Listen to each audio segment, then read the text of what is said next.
It's the Mixed Martial Arts Hour with The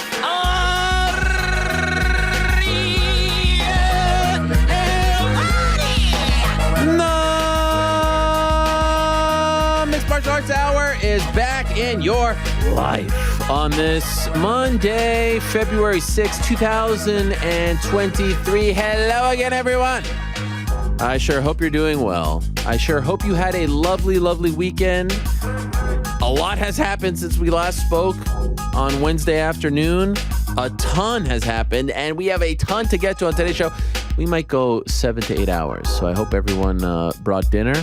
I hope that you are ready to go. I hope you have strapped on your seatbelt. We've got a lot to get to on today's program. I am psyched. It's the Monday before UFC 284. It's going down in Perth, Western Australia. It's a massive fight between Alex Volkanovski and... what's that other guy's name? I'm joking. Islam Makhachev. The supposed number 2 pound-for-pound best fighter on the planet. You know that guy. The second coming of Khabib Nurmagomedov. Yes, of course. It's gigantic. Can't wait for it. And it goes down this Saturday. It's the regular time, by the way. I know a lot of people get confused because the poster and some of the promotion says the 12th of February because it's technically going to be happening on the 12th of February in Perth. But here in America, it's the regular 10 p.m. Eastern pay-per-view main card start time, so have no fear. And it's a massive one. Also, Yair Rodriguez versus Josh Emmett for the interim featherweight title. So much to get to on today's show, so much to discuss, so many guests, 6 in total. As always, we are brought to you by our good friends over at DraftKings Sportsbook. They are the official sports betting partner of not only the UFC, but this program as well. And if you download the DraftKings Sportsbook app today and you use the code The MMA Hour, that's huge for you and it's huge for us because that lets them know we sent you. So please do that. We appreciate you and we appreciate them very much. Now, it's a big day. I'm fired up. I hope you could tell I'm fired up. I'm so fired up, I brought back the flannel hoodie. That's how fired up I am right now because I had a lovely weekend. I had a huge weekend. A lot to get to as far as my weekend is concerned, and a lot to get to as far as the weekend in combat sports is concerned. First, let me tell you about today's program. Back into the show, we'll review the bets, see how we did. Unfortunately, one casualty, but we continue to fight on. All good in the hood. And by the way, if at any point in the program you see me kind of like jolt up like this or stumble on my words, it's 100% because Frank has instituted something into my headset which sounds like someone shooting, I don't know, like an electrical shock to my eardrums. I just want you to know that. Frank, thank you for that. It's very much appreciated. Welcome. It's like an electrical shock down my spine that is happening every, I'd say maybe 30 seconds. So I'm really excited about today's extra long show. Please, if we could keep that going, if we could keep it up, I would appreciate that very much. Absolutely, everything we can do to keep it going. Thank you. All right, so we'll review the bets, the weekend, all that stuff. Well, prior to that, talk to Brennan Ward, who opened up the CBS card on Saturday at the Kia Forum in Inglewood with a great win over Sabah Homasi. It was quintessential Brennan Ward. Back and forth they went. It was a war, all that stuff. I've never had Brennan Ward on the program before. He has an unbelievable story, inspiring. There's a lot to learn for anyone from all walks of life. But this man has overcome a lot, and he's enjoying an incredible period in his career, a renaissance, dare I say. And so it was fitting that an OG of the Bellator roster opened up their first show on CBS, and I'm looking forward to talking to him about all of that and more. Prior to that, we'll be joined by Chris Weidman, the All-American, very close to his comeback fight. Of course, we remember almost 2 years ago, shattered his leg in the opening seconds of his fight against Uriah Hall in Jacksonville. It's been a grueling 2 years since, and he's had multiple surgeries, 4 to be exact, and he's had to overcome a lot. And so here he is, months away, but we're getting close from his return to the UFC, but he's going to be competing at Polaris 23 coming up next month in a grappling match against Owen Livesey, who's a very well-respected grappler. And so I want to talk to Chris about that, how he's doing mentally, physically, all that stuff and more. Prior to that, we'll be joined by Johnny Eblen, the Bellator reigning defending middleweight champion. Looking forward to talking to him. He had a very, very nice win on Saturday as well. And, really coming to his own now as a pro. And of course, this was his first title defense. And you're always curious how someone would perform, in their first title defense. And, we were wondering, Anatoly Tokov is a tough fighter, maybe not a household name, but we were wondering how he would look first round, little dicey, second round, big second round, fun second round, and then third, fourth, and fifth was all Johnny Eblen. That was a good one. That one sounded like my mic actually It clicked turned off off for a second. Yeah, that was a good one. Is it affecting the live? No, other than it's affecting you, which then affects which is the great. live, Yes, of course. It's a fun one. Prior to that, we're going to be joined by Ryan Bader, the reigning defending heavyweight champion of Bellator, and what a scene it was on Saturday. Yes, they didn't take my advice, but I'm not going to harp on that. You might think that I'm going to come on here and harp on that. I threw it out there. They did what they did. And honestly, my fear was it was going to be like a 10-second knockout and be super depressing, and Fedor would be out cold on the mat, face down or something. Didn't happen. Actually lasted longer than I thought, if I'm being honest. And then we had the nice moment in the cage with all the legends. So it ended up okay. I was worried about the worst case scenario. It ended up being okay. And it was such a nice scene. It really was. It was beautiful. And it just made me feel warm, fuzzy, nostalgic inside, and also made me feel like, why can't we have more of this? I liked it so much that, in fact, we have put it up in the studio. We have immortalized the moment. Here it is. Can we get this shot right here? I mean, look at that. Look at that. How nice is this? This is Saturday night in the cage. Renzo Gracie, Rampage Jackson, Chael in his incredible glasses, Royce Gracie, Chuck Liddell, Josh Barnett, Matt Hughes, Frank Shamrock, Randy Couture, Mark Coleman, Dan Henderson, all around Fedor. Of course, Scott Coker in there as well. Credit to Scott Coker for doing this. There's no money to be made off these guys, but they wanted to honor Fedor. They invited them all out, and it was just lovely. We've never seen this many legends together in a cage, ever. Beautiful stuff. I loved it. Made me feel good. You could tell it meant a lot to Fedor as well. Like, you could tell this really touched him, a guy who has sometimes been emotionless. Just tremendous stuff. So I am going, I don't even know is this like the poster? You remember the picture of the first Hall of Fame class in baseball, like in I don't know what it was, like 30 something. It was Babe Ruth sitting next to Lou Gehrig and all these guys. Like, that's what this feels like. Without these guys, there is no MMA. These are pioneers. These are founding fathers. These are trailblazers. These are legends. Any word you want to use. If there's ever a UFC, or excuse me, an MMA Hall of Fame, like we are putting all these guys in there. It's just an amazing photo. So this will forever be immortalized here on the set, right above us. Great stuff. I loved it. Even though, I know I was talking, it would have been great if they came out. It would have been great. But it was nice nonetheless, and I give them a lot of credit for doing it. So Ryan Bader, we'll talk to him about that moment. And then we will talk prior to that to Jorge Masvidal. Jorge Masvidal was on the show last Monday, and he told us he was going to come back to break some big news. My friends, let me tell you, Jorge Masvidal has some big news to break. Jorge Masvidal has some massive, massive news to break. You want to hear this. It's big.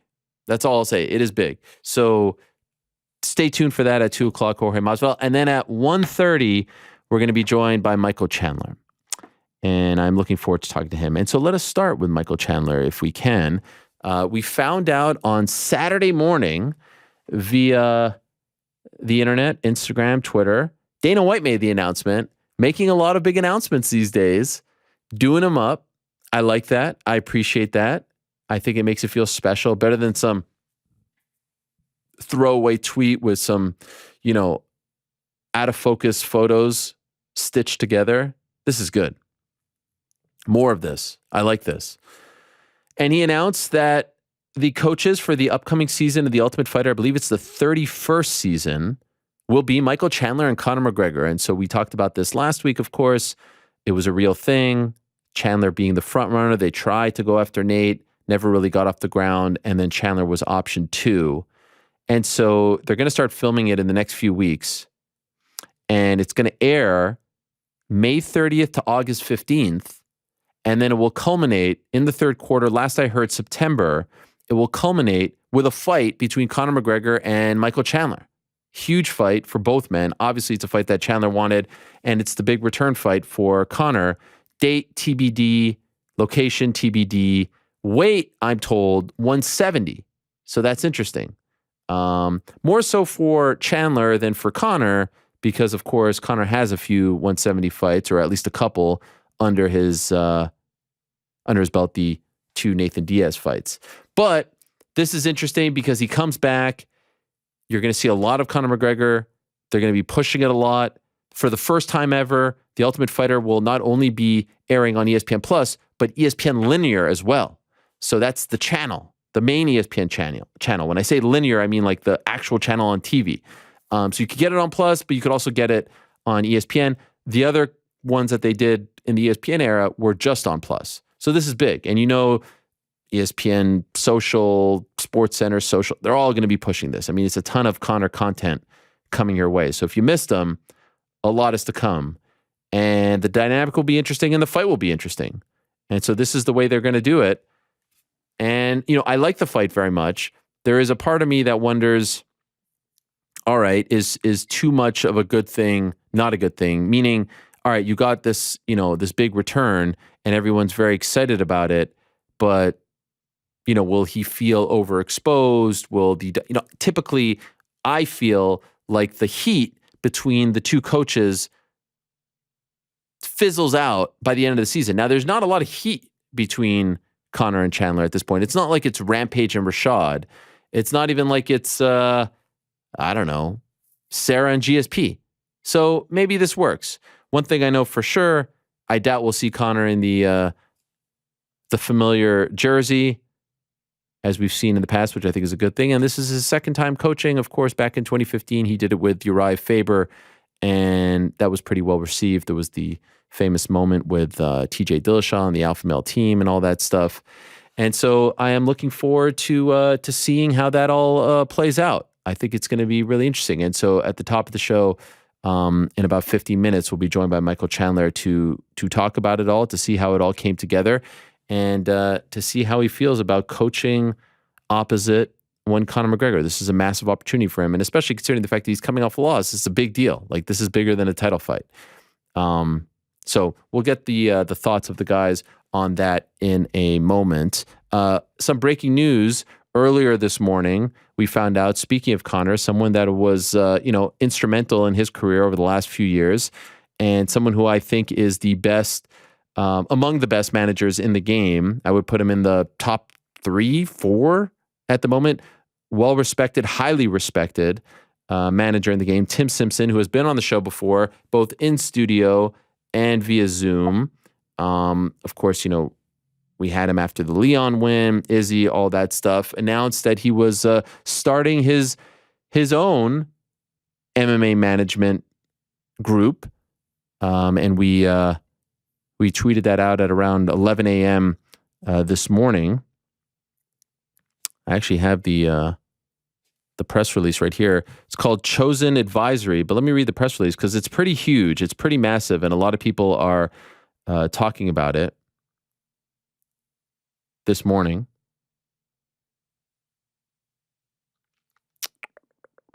Yes, here it is. Put it out there at 11 a.m. Eastern Time. Tim Simpson, who we've seen on the show before, who we've talked to many a times, for 7 years was working with Paradigm, obviously one of the biggest management groups in the history of the sport, represent the likes of Conor McGregor and so many others. Now it's going crazy, Frank. You hear that? Yeah. But people can still hear me, even though I can't hear myself. All right. This was the press release. Chosen Advisory Group public announcement. Renowned MMA manager Tim Simpson has announced the formation of his new management entity, Chosen Advisory Group, known, this is a big word, colloquially. How about that? Ooh. Did I nail it? Did. As the chosen few, quote unquote, the boutique company will provide full service management to a small group of elite MMA athletes, beginning with Israel Adesanya, Leon Edwards, Yuri Prochaska, Max Holloway, Casey O'Neill, Jack Della Maddalena, who of course is fighting this weekend, Mohamed Mokaev, Jack Hermanson, and Don Madge. Simpson will continue to co-manage Adesanya with his longtime partners, New Zealand-based Attain Peace Sports Management. That's Ash and the group of guys over there in New Zealand. Of course, affiliated with City Kickboxing. He worked as the senior vice president and director of MMA at Paradigm Sports. Made the move to start his own company in December of 2022 after 7 years with his former employer, on his new venture. Simpson said, I am, quote, thrilled to start this new chapter in my career, and I am honored to be working with this small group of incredible athletes I value so highly, both professionally and personally. And so that is a very impressive group of athletes. Izzy, Leon, Yuri, Casey O'Neill, Jack Della Maddalena, Mohamed Mokaev, Jack Hermanson, Don Madge. You've got the current welterweight champion of the UFC, former and potentially future middleweight champion of the UFC, the former and potentially future light heavyweight champion of the UFC. You've got Casey O'Neill, a future flyweight contender, current contender, if you want to call her that, future flyweight champion, perhaps as well. Jack Della Maddalena, a future contender in many people's eyes, including my own. Mohamed Mokaev, future title contender as well. Hermanson, a mainstay at 85.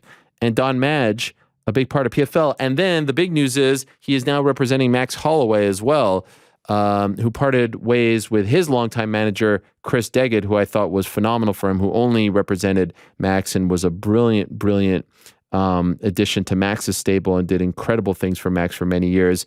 They have amicably parted ways, and now Max has teamed up with Tim.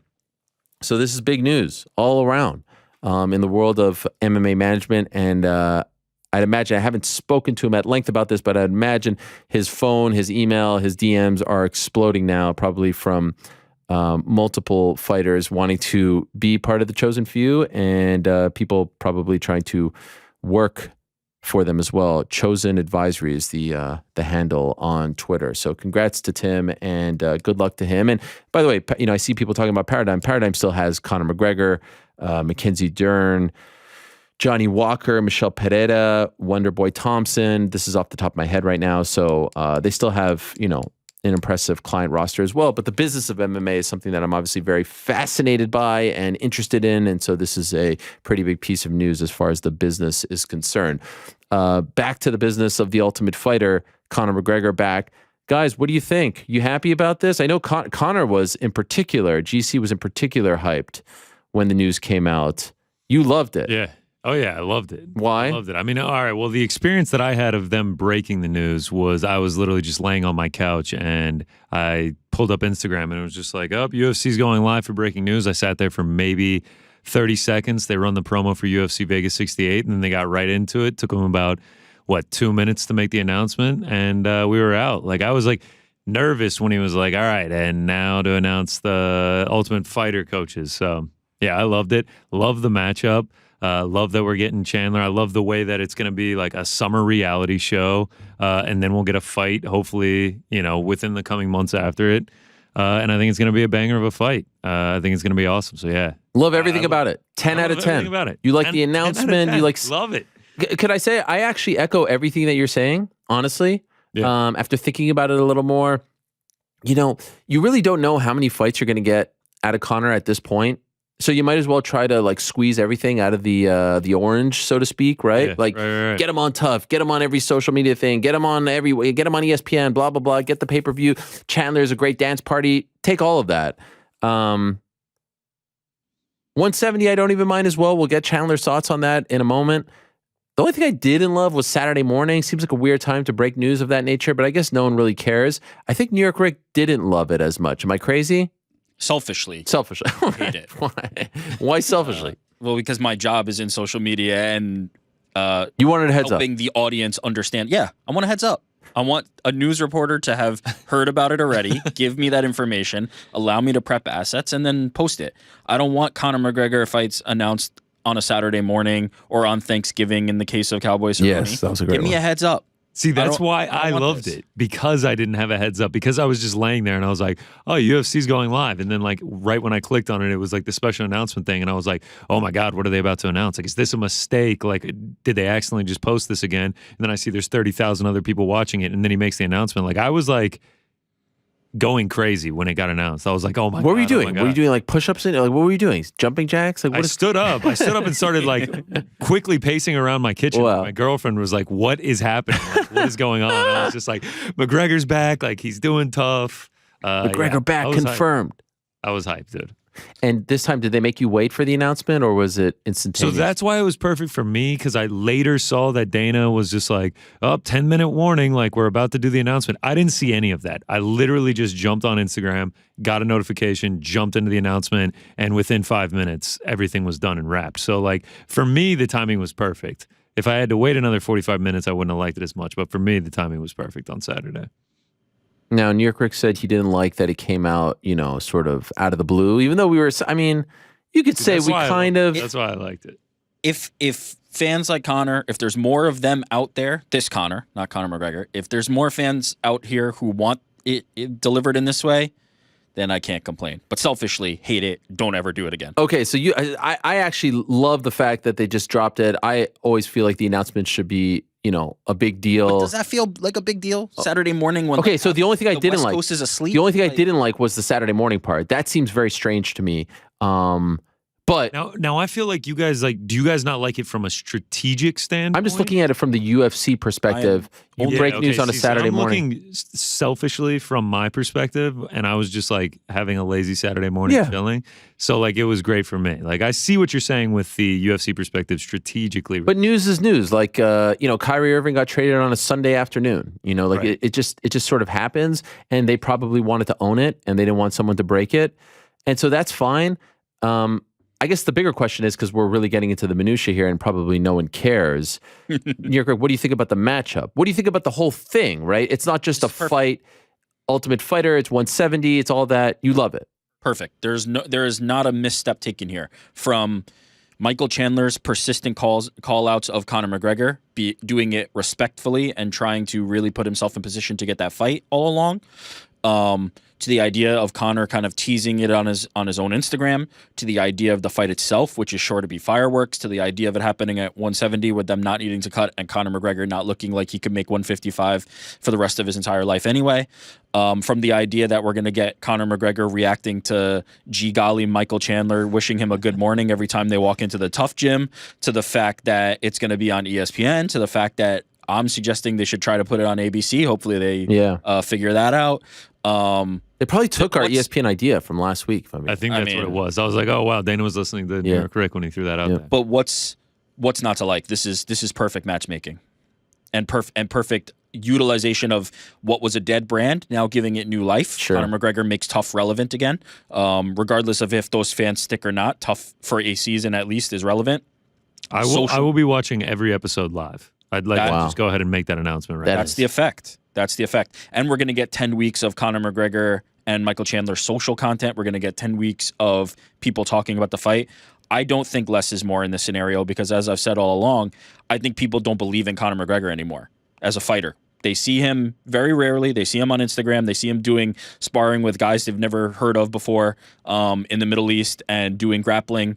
But I don't think people are convinced that Conor McGregor is a top-level fighter anymore. And I think this will introduce him into a fight setting and be able to see, is he a top-level fighter? See who he's training with. Understand more about what Conor McGregor has been doing while he's away, other than making movies. So I think that this is brilliant and a good reintroduction for Conor McGregor to people that may have lost some faith. I think he will be able to build the belief and the hype back up by doing this. I would love to see them revamp Tough a little bit. I don't think it's going to happen. Like, what's the... just the format, something. Can you give me something? Something different. I don't know. But I mean, they're using the same formula for the slap thing, so it leads me to believe that they think it's the greatest idea and format of all time. It's just limited. I don't know. It's been over, 15 years of the same damn thing. Are we approaching 18 years? 2000 what? 6? I don't know what the... it's crazy because both of us were at ESPN when the UFC came over from Fox, and we all thought Tough was dead. Like Tough did not come over. Remember? Tough did not come Tough over. was not an instant addition. No. Up front. Tough probably was revived because, and at the end of the Fox deal, the ratings were, non-existent. But I think that the success of the UFC on ESPN Plus absolutely led to everyone saying, like, how do we get more, right? And so then more meant Contender Series, and then more meant Tough coming back, and all this other stuff. So I think the success of the UFC on Plus in particular was like, all right, let's get more. And now with Conor, and as you said, GC, summertime, not a lot going on, right? I can't understate, like, I love keeping up with a reality show to have one that I can really get into and tune in every single week to see what happens. The fact that it's in the summer, kind of the sleepier months of the sports schedule. Yeah. I mean, I'm hyped about it. I can't wait. You can do a watch party for it? I don't know about that. No? I mean, maybe me and AK Lee. Isn't AK Lee the He's like the tough one guy. tough yeah. man? This had to have been a huge announcement for him. He went from Nunez Pena last year to now McGregor Chandler. See, I would love it if he zagged on this and he's like, nah, they've tainted my beautiful, pure product. It's too hype. There's too much, it's mainstream now. Let's give AK the chance. So 170 is really interesting. And of course, Chandler, who cares for him, right? Just take the fight. But I'm really curious, like above everything, I'm just really curious to see how this fight goes. I don't really know what to expect. Because let's not forget, Conor, by the time this fight happens, will have not fought in 2+ years. Yeah. Right? And a bit, like 2 and a bit. Coming off a major injury. Major injury, like major, right? Who knows? And then again, it's Conor, right? So what's he been doing as far as training is concerned? Where's his mind at? Where's his motivation? All these things that would apply to any megastar. There's so much at stake here. Will Chandler wrestle? Will he just stand and trade with him, which would be to his, probably detriment if he just stands and trade with him as opposed to using the wrestling to his advantage, because that would be to his advantage. There's just so much to like here. So much to like. Oh, now it's going crazy. What did you just do there? What is happening? Now it's just like, I hear a little bit. brr. Did you guys hear that? Yes. I hear it too. Nope. I can confirm it is not going out over the program. Wow. So the audience just gets to hear I'm us going to pretend that complain it about doesn't exist. Amazing. Who do you think, have they come out with the odds yet? Last I saw it was -110, which Wow. I love that. I love that. I mean, obviously, I'm not going to place a bet on it just yet, just because we don't have a date. But I mean, exciting stuff. Yeah, -110, -110. That's Who do you think wins right now? Sportsbook. Oh God, I don't know. It's everything you just said. Like, does Chandler use the wrestling? Because I think if he stands and just throws with him, I feel like McGregor will knock him out eventually. I don't know. All I know is it's going to be fireworks. Like, Michael Chandler did all this work to get You can't this give me the huge fireworks payday answer. fight. I mean, that is such a sit on the fence answer. All right, Conor McGregor. That's what I'm Wow. Yeah, really? bounce back. Is Titanium Chandler shin on? bone. Is he on? Has he logged on yet? What about you, Like I EJ? say that with a ton of confidence. Here's what I'll say about this fight. Michael Chandler has said, heading into all of the supposed wars that we were expecting, I promise you I'm going to stand up and give you guys a war. Yeah. Said it every time ahead of it, and he has delivered every time ahead of it. I'm curious what he says about this Conor McGregor fight. I know he spoke to ESPN, and he said something about maybe taking him down and submitting him in the second round. So now I'm curious what he will say about this fight. If Michael Chandler goes in there and says, I promise I will stand and trade with Conor McGregor, that becomes a more interesting side for Conor McGregor for me. If he says, look, I know where my bread is buttered, I'm going to take him down and submit him, I tend to believe that's a possibility. So I think it's a little bit in Michael Chandler's hands to decide what type of fight this is going to be. I think he controls where it takes place.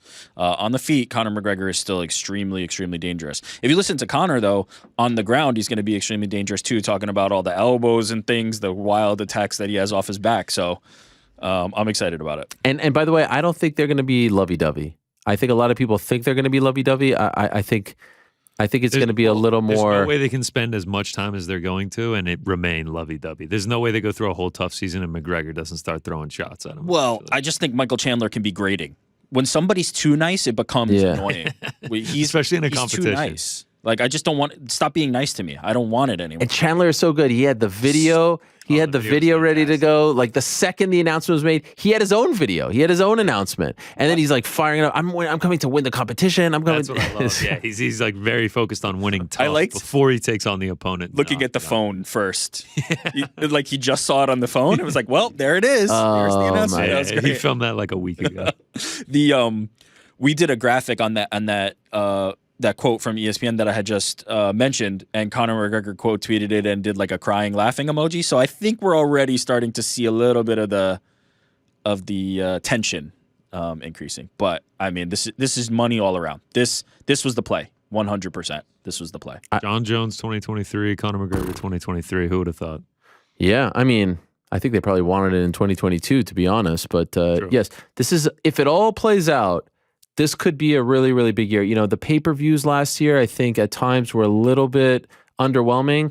We've got, I mean, just think about this stretch here coming up. 284, fantastic main event. Fantastic main event. Just pound for pound 1 versus pound for pound 2. supposedly. What is not, I mean, where's Leon at? Well, Leon gets no love? What are we talking about? Okay. He's my number 2, if you ask me, but you know, Strong whatever. disagree, but yep. Okay, so you have that. Then you have March 4th, the return of John Jones against Cyril Gane. Then you have March 18th, the return of Leon Edwards, trilogy fight against Kamaru Usman. Then you have April 8th. Oh, by the way, that was also in the announcement. They're going to Miami, the 305. Jorge Masvidal, Gilbert Burns, incredible. Alex Pereira versus Izzy, 4 or 2, depending on how you view it. I think it should be 4.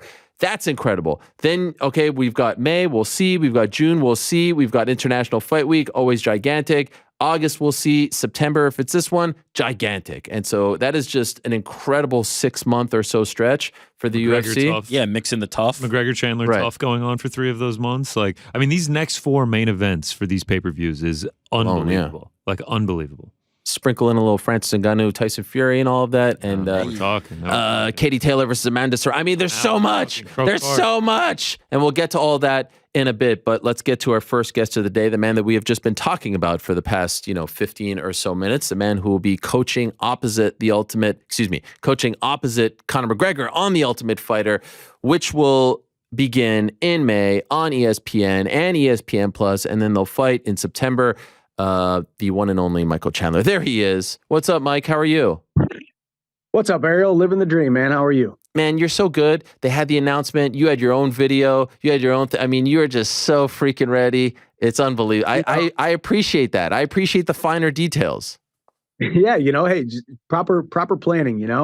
Obviously, yeah, it was a whirlwind of a couple days trying to figure out if this whole thing was happening and trying to figure out logistics and stuff. So here we are, man. So I wanted to get my first reaction right away out to the fans, and I was on Bussing with the boys as well. So Your boys. It worked out really well. Yes. The boys, holler! I'm hopping on the bus. Get the sleepies out of your eyes. We got an announcement to make.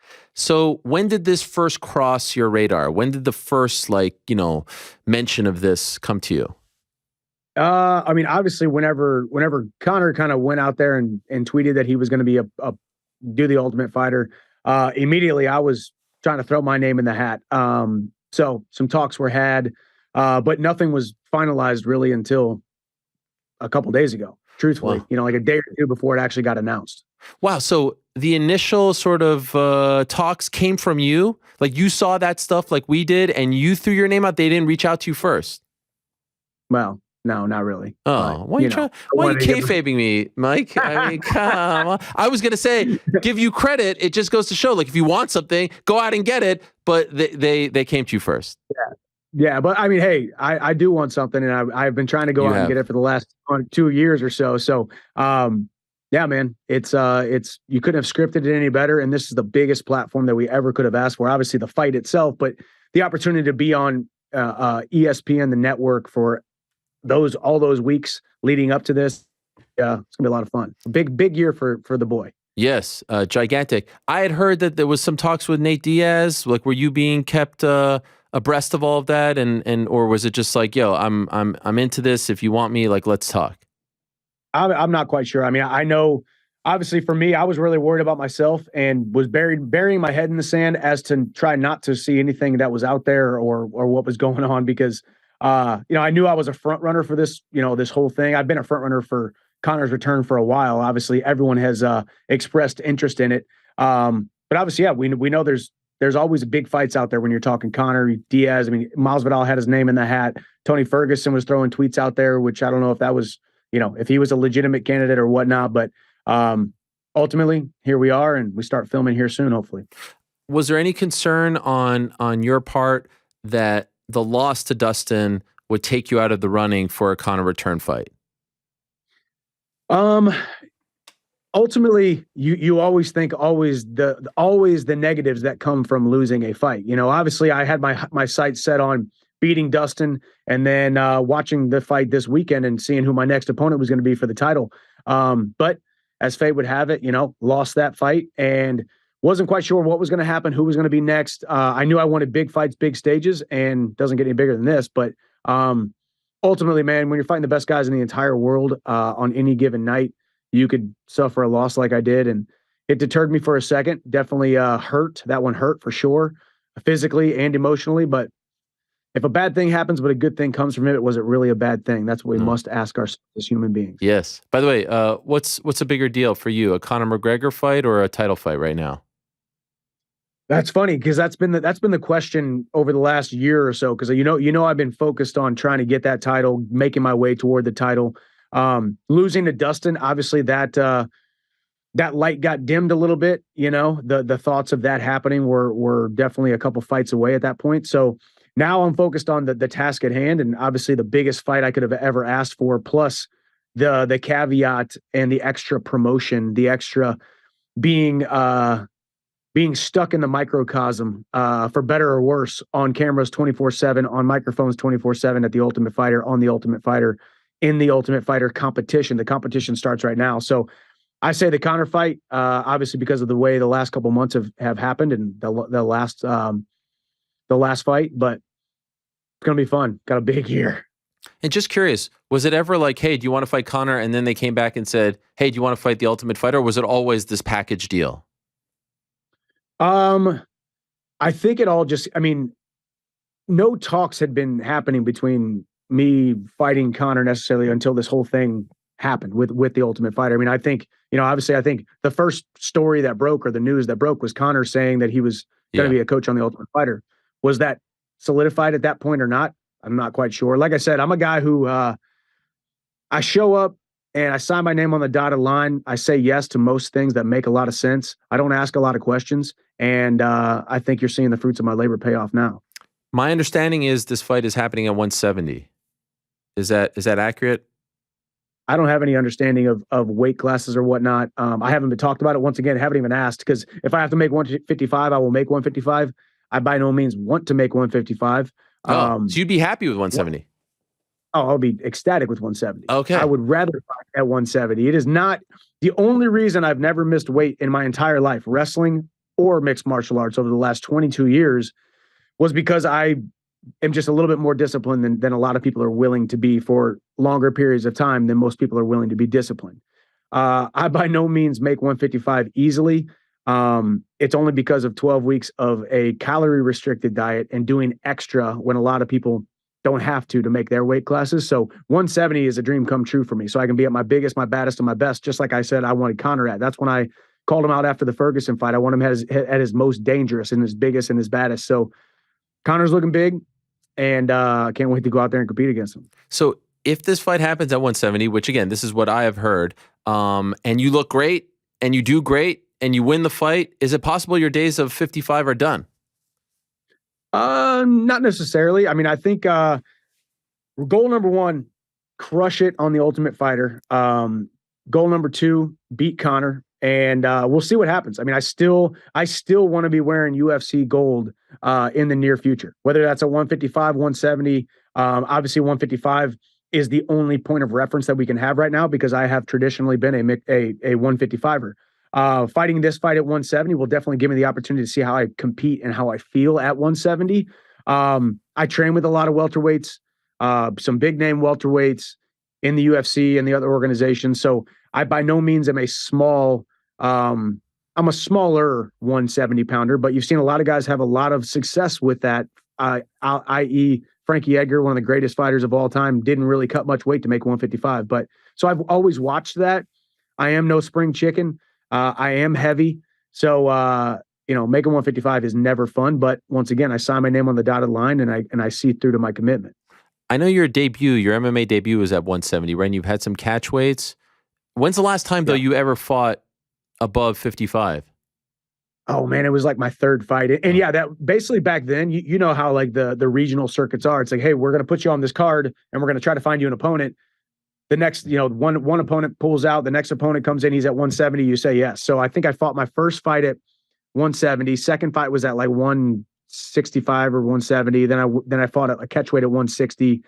And then I've been 155 ever since because I went into the Bellator tournament. And then, I've been 155 ever since. But I've gained about 15, 20 pounds of muscle and old man strength since then. So that's true. When do you go to Vegas? Going to Vegas in the next week or so and starting to film because obviously it airs in May, you said, right? Yeah, May 30th, right? May through August. So so we got some filming to do. Still got a lot of details to figure out, coaches and hotel, house, transportation, all of that kind of stuff, and then get thrown into the fire right away of being a coach, which I'm really excited about. I by no means want to be a coach when I'm done fighting. But this 8-week, 10-week, 12-week stint, whatever it's going to be, taking this as serious as I possibly can, because somebody's life and career is on the line. Not their life physically, heartbeat, but their future is on the line. Their future is in my hands. I get the opportunity to coach these young men or women at whatever weight class they are, and all those details haven't been at least released to me yet. But either way, I take this stuff seriously, and the competition for whenever I fight Conor later this year starts right now. I want to beat him on The Ultimate Fighter. I want to be a better coach than he is. I want to be a better motivator than he is. I want to have a better presence with my team and our success than he does. Get in his face, metaphorically, physically, verbally, and kind of see what happens. By the way, I'm a little surprised that you don't want to be a coach. I feel like you would be a great coach. Like, I feel like you're a motivator. I mean, you've done it all. How come? Man, I think it's a good question. I don't know. As of right now, talk to me when I retire. But as of right now, I just don't think. Well, I can tell you this sport has taken a toll on me. Man, it's taken a toll on my family.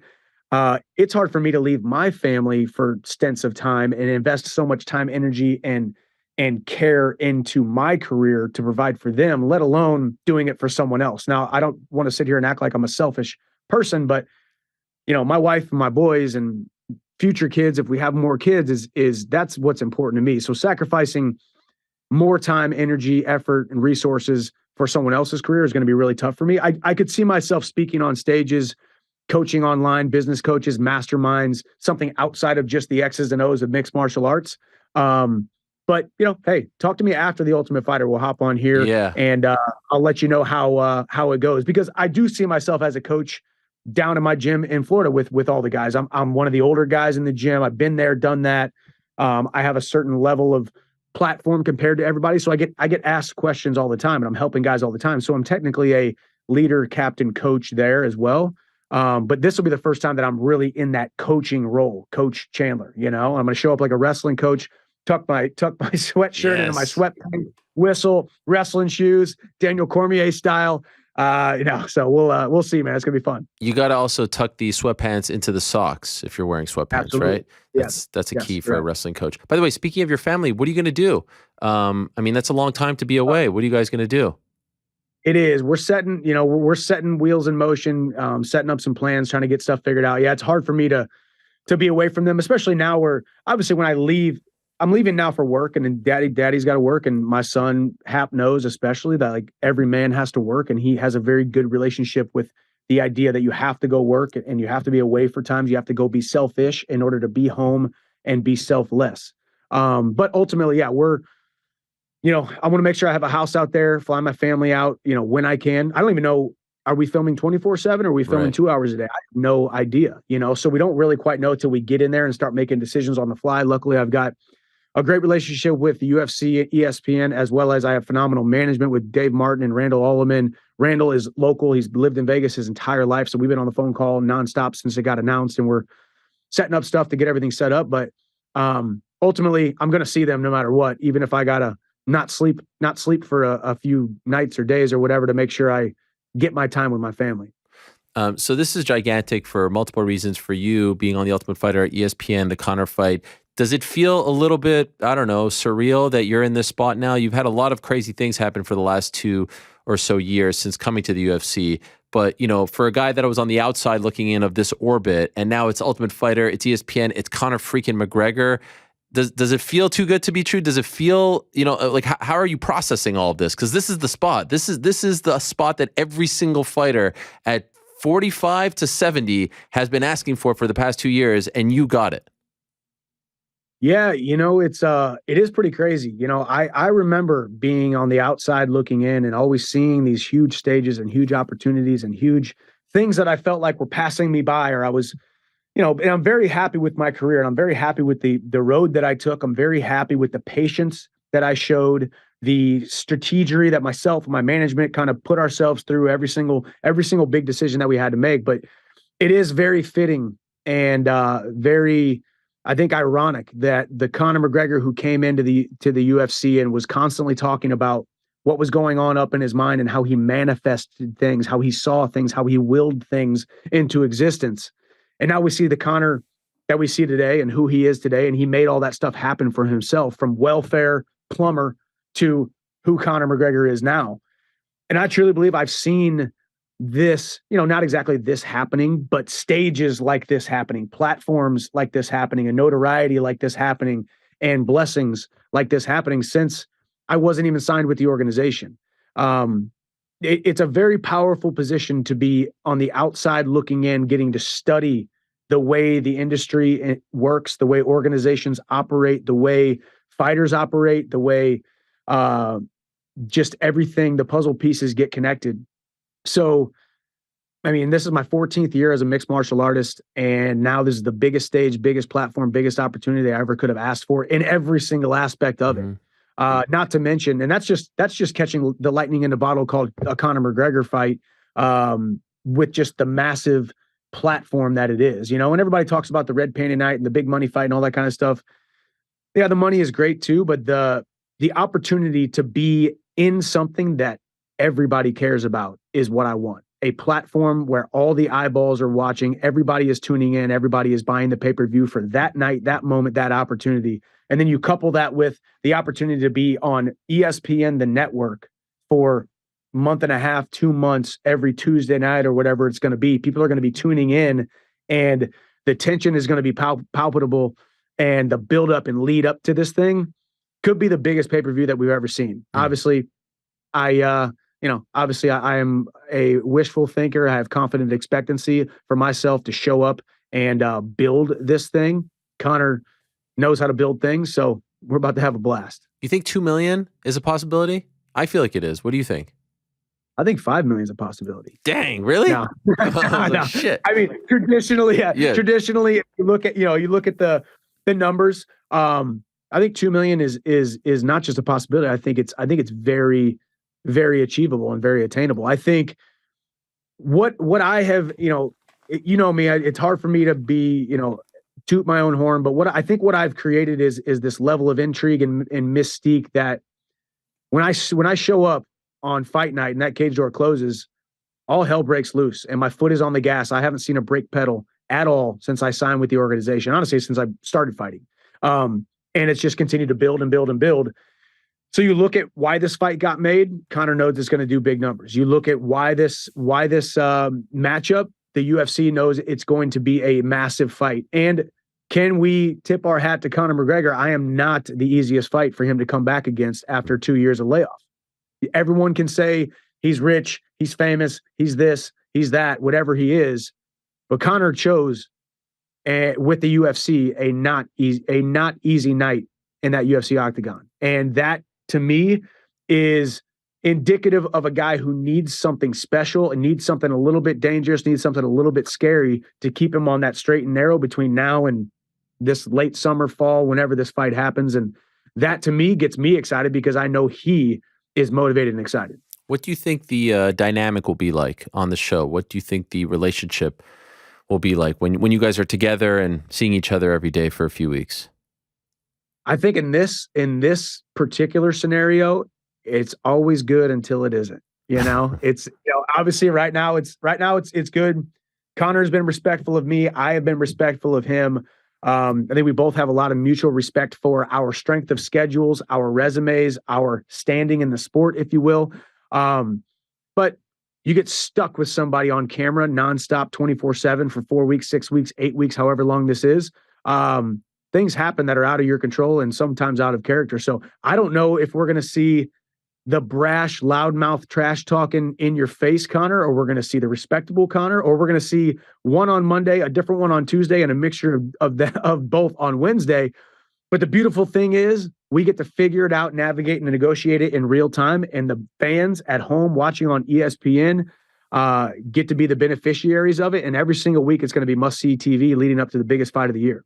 You fought on the same card in Abu Dhabi, and I know you were on the stage together at the press conference. Other than that interaction, do you have any other interactions with him? No other interactions. And that was respectable, Conor. Yeah. That was a respectful, not respectable. He is respectable, but that was respectful, Conor. When he had that fight in Abu Dhabi, he did come up, shake my hand. Hey, welcome to the organization. Glad to have you. Good job up there. Whatever. And since then, it's been a little bit of social media respect here and there, but everything changes when you're in person with somebody. And not to mention the pressures of that scenario. When I got 8 young men or women or 16, whatever it is, and I'm taking it seriously to go out there and win, not just win every single fight, but dominate every single fight, make sure these young fighters are in the best position in their lives. So, dadgum, man. The good thing is I have zero expectations. Am I ready for the trash talk and the witty, cunning tongue of Conor? Absolutely. But I'm just going in with arms wide open, excited to go on a journey that is about to blow, I think, my mind and a lot of people's minds. I think I saw over the weekend, you spoke about the fight over the weekend, and MMA Fighting made a little quote card thingy on social, and he quote tweeted it with a laughing emoji. But I think it was about how you're going to beat him, Mystic Mike and all that stuff. And that's the only thing that I've seen where it's him sort of responding in a, I don't even want to call it confrontational, but did you see that as well? And if so, what was your take on that? I did. I missed it until somebody retweeted it because I didn't see it. But I mean, it's good. Whatever. I think if I was in his position and he said that to me, I would laugh as well. But that's what I see. That's how I break this fight down. That's how I analyze it. Like you, like everyone else who's been following this sport, I have followed Conor's career, the highs and the lows, the things that he has done awesome, the times that he has faltered. I've seen it all on a national stage and on display. And I break this fight down by me going out there and I think finishing him within the first couple rounds of the fight. But the beautiful thing is this whole thing is just going to build and build and build. I can't tell you how excited I am to share the octagon with him later on this year, but it starts today and we get to do this whole long journey together. And there's going to be some highs, some lows, some ups, some downs, some holy cows. Did he really say that type of things? Holy cow, did that actually happen on national TV things? And it's going to be a blast. I think most people would say I'm preparing, I'm expecting the best Conor, the Conor of 2015, 2016, etc. But considering everything he's been through, let's not forget also a massive injury, right? 2 years ago that could change the way you are as a fighter, as a person. Is there a part of you that is expecting a lesser version of the Conor that we saw? In actuality, who are you expecting to see? It's a good question. No, I'm not. I mean, number one, that's one of my safeguards. Always expect the best opponent, the best version of your opponent. Number two, like I said, the fact that it's me standing on the other side of the octagon is indicative of a man who wants a dangerous fight, who is hungry for something that makes people feel something and moves people. You don't sign on the dotted line and stand on the other side of the octagon with me unless you know that hell is coming towards you.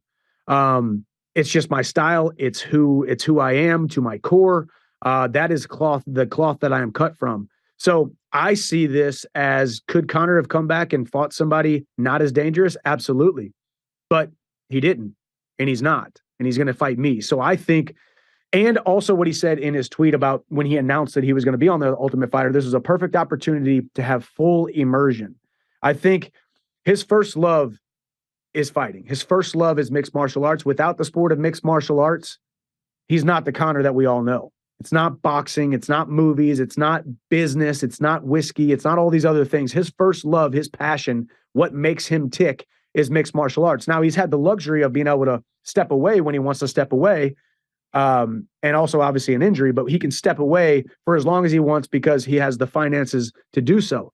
However, on his comeback fight, he's fighting me, one of the most kind of, I think, chaotic, most dangerous, most powerful guys in the division. So I think we're going to see the best Conor that we've ever seen, starting his training camp inside the Ultimate Fighter house, which is a great way for him to kind of pull himself back into mixed martial arts and coach, and honestly see these young, hungry, talented fighters who he sees parts of himself in. He sees the Conor who was laying on the couch, and Kavanaugh had to pull him off the couch to get him to come to the gym, and now here he is with a bunch of zeros in his bank account. He sees that. He's nostalgic about the sport of mixed martial arts, studies it, is interested in it, loves it. It's his first love. So I think we're going to see a very motivated Conor McGregor. Takedown attempt line set at 3. We going with the over or the under? As far as what? Oh, 3? Yeah. Do you shoot once? Do you even shoot once? Maybe after we have a little bit of fun. Yeah. You know, we gotta have a little bit of we gotta have a little bit of fun out there. Yes. And wherever the fight is. Hopefully it's in Vegas. By the way, a little quick fact: I have been signed with the organization. This is my 6th fight, and I haven't fought in Vegas yet. So I hope this fight is in Vegas. Conor notoriously, no pun intended, fights in Vegas every time. So man, we got to have a little bit of fun before a shot takes place. Yo, Allegiant Stadium, home of the Raiders. I feel like this could be it, right? Have you heard anything about that? Yeah, I have not, but man, it makes a lot of sense. Yeah. Conor's been talking about Croke Park in Ireland. Yeah. He's been talking about, remember the Jerry Jones, Dallas Cowboys Stadium. Conor can fill a stadium. A Conor fight can fill a stadium. Conor's comeback fight against one of the most dangerous, and the most exciting guy in the division, we sell the thing out for sure. So I hope so. I might actually call him today and be like, yo, boys, let's really start working on this Allegiant Stadium thing, man. We'll see. Do you know who? Can you hear me, by the way? Yeah. You can, yes? Yeah. Okay. Can you hear me? Do you know who your coaches are going to be yet? Oh, man, that has been one thing that it's not easy. So I'm basically asking these people to make a 4 to 6 week commitment in a matter of a 7-day notice, right? So obviously, I've got a phenomenal team and stable of coaches down in Florida. Obviously, I would love to have Henry Hoof there the entire time. That's probably, that's not going to happen. Jason Stroud as well, our other striking coach and one of our lead assistant coaches who's been traveling all around the country following and coaching and cornering our team. I'm going to have a mixture of those two guys for the striking, as well as, a couple other guys that we've got at the gym. I talked to Gilbert Burns yesterday. I would love to have him come out. Obviously, he's got his fight with Masvidal coming up. So my one stipulation and the big thing was, hey, man, I'm not asking you to do this unless you 100% want to do it and it benefits you for sure from a training aspect, and it's not going to take you out of your game, because I know it would be hard for me to make that commitment. So still finalizing coaches, still throwing names out there. Obviously, I can run the strength and conditioning and the wrestling aspect of it, especially, and then oversee everything else. But I really want to bring in a really good striking coach and a really good grappling coach, and make sure these young men or women are put in a good spot for fight night. 2 last things. By the way, who do you think wins, Islam or Alex this weekend? Dude, I waver back and forth on this fight every single time I answer it. I just answered it earlier today, and I said I think Volkanovski can weather the somewhat of a one-dimensional attempt of Islam. But if Islam is able to do what he wants to do what he needs to do to win, it's going to be a hard night at the office for Volk. I still favor Volk in this. I do think as a 145er, I think he carries that weight that he used to be at, that 200-something pound rugby player. I think he carries that strength. I think Islam will be surprised at how strong Volk is at 155, being a 145 pounder. Volkanovski just has too many tools, and his fight IQ is very, very high. So if I give the edge, it's Volk, but it's not a big edge. Can't wait for that. By the way, any sense of pride? I don't know if you watched. Did you watch your former organization, Bellator, on CBS this weekend? I mean, you helped build them. You were the face of the organization. Was there any sense of pride, or are you so far removed from them now that you don't feel any of that anymore? Definitely not removed. I mean, there's still some nostalgia in me that says, I mean, you call a spade, man. Without them and I building the organization and them helping build me together, I wouldn't necessarily be here, right? So Scott Coker texted me, congratulations on this. Right? I still have a phenomenal relationship with everybody at Bellator. I actually missed the fight because I was on daddy duty, and then my wife was out of town, so But man, they're doing awesome. Obviously, Bader's a great friend of mine. Used to wrestle with Johnny Eblen. Fedor retiring. I was honored enough to share the same card as Fedor once or twice. So the last Emperor is now retired, and I wish him the best of luck and great health in retirement. And we wish you the very best. And by the way, congrats! New contract recently, right? New contract recently, yeah. Look at you. So, things are looking up. This whole fighting thing might work out for me, Ariel. It might work out for me. I think it has. Eventually. I think it has. You are killing it. Congratulations. You have really willed this into existence. You were talking about it since the moment you got there. And again, you're not just getting the massive fight that everyone wanted. You're getting the platform. You're getting the show. You're getting ESPN Linear. I mean, it's really an incredible deal. And I have a feeling you will rise to the occasion and we'll use it very well. So thanks for jumping on. I appreciate it. I know it's a very busy time. Safe travels out there. Good luck on the show. And hopefully we could talk about the experience whenever it wraps up. You sure will. Thank you, man. I appreciate you. All right, there he is, Michael Chandler. And big stuff there for him. Big opportunity for him. Great opportunity for him. Great for me that, my headphones weren't working, but we figured it out, Frank. We figured it out. Yes, I could hear at the very, very end over there. How about that? It's a blessing. It is a blessing. I can't wait. That is massive. And the 170 stuff I think is fascinating. And just the way he hypes it up, the way he talks about it. Still no date, I'm told, attached to the fight, but it kind of hit me in the moment. They could probably sell Allegiant Stadium, right? I feel like they could sell Allegiant Stadium. Allegiant Stadium, by the way, is the home of the Raiders, where they play football. It's pretty big. It was home of the Pro Bowl. Or whatever the Pro Bowl was called yesterday. Pro Bowl games. Pro Bowl games. Did you watch it? I watched some of it. Stephon Diggs struggled in the catch competition, but didn't watch any of it. Was it a game and a skills thing?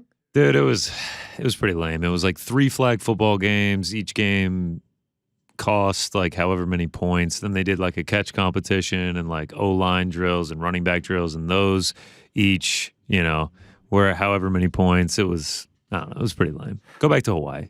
Yeah, I like the Hawaii one. And I liked when they wore their actual uniforms. Yeah. Remember that? Yeah. Or they wore like the red and blue jerseys with their helmet. Right. Fantastic. By the way, Michael Chandler's podcast setup, fantastic, as expected. The camera, the audio, all that, way better than mine. And I feel like scale of 1 to 10, like if you were at an 8 as far as excitement, you're probably at a 12 now after listening to him. Couldn't be more excited. Yeah. Like the way that he did it. I mean, that walk-on hoodie's pretty nice too. Like the washed out black. Might have to cop one for this, summer months. Yep, for the post show. All right. Well, there's Michael Chandler. Exciting stuff from him. Now, last week on the show, my friends, we had Jorge Masvidal, Game Bread, on to talk about his return fight against Gilbert Burns, April 8th. We found out over the weekend, Miami. So they're going back to the 305 for the first time since April of 2003. That's how long ago it was. We didn't even call it 2003. We called it 2003. It was UFC 42, Sudden Impact. Play-by-play man, Joe Rogan. Color, Phil Baroni. Crazy. That's the last time they were in Miami. I know they've been to Florida, but Miami, 20 years ago, essentially. They're now going back April 8th for that card headlined by Alex Pereira versus Israel Adesanya 4, and also Jorge. But here's the thing. Jorge told us last week he's coming back on in a week to announce some massive news. Some people say that. Sometimes it doesn't come to fruition. He is a man of his word.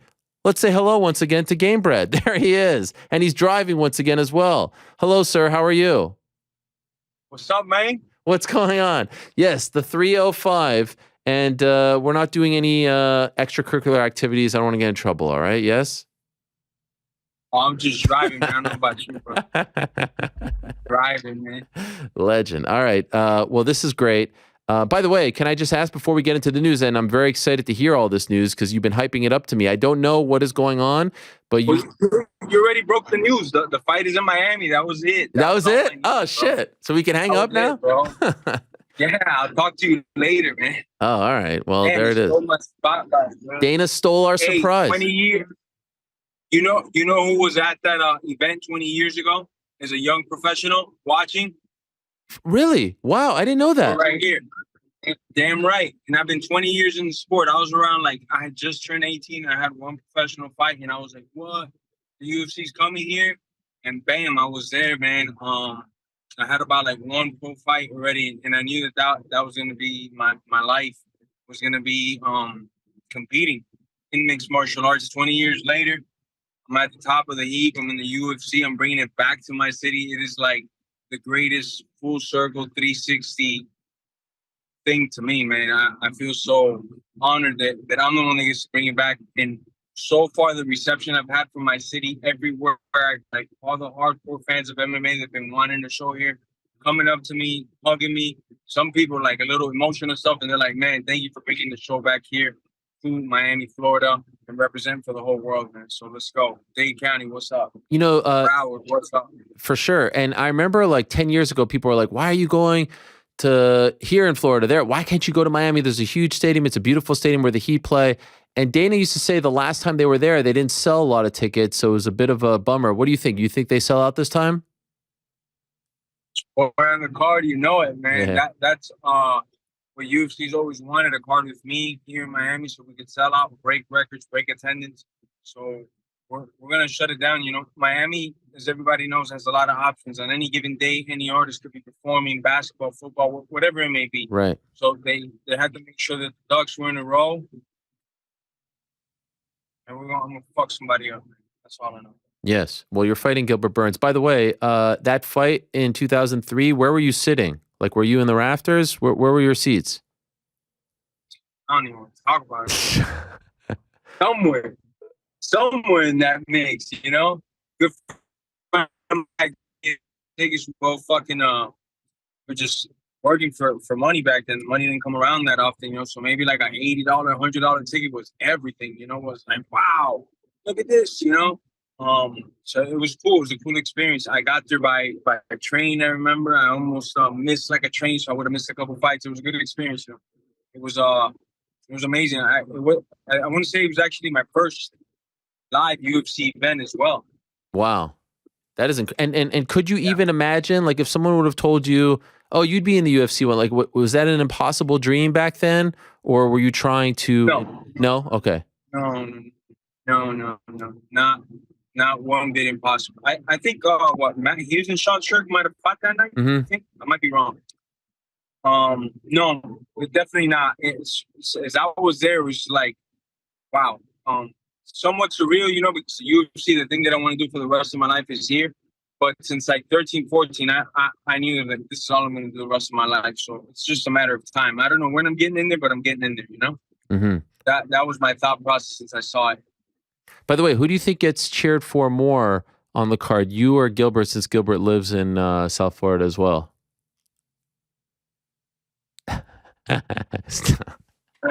I still got jokes today, man. Yeah, I'm just kidding. Any chance, by the way, I'm not suggesting you should, but just because it's so beautiful, full circle, symbolic, this and that, any chance you win this fight and you call it a career? This is the way to go out in Miami, or no? Oh, no, brother, no. Okay, all right. Just wanted to make sure. I got some plans in my notebook I've been writing down. I got a lot of things to accomplish before I close this chapter in my life. So this is just a great way to re-energize my career.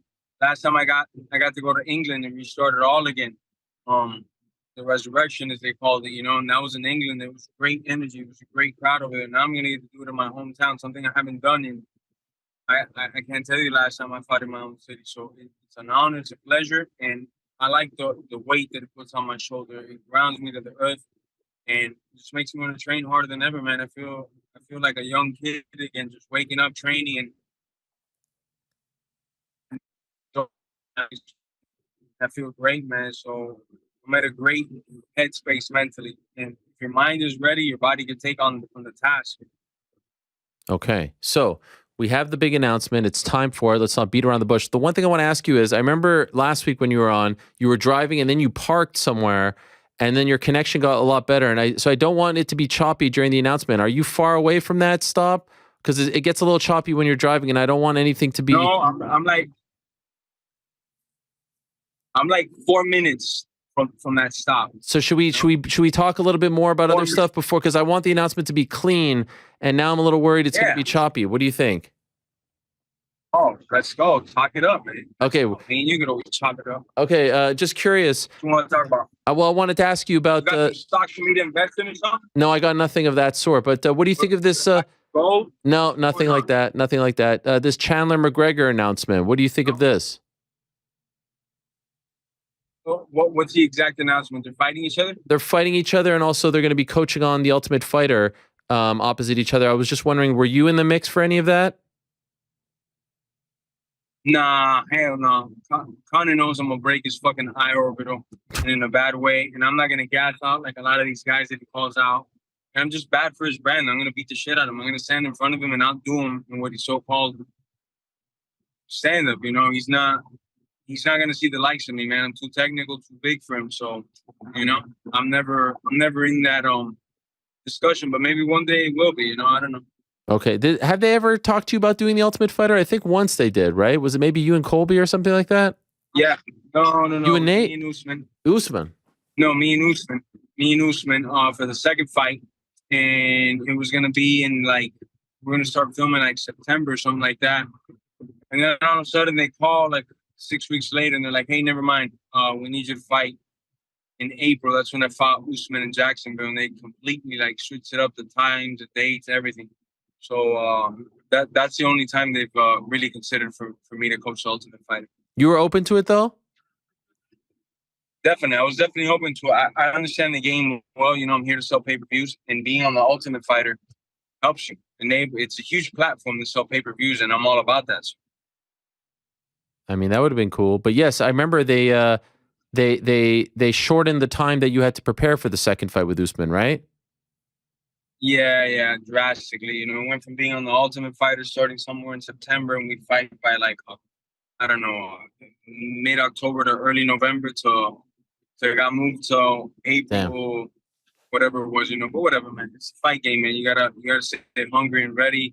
It's like just being a soldier and they call you up for war, man. You better just be ready, you know. That's true. By the way, on Saturday, we saw another great young American top team product, Johnny Eblen, defend his belt. How good is this guy? Last week we were talking about Bo Nickel, but I mean, he looks incredible. How good is he? You ever train with him? Man, I've been on your show 20 times talking about Johnny Eblen. You forgot already? Well, I don't I've been know. talking about Johnny Eblen since he was an amateur, man. You go back to interviews anywhere, I've said it. This guy's gonna be a Bellator champion, and I'll tell you right now, if he would go to UFC, he'd be a UFC champion. He has all the goods, and right now, there's not a lot of people that could even grapple with him. Forget that he has fucking great hands, great power, and I'm telling you, this guy lives at the gym. It's like he wasn't here today, and that was shocking. He just fought Saturday because I'm sure he's going to be there tomorrow, and he's going to do some type of workout. He's going to work out. He's going to hit the bag. He's going to run. He's going to jump rope. And then once his body gets a little bit more healed up, like nothing happened, man. He is in practice constantly, just getting better. And he's one of these guys that wrestled his whole life, right? And let's say like Bo Nickel comes in or any top wrestler. A lot of good wrestlers don't like to go with other good wrestlers. He's finding you out. He's grabbing you by the hand. Hey, you're going to be my drill partner, and then we're going to go live, and boom. So that's why it shows, man. He's constantly pushing. I mean, I tell you with no hairs on my tongue, no nothing, but he is the best middleweight right now currently in the world. I truly believe that. Yeah, I was saying it before the Mousasi fight, like this is one of the best middleweights in the world. Then what after he, because to me, Mousasi's not only is he a legend, but he's so fucking good, so crafty, doesn't get hurt. Good everywhere. You could take the guy down. You're not going to do no damage to him. Then he'll just get up and then get right back in your face. I think Mousasi's one of the better fighters at 185. And how Johnny beat him, it really showed how ahead of the pack he is, you know. His performance on Saturday put another staple on it. We got another American top team standout competing for Bellator soon as well, Urasov, 170-pound champion. This is another guy, I'm telling you, he's a fucking problem, man. He's one of the best welterweights in the whole world. Okay. All right. So I can't wait any longer. All right. So I don't know if you're parked or not, but I'm dying to know here. Okay. So let's go. What do you got for us? What's this announcement? We've been teasing it for 2 weeks here. What do you got? Lay it on me. I'm fighting April 8th in Miami, dog. What you mean? Yeah. That's it. People would hate me if that was the big announcement after all this. Listen, let's start it. Let's start with this. 1 week before my fight, April 1st. This is straight boxing. This is game-bred boxing. This is just boxeo. Yes. Box.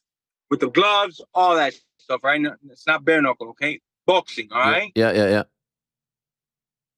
Tickets go on sale actually today at 2 p.m. We're going to be, this is a good one. I'm excited. This is talking about 2 months and a half, 3 months of hard work. Me and my team, shout out to Dean too, shout out to everybody involved in these deals. It was a lot of work in progress.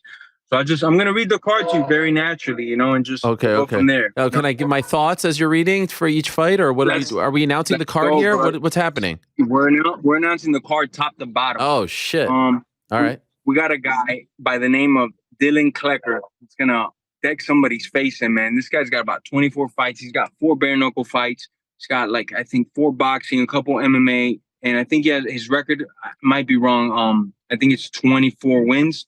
And I think 23 of them are by knockout. This guy comes literally to fucking scrap. He's fighting Josh Burns, talented heavyweight. Dude could throw, dude can move. It's going to be fucking good. No, my bad. Klecker's 10-1. Pro MMA is 3-1. Boxing, all of his wins are by knockout. Okay. By the way, don't look at the phone while you're driving. This is making me nervous here. I mean, brother. Okay, Then okay. We got Roy Jones Jr. Senior. Trained student from the moment he picked up the jump rope to right now. He's 13-0. He's 67-4 as an amateur. 13-0 as a professional. This dude is talented as can be, man. And you look at him, you can't imagine how talented he is. This guy's gonna, I think, be world champion. He's gonna be in the conversation of fighting guys like Gervonta Davis and Ryan Garcia and all these guys in a couple of years. This is gonna be one of his breakouts for the world to know. What's his name? Crazy talented. What's his name? Devin Cushion. Okay. Devin Cushion, yeah. Fighting Damian Marciano from Argentina. Okay. It's going to be a great fight.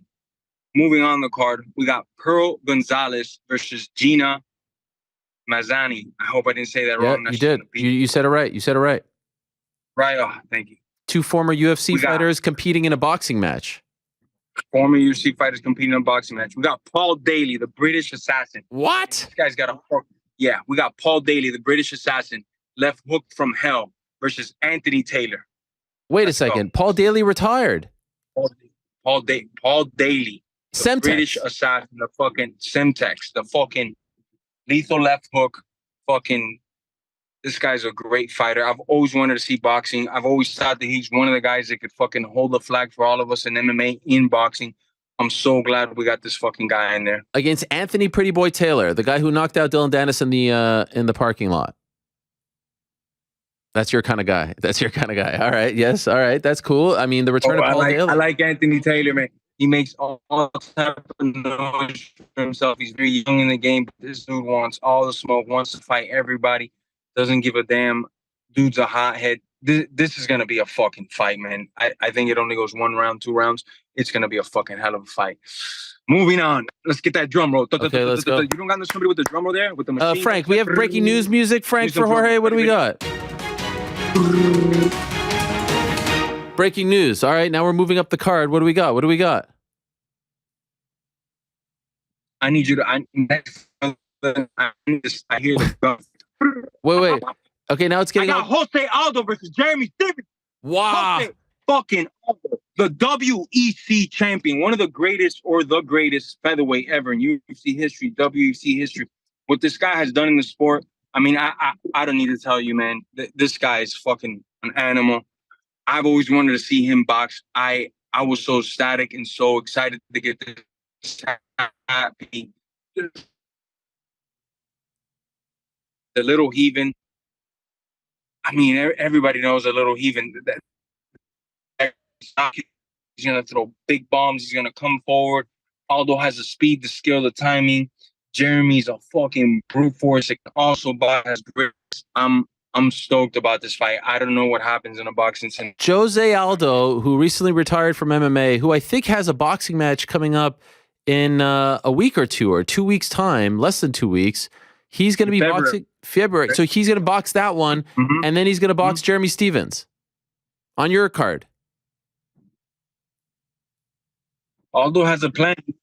Aldo has a legit plan, and that's to box, get 7-8 fights in 1 year and go that boxing route and actually go right for a fight world champion, which is what we should be doing, MMA guys that are crossing over, your first time you're going to box ever since a champion 12 rounds, that's bullshit. Aldo's doing it the right way. He's fucking starting up. There's 10 rounders, 12 rounders, and man, I'm eager to see Aldo in there, man, to see what he brings in there. Different fight in these things, man. We bring the MMA in there mixed with our boxing. It's tricky for guys. He's fighting another MMA guy, so we won't get to see a lot of those MMA, I guess, rhythms and patterns and gestures that he could bring to like a box. Sick. Okay, so Jorge, now your connection has gone to the shit. Wait. Don't. We got more. No, not yet. I want your connection to be good when you announce the rest.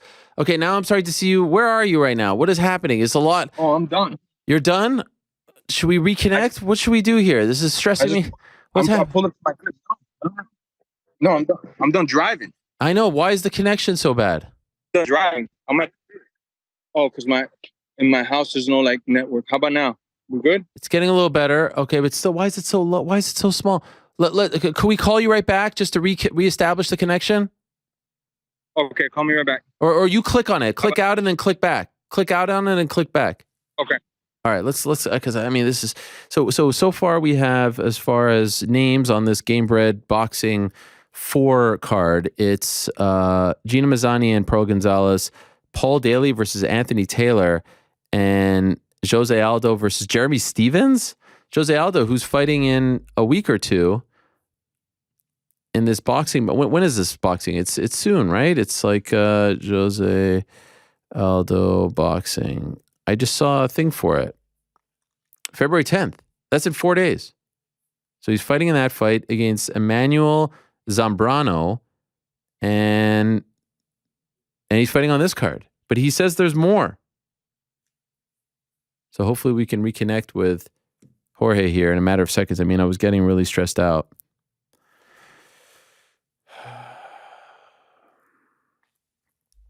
That's a lot of stress. I mean, there's big announcements. He's reconnected. He's reconnecting? Yes, sir. Is it better?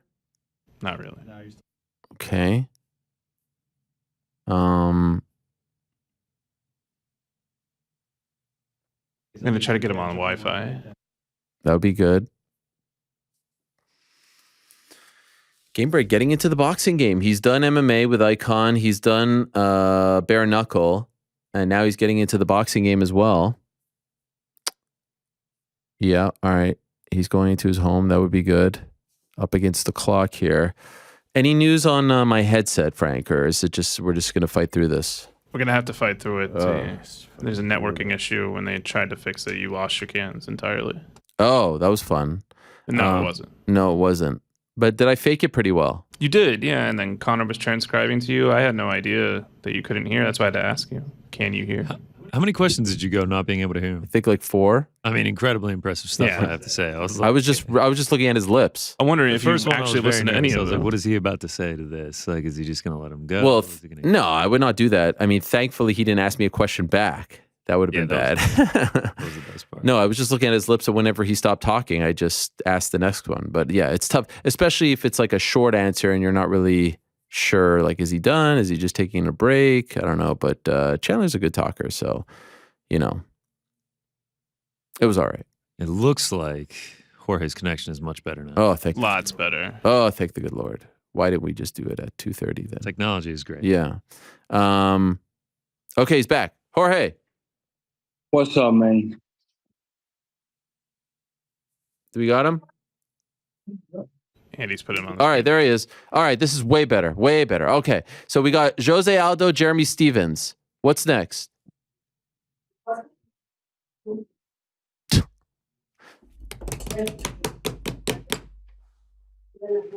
Jacare Souza.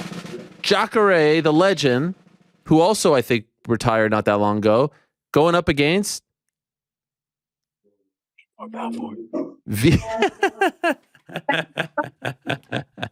Jacare against Vitor Belfort in a boxing match. Let's go. Jacare versus Jose Aldo, Jeremy Stevens, Jacare. I'm sensing a trend here versus Vitor Belfort in a boxing match. I've never seen Jacare box. Vitor has done it a little bit. Okay, that's gigantic. This is all crazy stuff. Anything else? No hugging, no jiu-jitsu, no rest. Just look, fisticuffs. Boxeo. Huh? It's lick for lick, you know? You know? Yes, I love it. Mommy. Is that the main event? That's not the main event. Okay, what else you got? You ready for the main event? Theo. There's a guy that the reason why they invent, you know, the term pound for pound? Yeah. It came from in boxing. Tell me. You know who that's associated with? At least to me, one of the guys it was associated with too. Roy Jones Jr. Yes. That's what I attribute that. And always been a fan of Roy Jones. Always wanted to work with Roy Jones in some capacity. He's going to be fighting somebody that inspired me in my career numerous times. WC champion, UFC champion. What? I think his both wins at the UFC for the title were finishes. This guy has knockouts and finishes at 145, 155, 170. It's crazy what this guy. It's crazy what this guy's done in his career of MMA. Great striker. He agreed to fight the walking, living legend, the pound for pound king, one of the best fighters, athletes I've ever seen in combat sports, period. Roy Jones Jr. versus Anthony Pettis. What? What? That's right, motherfucker, versus Roy Jones Jr. versus Anthony Pettis in a boxing match? That's what I do in my free time, Ariel, is I put my money where my mouth is and shit. This motherfucker Jake Paul be talking about he pays fighters. Shut the fuck up. When everybody sees what the fuck the card bill is, the whole card from top to bottom, I fucking pay fighters. Me and my promotions pay fighters, my brothers and sisters, so they can go earn a paycheck, kick ass, and do what the fuck they do, all right? So all this other shit is bullshit and talk and this and that. It's Jake Paul, motherfucking all these other boxing promoters talking about they put motherfucking money in MMA fighters' pockets or boxers. Fuck the fuck out of here. I'm putting the money in my brothers and sisters' pockets so they go out there and give the violence that we all need to see, you know? So make sure you tune in April 1st. Because there's going to be nothing but fucking blood, violence, technique, all that good stuff that we like to see in combat April 1st. From where? I'm wondering where's it at? Huh? Where's it happening? It's in a good place, man. Milwaukee. Makes sense. Anthony Pettis. I want to tell you the exact name of the arena because I get punched in the head for a living, so sometimes I blank out. Is it where the Bucks play? The Pfizer Forum? Yeah. It's fuck. What's the name? I had it right here. I'm sorry, man. And tickets are available on Ticketmaster already. It just became available right now at 2 p.m. So go on Ticketmaster. Oh, if you're wondering where to see the card, it's on pay-per-view. See it on pay-per-view. Digital, you can buy it on UFC Fight Pass. Get the digital on Fight Pass. So it's like I got all avenues covered. What you want to do? You sitting at home, you just want to fucking clap, you know? Throw on the grill, make some steaks, watch some motherfuckers kill themselves, all that. April 1st. Don't forget it, man. Could I ask how? Yeah, I'm speechless too. How are you affording this? I hope you don't feel insulted by that question, but those are big names. Those are legends who probably cost a lot of money. This crazy money. Yeah. Crazy money. I can't wait to the from top to bottom, all the numbers of the card gets put out and you know, the shit talking gets put to the end. All these guys talking about they wanted to come for MMA and Jake Paul constantly coming out talking shit, you know, like Dana White ain't the fucking one of the greatest things to happen to us. He's always fucking taking care of us and selling our money. And this doesn't happen without Dana White, Hunter, the UFC giving the permissions for these guys to fight. So when I hear like somebody like Jake Paul talking shit about my business partners, I'm like, man, fuck this idiot. What the fuck you done in the sport, bro? But feed yourself, you know? So shut the fuck up. And I mean, and now watch how the big boys do. You know, something that we want to bring into boxing as far as my promotions and everything goes is I want to put evenly stacked cards from top to bottom with great fighters, you know? Not just, you know, a lot of times you can't even remember the co-main event of the last big boxing match you saw. You know, I'll pay you to call the last co-main event. You won't be able to call it, you know? So that's something I feel in boxing has turned off a lot of people. I want to put it in cards that from top to bottom, you're going, damn, I want to watch this. I'm not going to miss the first fight. I'm not going to miss the second fight. I'm going to watch a featured bout. I'm going to watch the co-main event because they're all good fights. So that's something that we work very hard at Gamebred Boxing, and this is it. This is that card that we're going to deliver on, man. I want everybody's, fucking eyeballs on this. Pro fights or exhibitions? I'm just asking the questions. I'm just asking the questions because I know people are gonna. You're getting offensive. Over here in Gamebred, we don't do that exhibition shit, bro. Okay. I'm not into that exhibition shit. Let other people do exhibition shit. Hug it out. That pity patter shit. That's not what we do. These are all professional bouts. 6 rounds to 8 rounds. I think one of them at the main event might be 10 rounds. I could be mistaken, but this is not something that we're looking to do exhibitions. That's somebody else could take over that spot. We're not trying to do that, and especially charging people. I feel like this is like a fucking thief of a promoter. If I'm promoting, it's to give you what you deserve and need, everybody, which is fucking violence, man. And fucking scientific violence that MMA brings, sweet science. It's an unbelievable collection. I was told from your guy Dean just now, 6 rounds for all the fights except for the main, which will be 8, and pro bouts as well. And it's April 1st at the Pfizer Forum, which is in Milwaukee. Of course, Pettis from Milwaukee, a huge draw over there. This is kind of surreal to see Pettis and Roy Jones next to each other. Also, the Jose Aldo one might be the one that I'm most excited about just because we all want to see how he does in boxing against Jeremy Stevens. Paul Daly coming back, Jacare, Vitor Belfort. This is crazy stuff. And it's a week before your fight. Is that a lot to handle a week before your fight? Like, I'm assuming you'll be there, right? This is your thing. Is that a lot going on? If I was promoting like a rap album, if I was like, I don't know, selling cars, if I was doing something outside of fighting, then I would say this is a lot. But this is all I do, man. This is what I do in my free time. This is what I do at the gym. I'm constantly. I'm at the mecca of fighters, man. I'm in also South Florida, so boxing guys that just got off the boat and have a gold medal wrapped around the neck from the Olympics from wherever they came from. Those guys are accessible to me. So it's just the world that I live in. Fighting, if I was doing something else, like I said, it could be troubling. But since it's just fighting and just being in that atmosphere, and 1 week before I'll be in an arena where people are shouting, screaming, just getting into that environment, getting my mindset there, remembering what it's like to step in that ring in front of all these people. I think it only helps. I've done things like this numerous times in my past, maybe not so close to the fight, but it's a way that it worked out. It was just perfect scheduling for us to take that April 1st date. We took that date first, and then came my fight. Okay.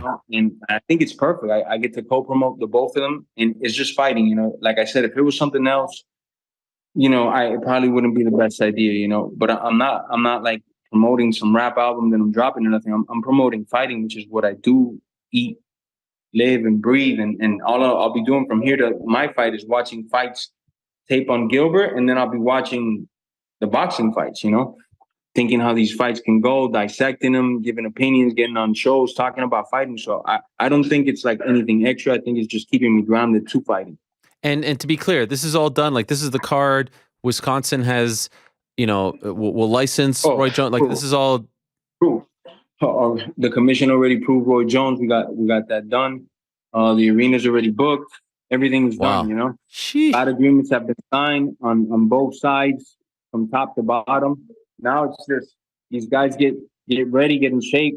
I'm praying to God that nobody gets hurt and every single bout stays that way. And if things do happen, we have pieces that we can interchange that'll still break headlines, So we're very excited. At least I love it. Also, Killa B Nguyen, the former one championship fighter, she's also on the card, right? Yes. Yeah, she's also on the card. We haven't confirmed her opponent yet, but she will be on the card. Okay, look at you, promoter of the year, Jorge Masvidal. Is it just boxing for you now, or are you still going to do MMA and bare knuckle? No, it's everything. It's everything, man. It's MMA and it's boxing. Like I said, this is my world. We've been working on this very hard for maybe, let's say, 3 years. We've been going at this hard, man. Not too many people have known about it because we keep it small. We just get to work from top to bottom. We pick the cards. I mean, like I said, I have I have devoted my life to this. I have 20 plus years just as a pro, not counting all the amateur years as, being 12, 13 years old all the way to 18. All this time that I have in the sport, it just makes it easier for me to put on these fights, to sit with my matchmaker, talk to them all night. What do you think about so-and-so and against so-and-so? Well, I don't have so-and-so's address or contact info with up. I think I might have a guy, and it's just like, it just flows, man, So I love it. We got some big MMA cards coming. We have a huge bare knuckle card coming that I will announce on your show that you're gonna love. I'm trying to get the same reaction out of you, but it's gonna be bare knuckle, and it's gonna be some legends of MMA versus some legends of MMA mixed with some high level strikers. Your mind is also gonna go quick short circuit when I announce the card. So I'm excited, brother. I'm excited. I love it. Congratulations again. April 1st, 2023. Gamebred Boxing 4, Pfizer Forum, Milwaukee, Wisconsin. Main event, Anthony Pettis versus Roy Jones Jr. Mr. Yal must have forgot himself. Jose Aldo versus Jeremy Stevens. Jacare Souza against Vitor Belfort. Pearl Gonzalez, Gina Mazzani. Paul Daly, Anthony Taylor. Devin Cushing, as you said. Bean Wen, and other up-and-coming boxing talent. Gamebred / fighter / promoter / entrepreneur. The man wears many, many hats. And I appreciate you coming on and announcing all of this on this year program. You lived up to your word. The streets are buzzing. The streets are talking. Thank you, my friend. Good luck with this. Let's do something next week. You want to come back on next week to break some other news? Feel free.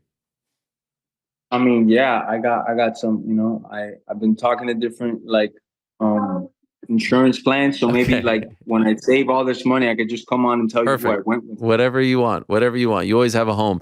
Thank you, Jorge. Appreciate it. I love you, very motherfucker. much. Thank you always for your time, my brother. God bless you. Thank you, because you always got my back when I win.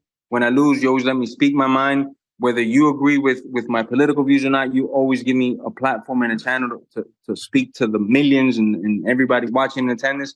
Thank you, everybody, for watching. Thank my number one sponsor, God Almighty, Jesus Christ, for everything that's in my life. I started out with not a lot, and now I can't complain. I just thank God every single day for the life that I get to live. I go to the gym, I come back, make some phone calls, and get to work. And a lot of the things that I see in my mind come to fruition, and I just could thank God for that. So thank you, God. Thank you. Hell yeah. Well done. Thank you, Jorge. Good luck. There it is. Gamebred Boxing 4, the man, the face. The face of this promo, and I mean, I see a lot of people saying that this is a joke. This is not a joke. It's not April Fool's. It's legit. This is a real card. I know it seems a little bit like wild, right? Anthony Pettis, Roy Jones, Jose Aldo, Jeremy Stevens, Jacare Vitor Belfort, but it is a legit thing. I see the poster. I think we even might have the poster. It's a legit thing, and it's Gamebred Boxing, and it's going down on UFC Fight Pass and In Demand. So there's one that GC just whipped up in the last few minutes. Well done, GC. What a whiz. Yeah, good job, GC. Yeah, great job. And there's the poster. There it is. We've got it all. So great job there. All right. We'll talk more about that with the guys later, but for now, let's talk about this past Saturday. We spoke at the top of the show about Fedor's last fight. Didn't go his way. Ultimately was won by Ryan Bader. He retains his Bellator heavyweight title. He's kind enough to join us right now, so let's get to him. Mr. Ryan Darth Bader. There he is. Hello, Ryan. How are you? What's going on, buddy? How are you? It's all good. I appreciate you coming on. Congratulations on the win. Big spot for you. Big moment for you. Would you say maybe not the opponent was the toughest, skill-wise, but just the circumstances, one of the toughest of your career? Because it did seem like everyone wanted the storybook ending for him. And you're such a nice guy, and everyone loves you and respects you, but you were just put in almost an impossible spot. Did you feel that pressure as well? Yeah, a little bit. It was one of those things where I didn't have a lot to win in that fight. Going out there and beating Fedor or whatnot, but, I beat him in 35 seconds the first time. You have people come up who are like, oh, you're going to smash him, this and that. He's not what he used to be. And that adds a lot of pressure for sure. Even some of the executives, not only that, if Fedor's going out, say he beats me, right? And then that belt's, he's retiring. That belt's gone. So they're in a pickle too, and so you start thinking about what happens if I end up somehow losing, it just felt like a lot of pressure was on my back. So to go in there and do what I did, which we were planning on, but to get it done, it was one of those fights that was kind of nice to get over with. Big platform on CBS, Fedor, lots to lose, but we got it done. Did you not want the fight to happen? Like, would you have preferred something else, considering all that? Yeah, at the beginning, they were talking about Fedor, and I was like, why? Like Yeah. I said, it's kind of lose situation. I didn't know it was going to be on CBS and all that kind of stuff. So I got more excited about it as it went on, and kind of heard, hey, we're on CBS for the first time. I started thinking like, all right, who else? There was probably going to be a rematch anyway, with either like Linton Vassell or something, or Bodowski. And so I said, why not? I'm like, I started getting more excited about it. And then anytime you can get in there with Fedor, it's a cool experience, and he was always pretty vocal about that in the media. He wanted me for his last fight, and Fedor kind of gets what he wants in that aspect. And so got more serious talks about it, and then I started getting excited about it, and ended up being a good time, and just get my head down, did my job, and didn't let the outside stuff kind of play in at all. Did it last longer than you expected? Of course, the first fight, 35 seconds, you never know if a fight's going to be that short. But I actually thought, I'm not trying to be disrespectful towards him, but Yeah. I was actually surprised that it went 2:30 and that he was able to hang on, just given, his age and everything like that in the layoff. Were you surprised? I knew. I mean, it was first round. I knew going into that fight, that as the rounds went on, it was only in my favor. And we planned. I didn't go in there expecting to knock him out again in 30 seconds. So we were ready for a hard fight, but it was kind of one of those things where I knew going in, it's either if he's going to win, I think he had one way to win, knock me out in the first round. If it went past the first round, it was going to be done. But yeah, I mean, he was pretty crafty, on the ground. He could have taken a way out, and he kept defending himself and fighting. I was hitting him with elbows, obviously punches and all that kind of stuff. But, he went out fighting for sure. But yeah, I just felt like I saw everything in there. Obviously he's throwing those big right hands, and that's what we were most concerned with. And end up hitting him with that right hand, put him down. I knew I had him from there. Once he was on the ground, I knew he was going to finish it. Did he tag you at all? Did you feel anything from him?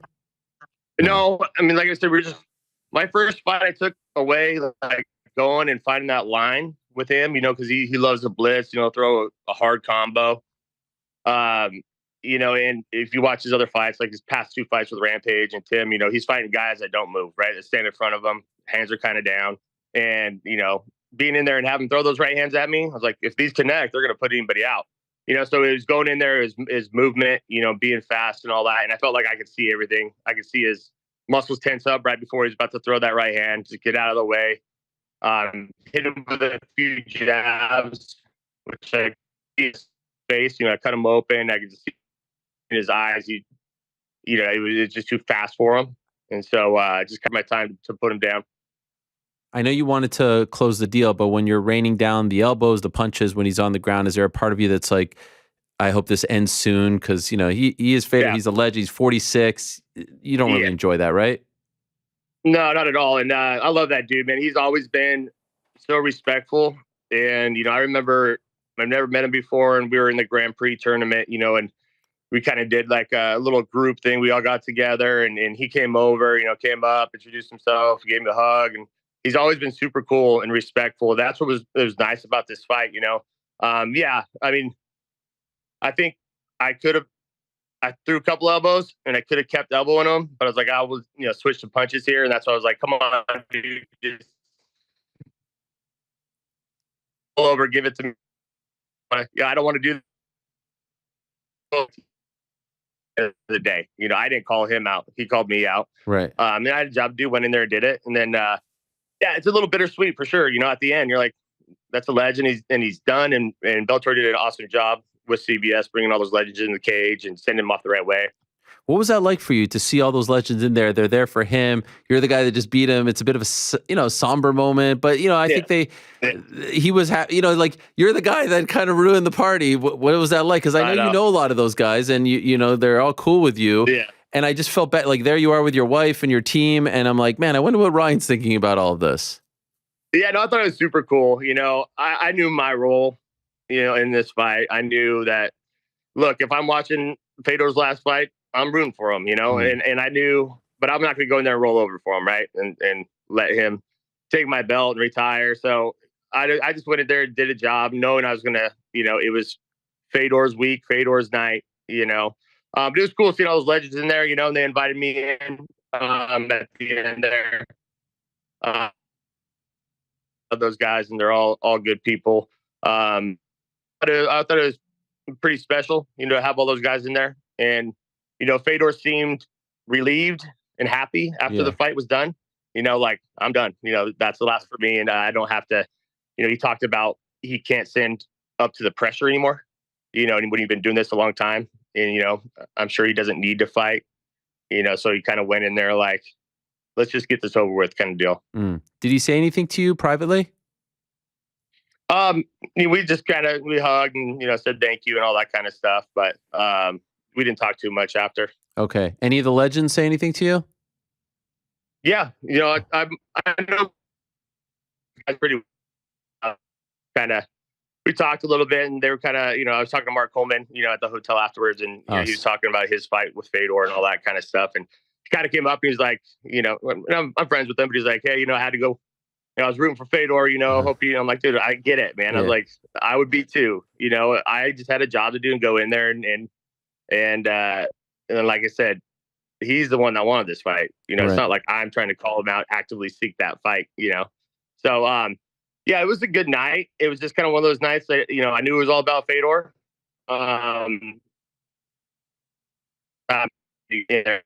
Do my job. Obviously, he's not the biggest heavyweight, but I'm just wondering if you are surprised that you've had this amount of success at heavyweight in Bellator, because correct me if I'm wrong, it was never really your intention to be a heavyweight. It was just more, you were the champ, Grand Prix, opportunity, but now you've had a pretty damn long tenure as heavyweight champ. Does this surprise you?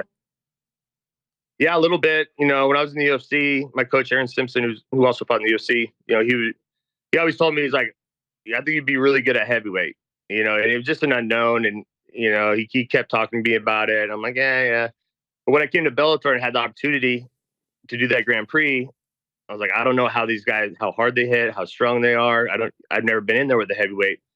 And, I think Mitrione was, because I fought King Mo, who was pretty much a toe fiver first round. But when I fought Matt Mitrione, who's a big, fast heavyweight, I was like, okay, I belong here. And obviously I was jumping back and forth. And then I kind of let my ego get in the way. I was like, oh, I can do it. I can cut this weight. My last two cuts down to 205. Terrible. I felt terrible. Can't take shots, And then that's when I kind of decided, you know what? I'm just as strong as these guys, hit just as hard. My cardio is better than these heavyweights.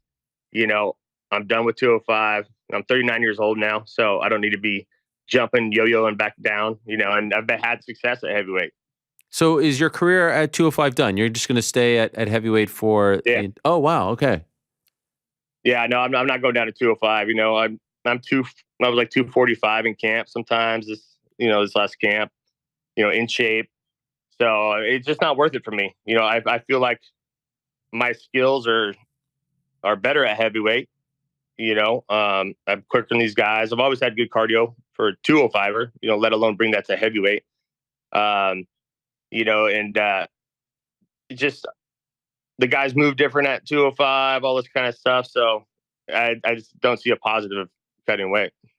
A lot of people are up in arms yesterday over something pertaining to this fight that you had, and I want to be clear here when I say this is not so much a question, but it's more like me trying to clarify in a statement. Here's the thing: a lot of people may not know this because they're just fans of the sport and they don't really know how the sausage is made.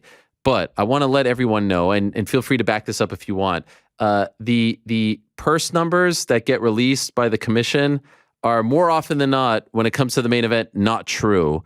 The reason this is done for many years is so that, promoters don't want other fighters to know what, fighters are making. And so there's like a promotional agreement that they release, but then there's other stuff. And so people were very upset over what you made and what Fedor made, and were tagging me saying, why aren't you talking about Bellator underpaying their fighters? And so I just want to throw this out there. You did not make what was put out there. Is that accurate? No. Okay. No, I made significantly more. And it's and you get that a lot. They'll release that and they're like, Fedor made $100,000 for this fight. No, I wouldn't be fighting if I was making that. This is a job for me. And I'm making kind of money where it's hard to walk away from, to walk into a cage, especially at our level and how good we are, and leave that money on the table, So it's one of those things where I get asked that quite a lot, but yeah, the bigger players in here, the champions, all that kind of stuff, that's our disclosed pay, but Bellator treats us very, very well. And I know they treat Fedor even better. This is way, like, whatever you're making, I'm not asking specifically, but this is way more than what you were making in the UFC, right?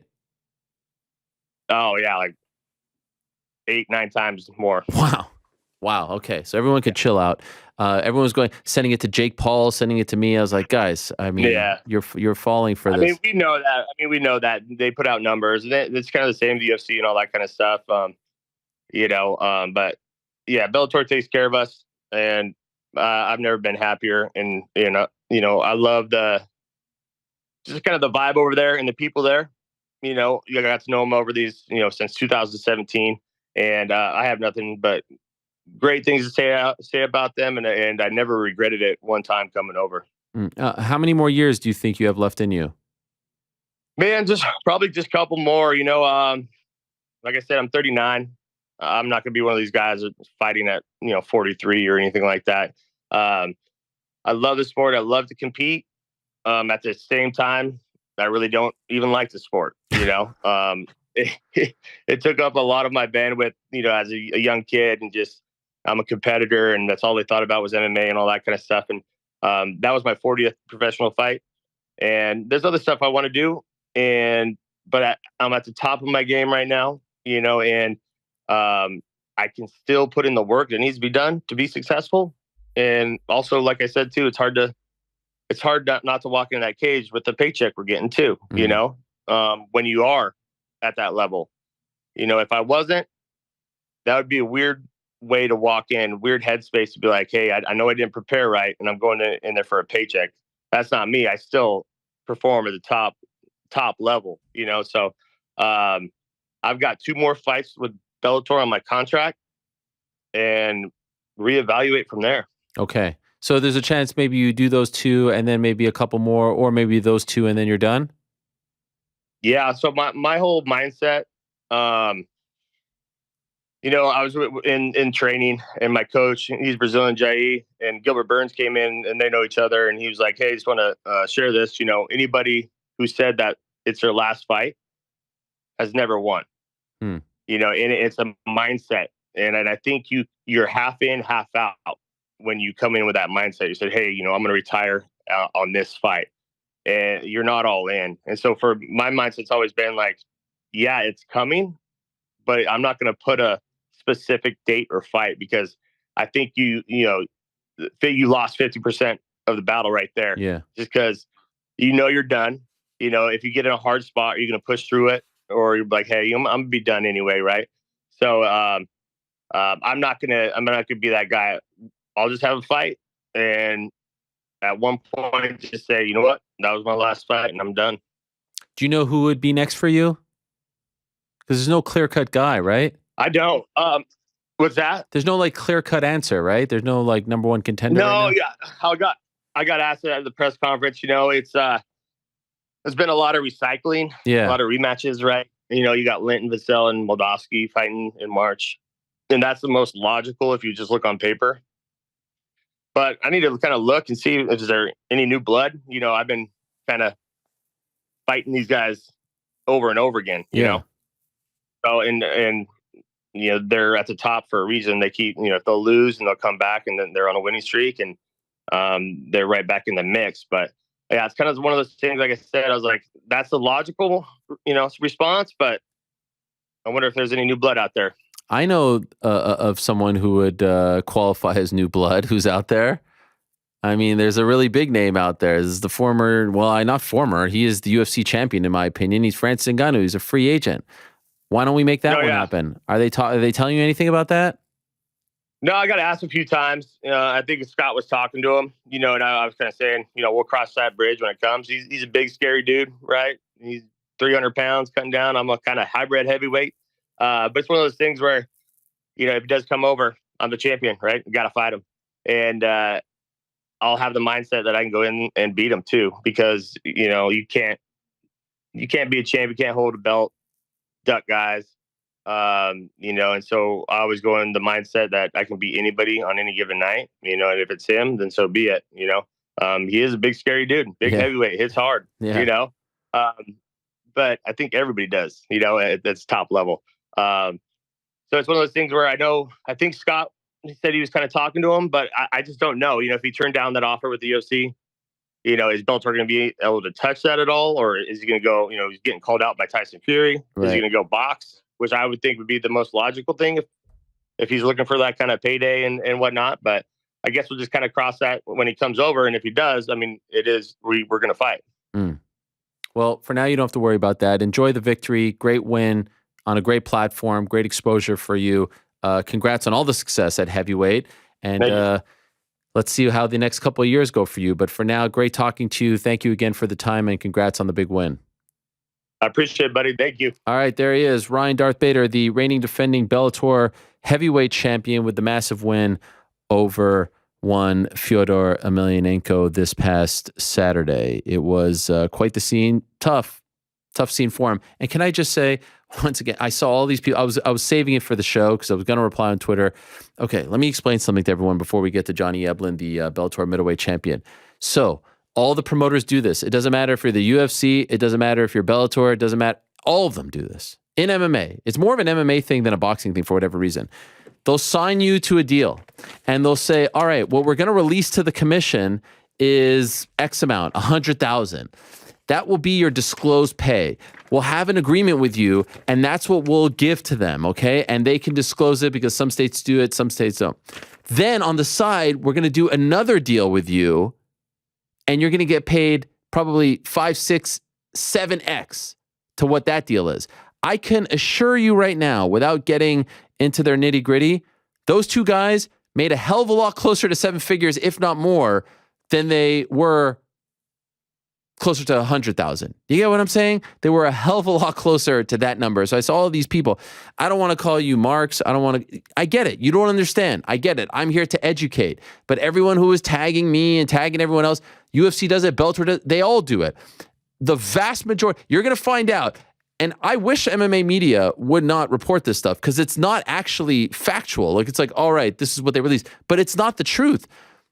I guarantee you when Conor McGregor and Michael Chandler fight, they'll say Conor made $1 million and everyone will write it. He did not make $1 million. I can assure you he's making a hell of a lot more. So is Chandler, Bader, Fedor, all the big dogs, Izzy, all of them are making a hell of a lot more than is being released. That being said, they're still not making as much as their counterparts in boxing. Let's not get it twisted. Eddie Hearn confirmed that for us on Wednesday. But please, when you see these big names and the disclosed pay and the social media graphics and the articles and all that stuff, it's not the truth. Especially if it feels insulting, it's more than likely not true. It's a hell of a lot more. Please understand that. So everyone who is tagging me and tagging Jake Paul, oh, why are you so quiet about this? You know why I was so quiet about this? Because it was a waste of time, because it wasn't the truth. And you were being fooled. And so I'm here to educate you, and you're welcome. All right, let's go to the Bellator middleweight champion, the man who Jorge Masvidal was just talking about. Johnny Eblen successfully defended his title against Anatoly Tokov on Saturday. He joins us now via the magic of Zoom. Wow, what a setup you got here. This is a nice little regal setup, Johnny. How are you, my man? Great. How are you, Ariel? Good to have you on once again. You're looking great. I like the glasses, by the way. The frames are nice. You're looking good. You're looking like a champ. How's the eye feeling? Oh, great. Just got a few stitches. Got caught in the second round with the right hand. Shit happens. Sometimes you're going to get cut open. You're going to get a black eye. Felt like first round maybe went to him. Second round was wild, but a ton of fun. And then you were figuring him out. And then third, fourth, and fifth was all you. Is that how you would, in very short, assess the fight? In the fight, I thought maybe first round was to him. Okay. Second round, I thought was to me because I dropped him. But he landed a few, I landed a few, and then I dropped him, which was the big, I actually hurt him bad. That was the biggest thing. And then from there on out, I just dominated him. Also took him down at the end of the second. So I watched it back, though. I don't think I lost a round. The first round was the closest. The second round, he was winning, but then I dropped him and then took him down at the very end. So it's like And like when he outlanded me in the second, it wasn't too significant. So yeah, I think I won every single round. Even though like right after the fight, I was kind of sitting there like, man, I think he might have beat me the first round. I was kind of sitting there and like they said the judges did 50-45 and then 49-46, 49-46. I was like, okay, 2 judges saw me losing a round. So I was like, okay, maybe I was right. But then I watched it back and I'm like, no, dude, I think I won every single round. Was he tougher than you thought? No, he just surprised me with his speed and timing. Okay. He was a little bit faster than I thought. His in and out movement was better than I thought. His footwork, and his timing was really good. He had really good timing. He doesn't have fast hands. I knew he was going to hit hard, but his timing was superb, and he was really good at moving off on an angle, so he wouldn't be standing in front of me. First title defense for you, of course. You beat a legend, Jorge Masvidal, in supremely dominant fashion over the summer. Did it feel different because it was the first, or maybe because of the stage, CBS, all that talk going in? When you're the hunted as opposed to the hunter, maybe it's a little bit different. Did you feel any sort of different feelings going into this? Not really, man. It's just a fist fight at the end of the day. We're just getting locked in the cage, 5-minute rounds, and I'm gonna go in and do my thing. Maybe a little bit different. Yeah, I'm the hunted. I'm the champion. But outside of that, man, objectively speaking, it's all the same shit. What about fighting on CBS? Did you feel any kind of different buzz? More people talking about it? More people reaching out to you? Anything like that? A little bit, but I kind of, that's just background noise to me. The main thing I'm focused on is the fight itself and showing up the best Johnny Eblen possible that night and putting on a good performance. So I kind of just drowned out all the background noise, all the extra stuff, and I really focus in on the objective at hand. What about fighting for 25 minutes? Right. Bellator putting you in this spot, I thought was a huge vote of confidence, right? Under the legend Fedor going up against the champ Bader, and this is kind of like this was a big deal for them, their first Bellator show, and they chose you. I know Yoel was supposed to fight on the card as well for the belt, but maybe you would have been the third fight. Then you get bumped to the second. Whatever it is, you're on CBS. Yeah, I tried to get them to do that. Oh, where I would be the championship fight. Yeah, but they're like, we don't have enough time. Blah blah blah. We won't be able to do it. Doesn't make sense. I was like, oh, that would suck because like it's 3 Team Fedor guys against. Oh wow. Well, Yoel's not American. Yoel's not really technically American. He's Cuban, but I mean he's Cuban American. Yeah, so yeah. He resides in America. So, I mean, it'd be Team USA versus Team Fedor / Russia. So I thought that would be pretty cool. But they were like, yeah, there's not enough time. 3 title fights, that's tough. And I'm like, but that's huge for CBS. But luckily, they dropped that Yoel Nemkov fight and they put me and Tokov in. And I mean, that's a big vote of confidence that they have that I'm going to be, putting on a show. So I tweeted this right after the fight, a poll on Twitter. I said, who wins, Johnny Eblen or Alex Pereira, who, of course, is the middleweight champion of the UFC? And the reason I tweeted it out wasn't to be cheeky. It's because I think it's a really interesting question. And I think, to be honest, you have the style and the skill set to beat him. Right? You're wrestling, he's a striker, all that stuff. Now, last I checked, it was like 82% or something like that in favor of Alex. Now, I feel like that's just, UFC fans. Yeah. What do you make of this? I mean, I think I beat him, 10 times out of 10, I beat him. I'm too much for the guy. I am a style matchup disaster for him. He's a style matchup great for me. I have great cardio. I can hit hard. I can take a punch. And I mix up the striking and wrestling really well. I just, dude, I don't see him beating me. There's no way. There's no way. And you can't make up for the ability of how well I can wrestle. You can't make up for that. Like, especially with the time that he has in MMA, there's no way. He's too old. He would have had to start wrestling like 10 years ago. So I think I'm a bad style matchup for him, and I think I beat him 10 times out of 10. And you said on Saturday, because this kind of goes hand in hand with that discussion, you truly feel, you're not just saying it, you feel, you look at everyone, every single organization on the planet, every promotion, you're the best 185er on the planet right now. I think I can beat anybody on the planet. I'm one of the best, if not the best middleweight on the planet. I can't say for sure, like factually, because I haven't fought everybody. Sure. I think I match up damn well with every single middleweight in the world, and I think I can win every single fight. When did you start to believe that? How long has it been since you believe that? I want to say during this camp, it started just like creeping in. I'm like, dude, I'm getting better. I'm getting good. And like, I'm a problem. I'm a huge problem. And I still got to work on a lot of stuff, which is I'm going to be more of a problem this next camp. You know, I'm just getting better exponentially and it's getting scary. So I'm just kind of seeing the trajectory. And I'm like, the fact that I'm beating the shit out of guys right now, it's only going to get worse. That's the part that's so crazy to me. It still feels like you're just scratching the surface and you're the champ and you're beating these guys who are super tough. I mean, the Mousasi fight was incredibly impressive, but it's rare. Like usually you see a champ and he's kind of now he's going to be staying here. He's going to kill everyone because he's good, but he's going to stay here and not necessarily improve. It feels like in a year or two, you could be exponentially better than you are right now. 1000%, man. This is just the beginning, just scratching the surface. There's so many things I need to get better at. So many little things I need to tighten up. And I'm very critical of myself. And I think that's the reason why I'm so damn good. We just had Masvidal on. I don't know. Someone needs to cut this clip and send it to you because he put you over. I mean, he's like, this guy, I've been talking about him for the last 20 interviews, blah, blah, blah. He is the best. He thinks you're the best middleweight on the planet. He was just speaking very, very, very. He texted me that right before the fight. He's like, hey man, just want to let you know you're the best middleweight on the planet. Like, just go out there and do your thing. Believe in yourself. And like everybody around me been telling me that too. It's not like I've like been telling people that. Like I doubt myself. And it's just like the people around me watch me work, watch me do my thing, watch me train, and they're like, dude, you're the best. And I think that's a vote of like, it's like I have self-confidence, of course, but I'm going to doubt myself because I'm very critical of myself, right?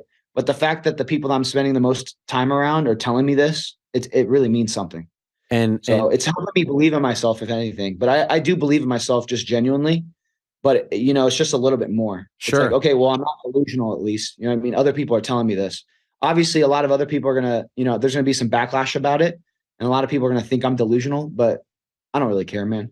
The people that are around me the most and the people that actually know me are telling me honestly what they think. And that's what they're telling me. So I'm just like, fuck yeah, let's go. Let's go get this money.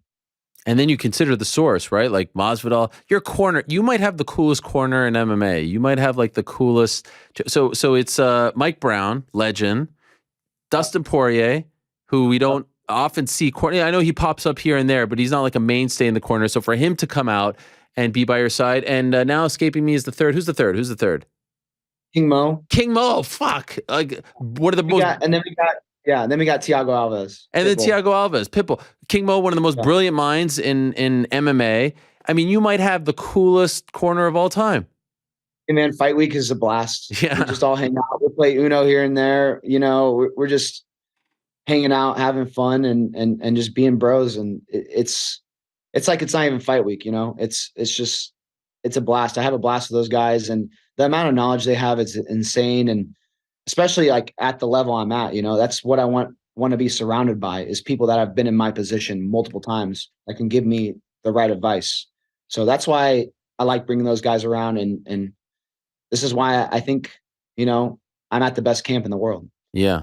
By the way, you ever go with Bo Nickel at ATT? Yeah, of course. This last camp, not really, because he's a southpaw. Okay. More, you know, grappling heavy, not too much striking. But I want to say before I got the fight, he came out like before my camp, like pre-camp, when I just always train. I'm always sparring. Me and him got some rounds, and, you know, he's green. He's good. He has a lot of potential. He's going to be great, I think. Man, I could see a world in a few years where both of you are on top, you know, maybe in different promotions, obviously, but like promotions, or maybe we have to cross, but man, I don't give a shit. If he's in my way of becoming the best and you'd fight him, like I'll fight him. I'll fight anybody, bro. Okay. The only person right now I'd think I wouldn't fight, like obviously I wouldn't fight George. Right. I wouldn't fight Darslav Amosov. That's like my boy. Like he's like a brother to me. Obviously they're like 170ers, and I'm not going to go down a weight class. I'm going to go up a weight class. but for the most part, dude, I pretty much fight anybody. You think one day you'll go to 205? Yeah, quite possibly. I mean, once I clear out the middleweight division, who else would be left? You know what I mean? I got to do something else. I got to do a super fight. Also, I feel like anybody that becomes the GOAT or anybody that becomes very, very, high level, they have to almost move weight classes just to prove like, hey, I'm this damn good. I can go to any weight class. Who does make sense next for you? I think the winner of Mousasi and Edwards. Okay. That's the one that makes sense. I think they're fighting in Paris in May. So, I mean, it seems like a number one contender fight to me. Do you want Edwards to win so it's a fresh face, or do you want to do it again with Mousasi? Shit, man. You don't give a shit. I just want to go up, fight, get paid, and put on another good performance. Regardless of who it is, man, I really don't care. I'm ready for anybody. Like I said, I'm ready to fight anybody in the world. So I really don't care. It'd be cool because it'd be a different challenge with Edwards. But also, it'd be even better just to run it back with Mousasi, and like I'm getting even better, so I can put on a better performance and even finish him. Right. And by the way, like, all right, so they're fighting in May. You just fought in early February, right? Was it February 4th? Yeah. I mean, that means August. The guy's ready. Like, that's a bit of a long layoff for you, right? That kind of sucks. I know. I wanted to fight 3 times this year. I want to be the most active champion like ever. But Bellator only has so many cards, and it is what it is, man. I guess there's nothing I can really do about it. Okay. So I'm just gonna continue to get better, continue to train, and fuck it. If I can't fight, I'm gonna spar though. So I'm gonna get my fix through training. Or go to your backyard and do a few suplexes. We saw you doing that with the dummy there, and then you pulled it off in the fight. Dude, I'm gonna do one every single fight. That's my plan. Like I told Dan Lambert, I'm like, they don't have a picture of me suplexing somebody at the gym yet. Okay. I've done a couple in fights, and I'm like, Dan, when are you gonna put a freaking picture of me suplexing somebody up here? I'm like, I'm just gonna keep suplexing people until you put a picture up. We're showing a picture of you right now doing it. We've got one on the screen as you're talking. I don't know if you can see it. Can we get him to see this? Because I feel like this would be a perfect picture for you to put up at the gym. There it is. Did you see that or no? Come on, Dan, Richie. Yeah, come on. This picture up. Put that fucking picture. But yeah, up. maybe they won't though. So I just continue to suplex people every single fight. That's true. Make you upset. Ooh, that's a good one, dude. You can see my face. Yeah, that's actually a pretty good one. Nice. Yeah, that's a real picture from Bellator. Get it from Bellator. Get CJ to hook it up. I got that one. I thought they had a different angle. Okay. I want to see one from like the other angle where you can see my back arch better. But that's a good one because you can see my face. I like it. That's incredible. Well, you did it again. You continue to do it. Undefeated. Well done, my man. Great stuff. You're coming into your own and a lot more to go. Pleasure to watch you fight. Congrats on the win. Enjoy the time off and can't wait to see you do it again. Thank you, Ariel. Can't wait to continue to put on performances and get on your show more and talk to you more, man. I really enjoy being on here. We will do it again. Thank you, Johnny. Appreciate it. There he is, the Bellator middleweight champion. Remember that name you just heard, Jorge Masvidal, put him over big time. And when you got a guy like that putting over a talent like him, it's pretty damn impressive. And you see what he did on Saturday. 13-0 now, 31. I mean, just an amazing wrestling career, and now doing big things as far as MMA is concerned. That's his second title fight, 2-0 in title fights, won the belt back in June, now successfully defends it. Great stuff. So we go from the current Bellator middleweight champion to the former UFC middleweight champion, but perhaps soon to be once again UFC middleweight champion. Our old friend Chris Weidman is back. Is he there? Is it true? There he is. What's going on? How we doing? Our old Thanks friend for having me on, Ariel. Chris. How are you? You're so busy. You got your Sirius show, which is today at 5 o'clock on Sirius XM.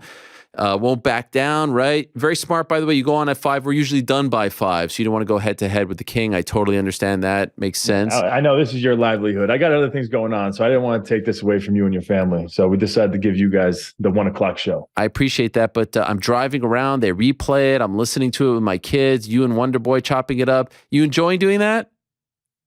I am. I think it worked out well for like everything I've been through with the injury and stuff, being sidelined. It gave me something else to focus on, keep my mind in the game, being able to analyze the fighters more.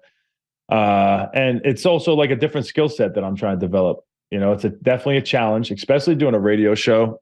It's an hour radio show. It's 4 different segments, and it's me monologuing for the most part. So when I did my podcast, when I first got injured, it was me talking to somebody else for like an hour to 2 hours. So it was just like conversational. I felt like it was a little easier.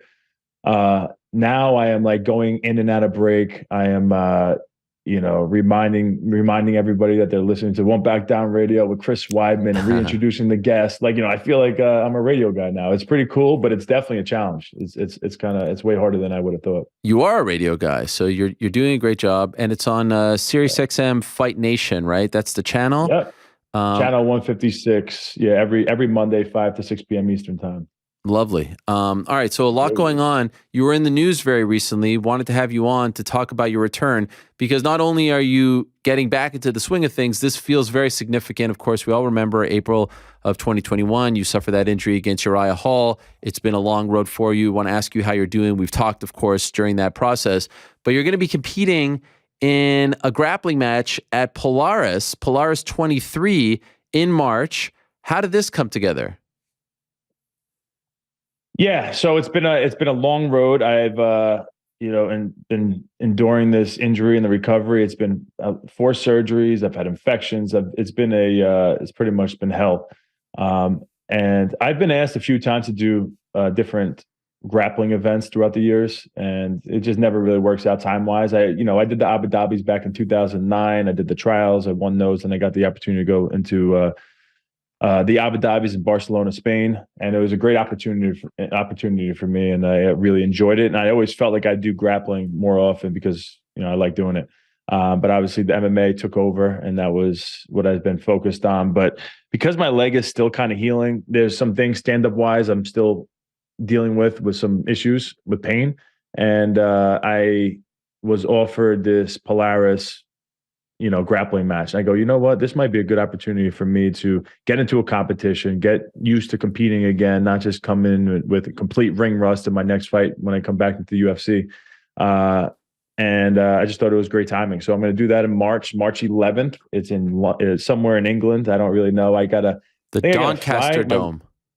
Doncaster Dome. So do you even know where that is? Do you have any idea? I wish I did. Yeah, me neither. It's I think my wife looked it up. I didn't even look yet, but it's I think I had to fly to London, then like Manchester, and then I got to drive like an hour and a half. So when they first hit me up about it, I just figured it was like in Vegas or something. So they asked me if I wanted to do it. They gave me the opponent's name. His name's Owen Livesey. Tough dude, jacked. And I was like, yeah, you know what? Let's do it. Works out. And then they told me it was in England. I go, man, England. That's different. But I think it's fun. I was like, you know what? Yeah, it's going to be different. I haven't competed overseas in a really long time. So why not? Let's go. It's in Doncaster, England, by the way, in case you're wondering. Doncaster. If that means anything to you. Well, it's in England. And I've never been to England before. Really? I've stopped over in England. I've been on layovers, but I've actually never been to England, never been to London. And I've honestly, no offense to people from there, but I never really had like a real I didn't really have an eagerness to go there. Wow. Because I heard it was like kind of like New York City, where it's kind of where I'm from, and it's like New York City. Besides, the food's not as good and the weather's not as good. So I'm like, all right, what's the point?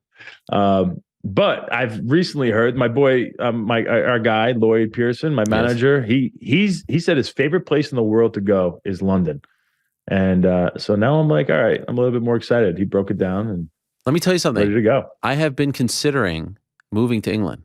I don't know if you know this, but I'm being serious. I love England. I love everything about it. The culture. I love we're big into soccer these days. My kids, all they watch is Premier League soccer. They're really into it. So we watch that. I love the darts. The darts are huge in England. I work for BT Sport. Stop. That's the real reason. There we go. You finally got it. They're going to pay you a whole lot of money to move to England. You do it. Honestly, I think I'm actually more popular in England than I am in America. They love me over there. I mean, it's just amazing. I kind of feel like I should be in England. I feel like I'm actually British. By the way, I'm Canadian, Commonwealth. We're part of the same thing. The Queen, big deal. King, of course. Yeah. You're going to love it. It's a fantastic place. By the way, it's just outside Sheffield, if that means anything to you, Doncaster. No. But keep going. Give me something.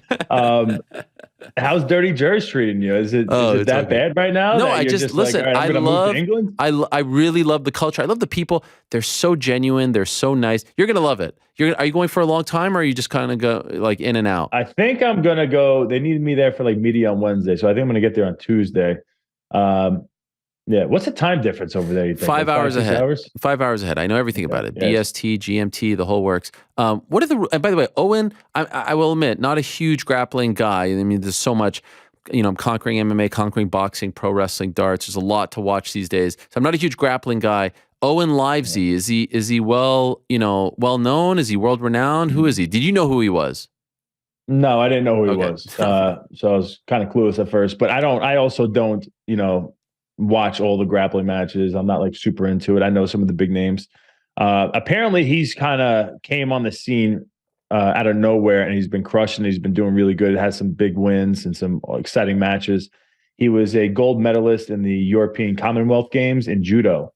So I think that's his biggest credential. But he's a black belt in jiu-jitsu and judo, and he likes to like throw people. He's very strong, strong dude, and I think it's a good one. We'll see what happens. And what are the rules? So you start from standing. It's wrestling into submissions. Okay. So, and I think it's scored just based on aggression. So it's a 10-minute match, and whoever shows more aggression, I guess, going for more offensive moves is going to be declared the winner, or a submission. Okay. So it's all submissions, and at the end of it, if there's no submission, then whoever was more aggressive, I think, gets their hand raised. And your last grappling match, was that 2009 Abu Dhabi? Yeah. That is wild. And when you first came in to the UFC and to MMA, we knew you as the Hofstra guy, but we also knew you as, the grappling guy. You were known as like the super whiz. Danaher's talking about you, Matt Serra's talking about you. So it kind of feels like it's a return to your roots. Yeah, kind of. I've been out of the game for a long time. The first notoriety I ever had in the mixed martial art ecosystem was when Sherdog wrote an article about me after I lost in the Abu Dhabi. So I was a blue belt, and I won the Abu Dhabi trials, and I submitted everybody but one guy. I submitted the guy in the finals who was a world champion as well. And I got a lot of notoriety from that. But then when I went to Abu Dhabi's, I had this really close back and forth match with Andre Galvao. And at that time, he was already a 7-time world champion, and he accomplished a lot. And he was, I guess people thought he was just going to run right through me. And we ended up going to like double overtime, and he ended up winning on points. And it was a great match. It was like one of the greatest matches of the tournament as far as back and forth and like submission attempts and stuff like that.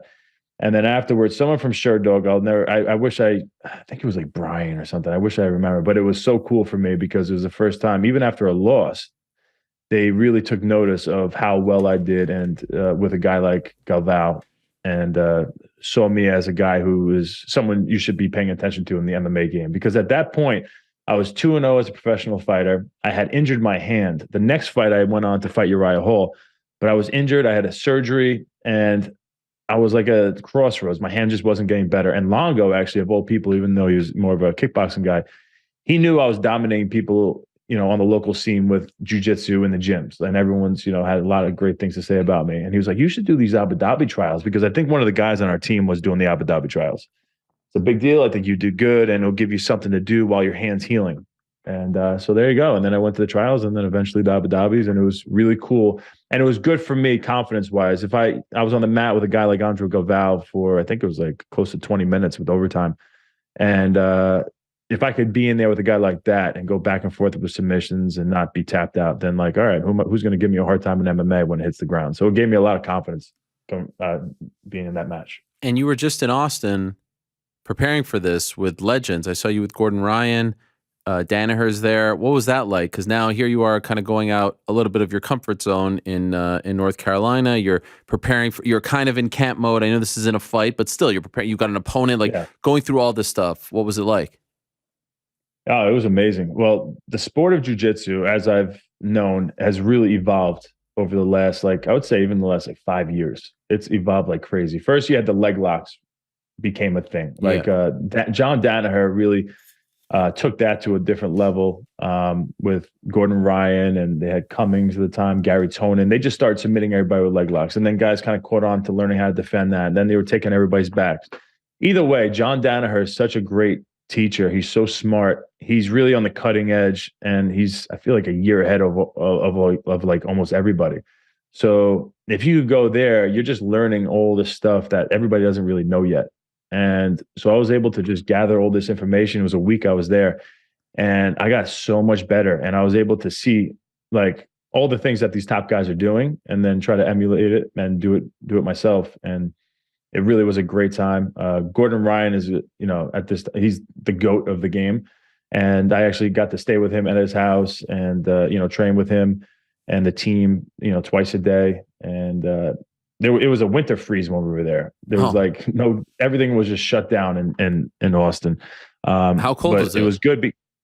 It was like 32 degrees, like 28 to 32 degrees the whole time, but it was cold rain, and which was freezing over on the ground. There was black ice, and there was like some flurries, but it was like 4 or 5 days like that. And obviously Austin, being Texas, is not used to that type of weather. And so they were just shutting down everything. But which was good. It wasn't that much like hanging out, doing different fun things. It was more just straight up training. It was like, good way to segue into the fight, the grapple match. What's it like grappling with Gordon Ryan? He looks like he's a freaking tank. He is a complete monster. Like, it's insane. He is so strong. The amount of effort that I have to put in to move him around, especially on the feet, is just crazy. And then on top of it, his technique is just so good. When it comes to the groundwork, I'm pretty good on my back, which the MMA fans don't really know. People who've trained with me probably know, but like I like being on my back, which is weird because I don't like doing that in a fight. But in jiu-jitsu, I love being on my back. And I have good frames. I'm long. I'm a pain in the ass. I'm flexible. It's hard to get around me, and I'm kind of tricky with submissions. He is just like 10 steps ahead of me on the ground. Like he's on top of me, and it sucks because I know what he's doing because I'm learning it, and I just know, okay, if I put effort into stopping this move, the amount of effort it's going to take is just going to crush me, physically. And then mentally I'm just done. And then he's just really good, bro. He's just on a different level. We had some great goes, but he is on a completely different level. His technique is on a different level. John Danaher has created a system there, and he followed it to the T. And with his athletic ability and his strength on top of all the technique he has, I just don't see anybody being able to compete with him. And then there's a few other guys in the gym that are the same way. There's a guy named this one other kid's name is Jiu-Jitsu Giant. Wow. I think he's 20 years old. He's like 6'8", 280 pounds. That was another fun roll. I did 10 minutes with Gordon Ryan, and we did a lot of standing. So it was like just pulling on the head and just like working standing techniques. And it was just hard go. And then all of a sudden the Jiu-Jitsu Giant, this nice little baby-faced 6'8", 280-pound monster comes over me. He's like, Chris, you want to go next? And I'm like, sure. Next thing I know, I'm on my back, and I'm just being suffocated by this complete nice monster. Like he's just like, it's an honor to go with you. And he's just completely crushing me. It was very humbling experience, but it was also very like eye-opening. And I know I could be right there. Like they just gave me so many tools to work with now that I get to practice and work on here. So where are you at confidence-wise? Like scale of 1 to 10, as far as your health, your leg, everything, mentally, physically, where would you put yourself? I'm pretty damn confident right now. Sparring and everything, I'm right. Like I'm better than ever. I feel great. My leg has some like issues when I bounce around still, and they think within the next couple of months that's going to go away with just some more strength building in the leg. The last time I had a surgery, which was kind of over the summer, and then I had an infection that took a while to heal. I was like down to the bone, with different holes down to the bone that I had to stuff with gauze and stuff. It stopped me from getting, which ESPN's doing a whole documentary on, will be coming out right before my next UFC fight, probably like 2 weeks beforehand. So everybody will get to see all the video footage and everything I've really been through. So vague for a reason, but it's been crazy. Where was I going? I don't know. Well, I was asking about the confidence. You said you're confident, but so let me ask you this. Like when you go through all that stuff, did you ever have a moment where you thought you wouldn't get out of it? Meaning like, you're like, I can't go 4 surgeries in 2 years or less than 2 years. Like, did you ever have a moment where you felt mentally broken? Well, there was definitely moments in the beginning where I just was I just wanted to be able to walk again. Yeah. You know, I just wanted to not have my leg amputated and all that stuff. And then once I got to the point of walking, and then it's been through, I've been through a lot for sure. Yeah. There's moments where I was like, I don't know if I'm gonna be able to do this, you know, because this has been such a process. I've had 29 surgeries. Wow. Now, and I just had 4 surgeries on this leg. No, well, so it was I have 25 surgeries now. I had 25 before this leg, and then now I just had 4 more. So I've been through the ringer already in my career, from wrestling to MMA, and I have that like I'm not quitting attitude. I don't even think about quitting. And I've been through pretty much every type of injury you can think of. But this has been very unique with the way it's tested me mentally and physically, because it's been very hard. It's not easy. It's not easy to come back from at all. And it's been a real challenge for me. And I took it on, and I've tried to keep that same mentality. And I'm finally seeing the light at the end of the tunnel. Was amputation on the table seriously at any point? There was a point in the beginning that was a thing. Jesus. But yeah, nothing. It ended up not. Obviously, that went away, I think, pretty quickly. But there was some scary moments there. By the way, I have such a bad habit. I don't know how to fix this, because you see, this is like my least favorite thing about myself. If I could be honest with you for a moment, you know, we're buds. I could say this. I just said Jesus, and I shouldn't say that. Do you take offense to that? I didn't hear you say that. But I shouldn't say that. But I will remind everyone, Jesus was a Jew, so he's one of us. But the thing is, I should stop saying that. As long as you believe in Jesus. You're a believer. Yeah, he's a guy. Why wouldn't I not believe in him? I mean, but there's some people that don't believe in him. Don't believe he ever existed? We're not going to have this conversation because I'm going to start asking you more questions. But the point is, really awkward. Can I tell you something? It is just between us, and everyone listening and watching. Yeah. Do you know who Katie Taylor is? Off the air, right? Yeah. Katie Taylor. Yeah, Katie Taylor. Yep. I love Katie Taylor. She's the best boxer on the planet, women's boxer on the planet. So I was with her at MSG on Friday doing a thing for the anniversary of her fight last year against Amanda Serrano. And she is very religious. She loves Jesus. She said that to me. A devout Catholic, yes. I guess, right? Love Jesus. Jesus. So she kept talking about Jesus. Her walkout song was religious song, all that stuff. And then at one point, someone else said something, and I said Jesus, like, oh, Jesus. And I was like, oh my God, I'm so sorry. Did I offend you? And she started laughing. Like, no. I'm like, oh my God. I said the Jew line again. I was like, oh, Jesus was Jewish. But I felt horrible about it all weekend. Do you think she was offended that I said that? I think that's one of those things. I mean, you're not supposed to take the Lord's name in vain. Yes, I'm better than this. But I will say, and I'm not speaking for all Christians out there, but for me, it's become part of the culture. It's not, you're not saying it in a derogatory way. It's not like you're meaning to offend anybody. It's almost part of your language. I know. And it has nothing to do with Jesus, but that's kind of just, for whatever reason, that's become a part of your vocabulary. If someone says it in a way where they're trying to be, be derogatory, then that's a different story. Right. That's a little disrespectful, but yeah. What about G's? I'm not taking offense with that. I say G's all the time. Okay. Is G's short for Jesus? I don't know. I don't think so. I say G's all the time. I never think it's short for Jesus. Do you ever say Jesus? Not really. I really don't say Jesus. Yeah. Why do I say that? Unless it's like in a positive thing. There's a lot of people who say that, man. You're not alone. I'm not. I would love to just, come down on you right now. But I know you want to come down on me. It could be like a serious thing, but you're also, What about Jesus? Opening up for discussion. What if I say Jesus? Jesus. As long as you say Jesus like that, you're fine. But if you say Jesus, then it's a little disrespectful. See, a lot of people always say like, "Oh, Ariel can never be wrong." Here I am saying I am wrong on this one, but I can't, and I felt so bad. I mean, Katie Taylor's like top 3 favorite athletes of mine on the planet right now, and I felt horrible that I disrespected her. She said multiple times, and then I have the Jewish neuroses thing where I had to apologize. Plus, I'm Canadian, so I apologized probably 40 times. And I still feel bad about it. So I just said it to you. I wanted to know your thoughts. Thank you for making me feel a little bit better. I'm not really sure if you did, but you're saying. No, I think, listen, your heart's in the right place. I think that's the most important thing. All right. If you were purposely being offensive, then that'd be wrong. I saw on your Instagram, I still follow you. I'm not sure if you follow me, because I got a weird video, by the way, from our mutual friend, Rory Karp. You're doing a movie with him.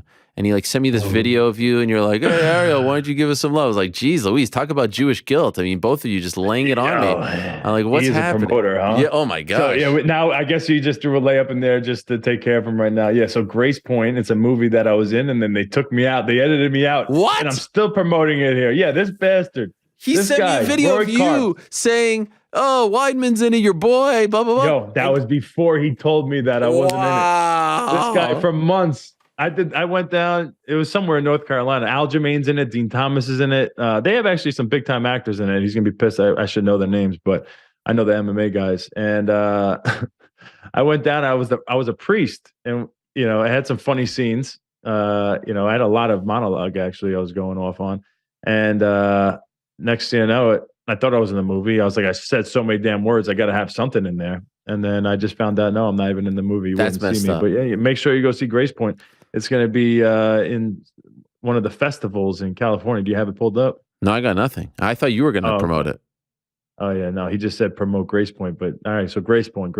Okay, there it is. I don't know where it Grace is. Point, In a festival. not featuring Chris Weidman. Not featuring Chris Weidman.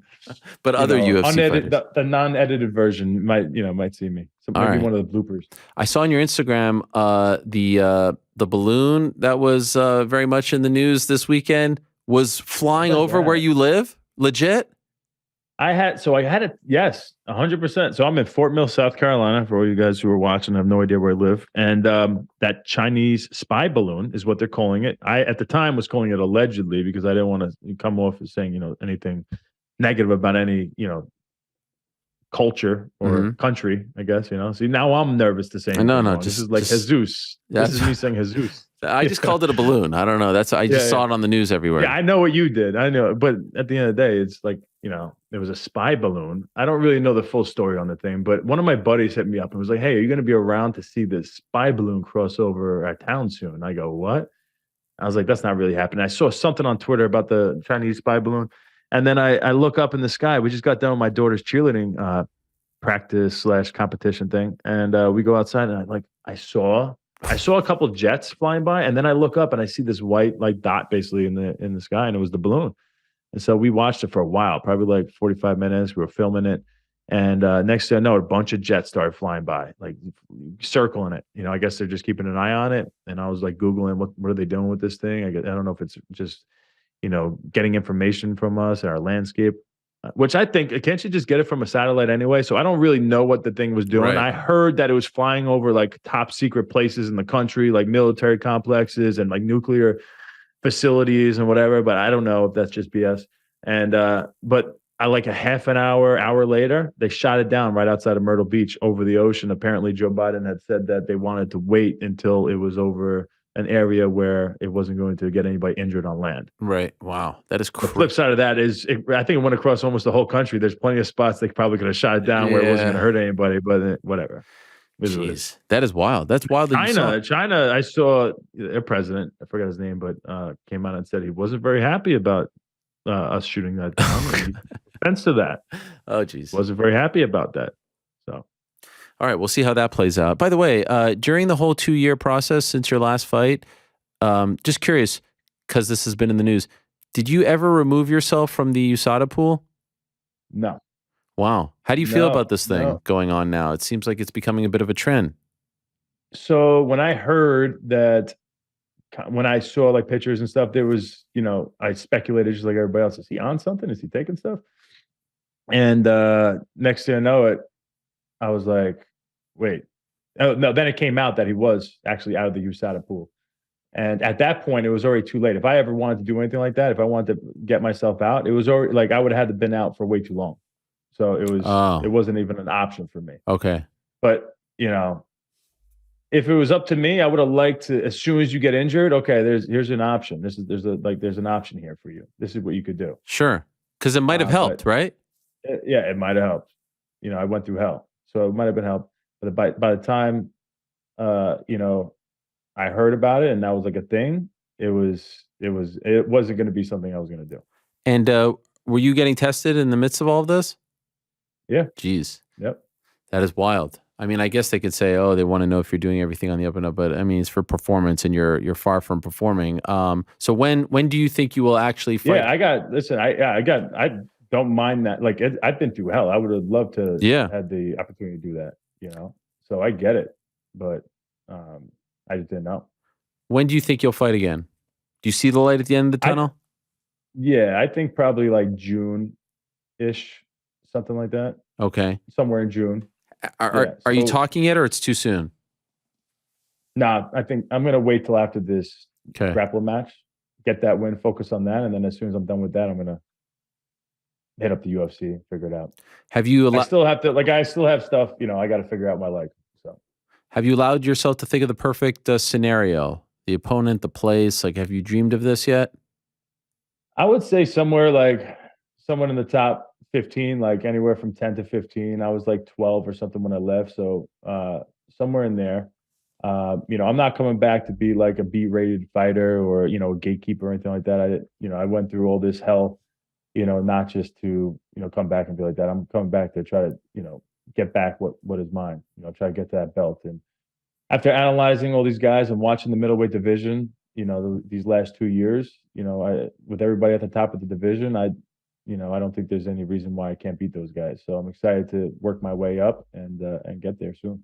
So like right now, I mean, I feel like 15 is Darren Till, Chris Curtis is 14, Gaslam is 13, Imavov is 12, Andre Muniz is 11, Dricus Duplessis 10, Jack Hermanson 8. Like I feel like there's not to say that, it's a fait accompli, it's a shoo-in, whatever, but you look at the middleweight division right now, and I feel like there is some sort of path for you, right? Do you see that? Especially the style matchups. It's a lot, even at the top, it's a lot of strikers, but not a lot of wrestling. Like, if you can return to form, which I'm assuming you think you can, do you feel like you can really make some noise? I think my skill set matches up really great with the top guys, and I'm excited to get there. And I think there is a road to that. And, beat someone in the top 15 and then fight someone maybe top 5, and then boom, I'm there. So I got a lot of work to do, but I'm excited for that challenge.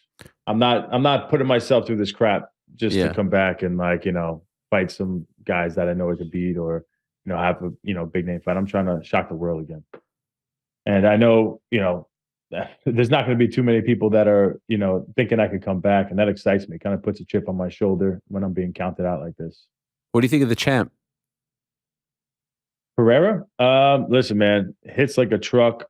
Tough. He pushed through some adversity in that fight with Adesanya, but in terms of wrestling, his wrestling ability and his jiu-jitsu ability, it's lacking, I think, pretty badly. And I think anybody who watched that fight,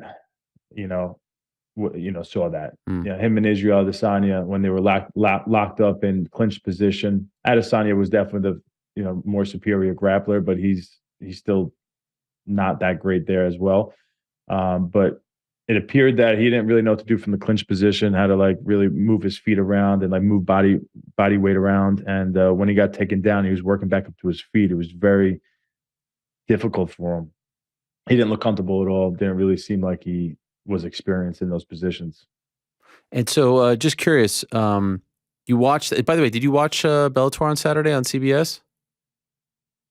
I didn't. I saw just the Fedor and Bellator fight. Okay, I thought, because we just had Johnny Eblen on, and he says he's way better. And I think there's actually an argument to be made, like just that matchup, right? Champ versus champ. He would be a tough matchup for Alex. He's a wrestler, right? Yeah.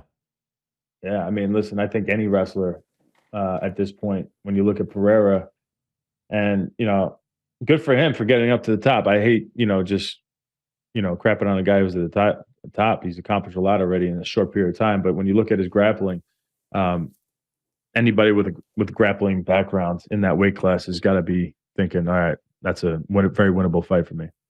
Two last very quick things, because I know you have to go. By the way, I saw this video of a dog attacking you, and you were wearing the thing, and it looked like people wear that thing. You know what I'm talking about, like with the police. Oh yeah. It looked like it was actually hurting you. That was a while ago. Oh, it pinched through. Yeah, what the hell? So that was when I was in Italy for the USO tour. We eventually went to Afghanistan, Iraq, and stuff. It was an amazing. Is this post Uriah Hall fight? No, this was no. Oh. Okay. 2019, maybe. Wow. GC went into the archives for this. I mean, it looked really painful. Yeah, it was. What are those dogs called? It's not a German Shepherd. They're actually a little bit smaller, but they're apparently way smarter. And it's what the military uses. And yeah, they sent that thing after me, and they had me run from it. And it's amazing that I weigh 215 pounds or whatever, and that thing tossed me to the ground. It weighs probably 60 pounds. It threw me to the ground like nothing. And at one of the times, it kept trying to get a better bite on the fat suit, and it got my skin on my ankle or my thigh, or my top of my calf or something. And it was painful. Those dogs are scary. You don't want one of those chasing you. No. But something more recent, you were in like a cornhole championship thing with Doug Flutie and some other celebs. That was recent, right?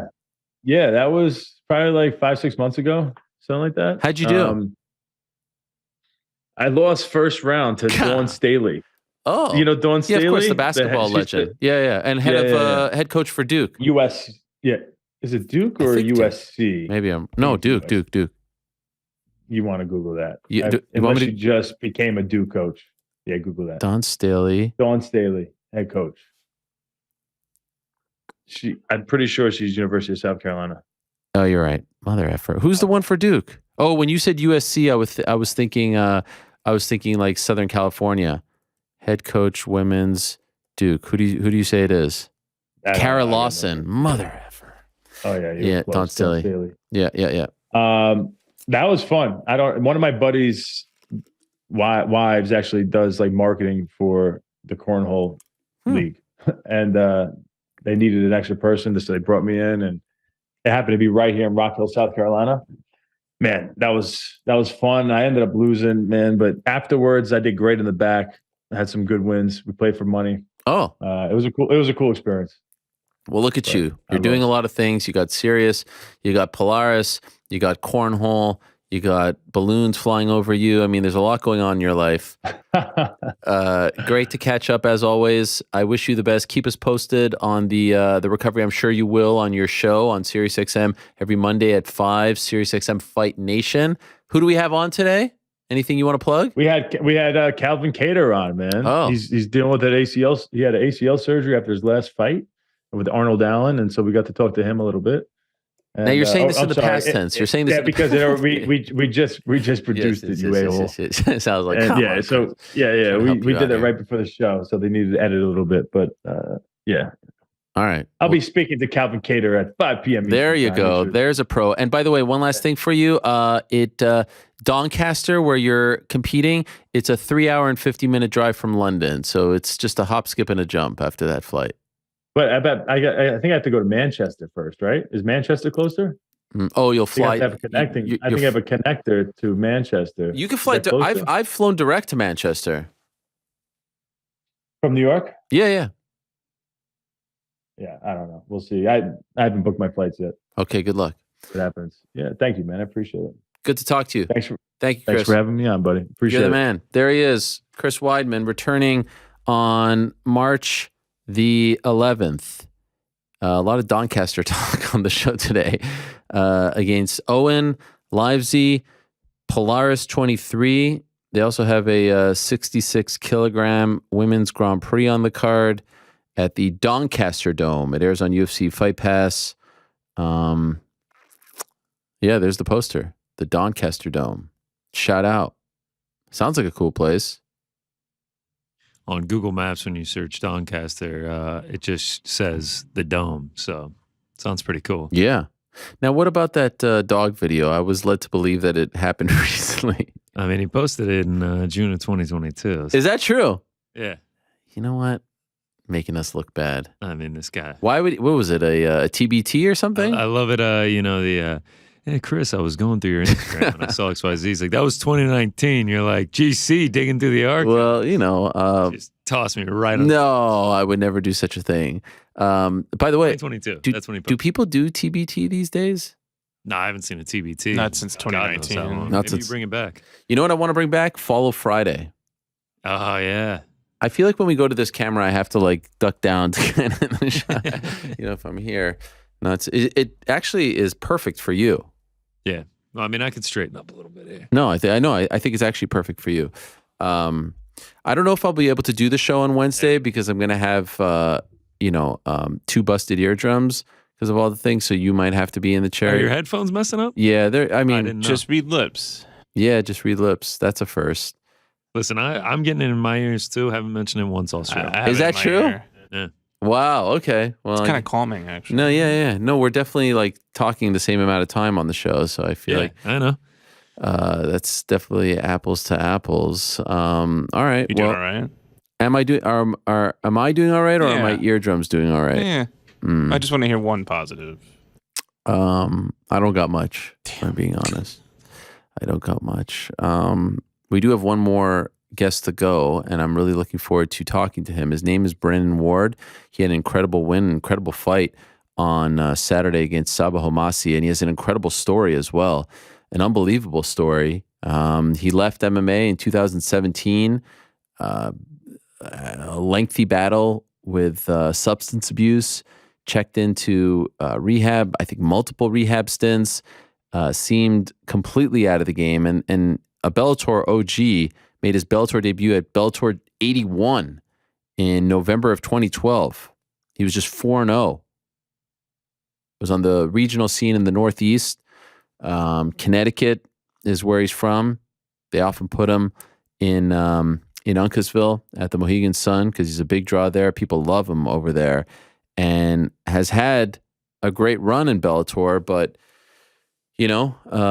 fell off in 2017, took some time off, and returned almost 5 years later. He returned in February of last year against Brandon Bell at Bellator 274, and he hasn't lost since.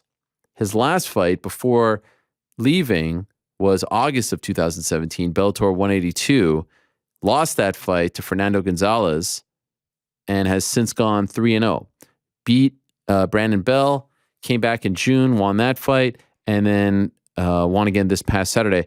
Also, by the way, all of the fights have ended via TKO, all of them, by the way, in the second round. So it's one of the best stories in MMA right now. It's an incredible story, an inspirational story. And then there he is opening the CBS main card in a barn burner, which he ends up winning via second round TKO. Even had Jean-Claude Van Damme in the house to support him. Even had JCVD in the cage afterwards, taking the post-fight photo.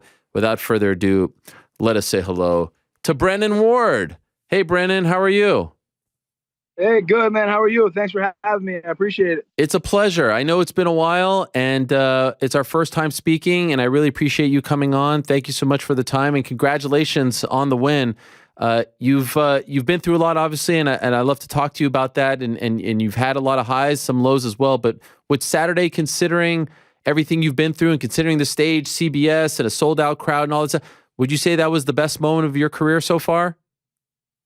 Man, I mean, it's has to be number one. That's got to be the best feeling of my career, man. That and Rising, that definitely topped it. It was unbelievable. It almost felt like it wasn't real for a while, The first round was kind of hectic. It was kind of crazy. How close did you feel to it ending in the first round? Nah, I knew when I took this fight back in November, early December, I knew that the first 2 minutes would be hectic. I told my coaches, even on the way, I said, listen, the first 2 minutes, don't freak out the first 2 minutes. It's going to be hectic. And you're probably not going to like the first 2 minutes, but, What and why go into the fight like that?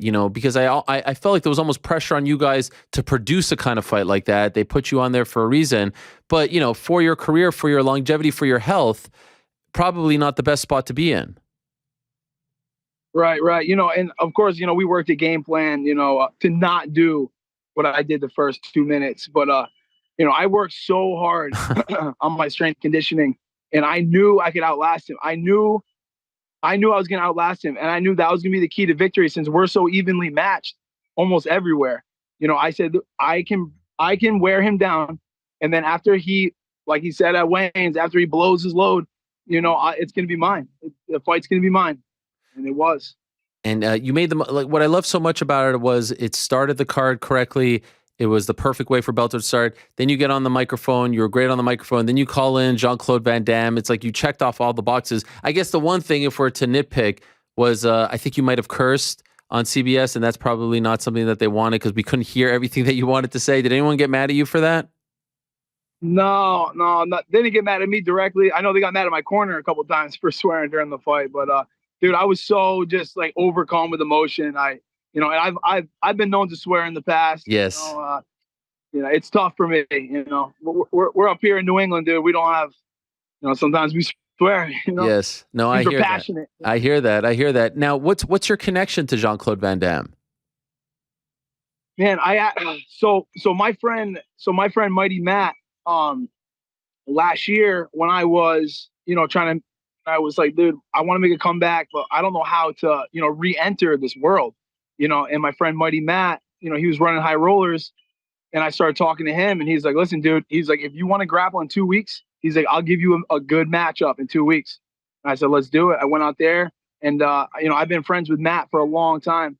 2016 or 17, I've been friends with Matt, and he's real good friends with Van Damme, and he showed Van Damme some of my highlights, and Van Damme was like, hey, I like this guy, and which I couldn't believe because he's Jean-Claude Van Damme, Yeah. and so Mighty Matt, my boy Mighty Matt, put me on to him. Well, it's an incredible story, like I was saying before you got on, because we remember you. You're one of the Bellator OGs. You've been there since Bellator 81 in 2012. You've been a big part of the promotion, especially all those events in the Northeast, in Connecticut, at Mohegan Sun. And then 2017, you just kind of disappear. And then you resurface last year, almost 5 years later. In 2017, after you had that last fight against Fernando Gonzalez, why did you disappear? Obviously the story's been, highly publicized. I'll kind of give it to you quick in, my own words. So in 2017, and in the couple years up to that, really since the tournament and since the title fight, I wasn't living right, man. I was using a lot of drugs. I was drinking a lot. I was involved in some stuff that wasn't, I was living a life that I shouldn't have been living, man. And trying to mix that with the pro fighting and balance it, I couldn't do it. And, I felt like I didn't deserve to be where I was at. I didn't deserve the opportunity to be fighting, where guys would kill to fight on these main cards of Bellator, man. And here I am, not training, doing drugs, wrapped up in a whole different lifestyle, man. And I walked away. I had myself convinced that I didn't want it anymore, because I couldn't get it together, man. I couldn't train. I couldn't put the drugs down. I couldn't stop partying. I couldn't walk away from that life that I needed to walk away from to come back like I did last year. So I said, fuck it, dude. And I quit, When were you first introduced to drugs? How old were you? I was a kid. I was young. I was a kid, real young, early high school. Early high school. So like what, 14, 15, something like that? 14, 15, yeah. And what was it at first? Like marijuana or something? No, it was. The town I'm from, it's a big drinking town. It's a partying town. Real blue collar people. And we partied, man. My town was known for drinking. And so I smoked a little bit of pot. I drank, obviously, but I found opiates when I was 14. Okay. I had a friend of mine who had a surgery, and I remember the bottle. I remember seeing oxycodone on that bottle, and seeing that on the news. This is what people are addicted to. This, like, what is that? And I took a couple of those. I'll never forget the day. I took a couple of those. Me and my boys, we went out to eat. A couple hours later, I took so many, I threw up out back. And then once I threw up, I felt it was the best feeling I ever felt in my whole life. It was really that mix. Yeah. And it was off. It was off and running from there. The throw up was not necessarily the best being high. High on those opiates was the best feeling I ever felt. Wow. Sad to say.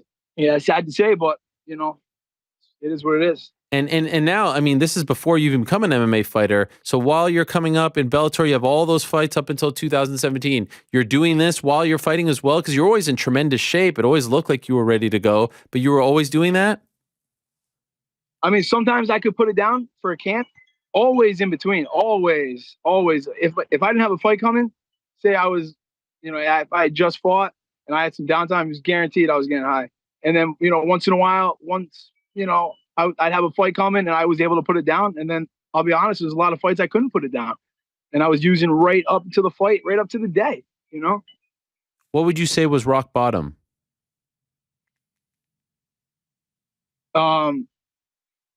you know, being in jail, you know, for my daughter's first birthday, first Christmas, you know, first New Year's, I'm in jail, you know. We're on lockdown. I can't even call her. I can't even call my family. And, you know, and I'll right there and then I can't do this anymore. This is it, man. I'm not missing another birthday. I'm not missing another Christmas. I'm not doing that. This life is done. I'm done with this. And That was it, man. what year were you in jail? I was in jail from 2019 into 2020. Oh, wow. Yeah. And for what? Do you mind me asking? Yeah, well, the initial charges was I actually have a felony assault on an officer, and then I was in prison because I violated probation. I took a deal on that, and I was on probation. I violated probation multiple times, and they got sick of my shit, and they put me back in. So Wow. Was it for a year? no. I just did a couple months. It was the end of 2019 into 2020. Actually, right when the coronavirus was hitting. Oh. You know, so a lot of us were able to get out early. You know? Oh, wow. So you got out because of the coronavirus?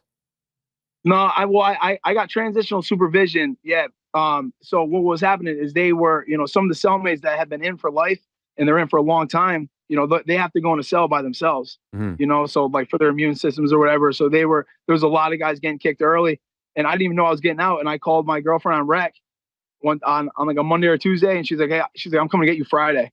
I was like, oh my gosh, it was awesome, man. And then I've been good since. Well, I've been pretty good since. You know, a couple slip ups here and there, but. When was the last time you took anything, you know, substance, drinking, drugs, anything like that? I mean, it's been anything well over a year now, and you know, I actually use a little bit of THC products like balms, you know, THC, low THC with the CBD. Which has been great for me, man. You know, once in a while I'll do like the like real microdose edibles, you know, it helps with my mood and you know, but that's it. Nothing else, man. I can't. How did you do that? Oh man. I tried for years. I was in detox and rehab so many times. And finally, like I said, that last time, you know, being away from my family, you know, my daughter being born, starting to miss these events. It's you know, it was time to grow up, you know, for lack of a better phrase. I had to grow up. It's, you know, I'm gonna be 35 this year, you know. That's a young man's game, you know. When you were out of the game, the fight game, and going through all of this, did you pay attention to Bellator? Did you pay attention to MMA, or did it hurt too much to look at that, you know, previous life? You said it. Okay. You said it hurt. It hurt way too bad. It hurt way too bad. I didn't even want to know what was going on. Because you knew that you could still be there, right? Oh, I knew it. And I wanted to be back there so bad the whole time. So I would say about a year after I quit, so say 2018, I was like, man, when I was getting real bad with the drugs, but I wanted it back because it was gone, right? You don't know what you got till it's gone, right? Deal. But it just seemed so out of reach. Like I was so bad. I was just down the worst path. I was so, you know, physically addicted, mentally addicted. It was such a long shot. It just seemed so out of grasp, out of reach. I have to say, yeah, it was tough. Nolan King of MMA Junkie wrote an incredible feature on you. I would urge anyone, like, I'm not even doing the story justice, and I honestly kind of feel bad asking you some of these questions because I'm sure you've had to tell them over and over again, and so I'm sorry. That's fine, man. I'm sorry for making you relive some of this, but Nolan King of MMA Junkie wrote a great story, and there's even like a mini documentary that they put together. And I urge anyone, because it really drives home what you've been through and had to overcome. There's one story that kind of got me, you know, as a father of a daughter as well. I think on your daughter's, you said you missed her first birthday, but early on there was a big moment in her life, and you were looking for, was it her christening or something that you were looking for drugs? You weren't there. Yeah, her baby shower. She wasn't even born sorry. yet. Yeah, baby shower.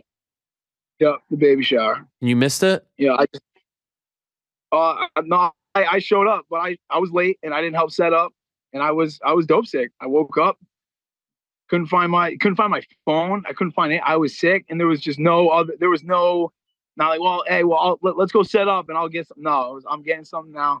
You guys can set up. I'm telling you, listen, it does something to people. It changes your morals. It changes that comes first. That has such a hold on. It has such a hold on you, and it's scary, man. That is a scary thing, and that's why, so I don't mind when you ask me these questions, dude. I feel the conviction that I need to. This has to be known. My story has to be known. Since the fight the other night, I've been nothing but on Instagram trying to answer people. It's so many people. I'm stuck, man. I don't know what to do. I'm like, I know you don't know what to do. I didn't know what to do. It's the scariest thing. You need it. You need it like your car needs gas. You need it like you need air. Or you're sick. You are legit sick. You're going to have the flu in 1 hour. If you don't have it, you're getting sick and you can't function. The anxiety, the sweats, your skin is crawling. So how does one get out of that? Man. Like, I can't even imagine. How do you turn the corner? You got to go to detox. You got to get away. So many times I try to do it myself, and so many guys try to do it themselves. You can't do it yourself. You got to get away from everything because it's too easy.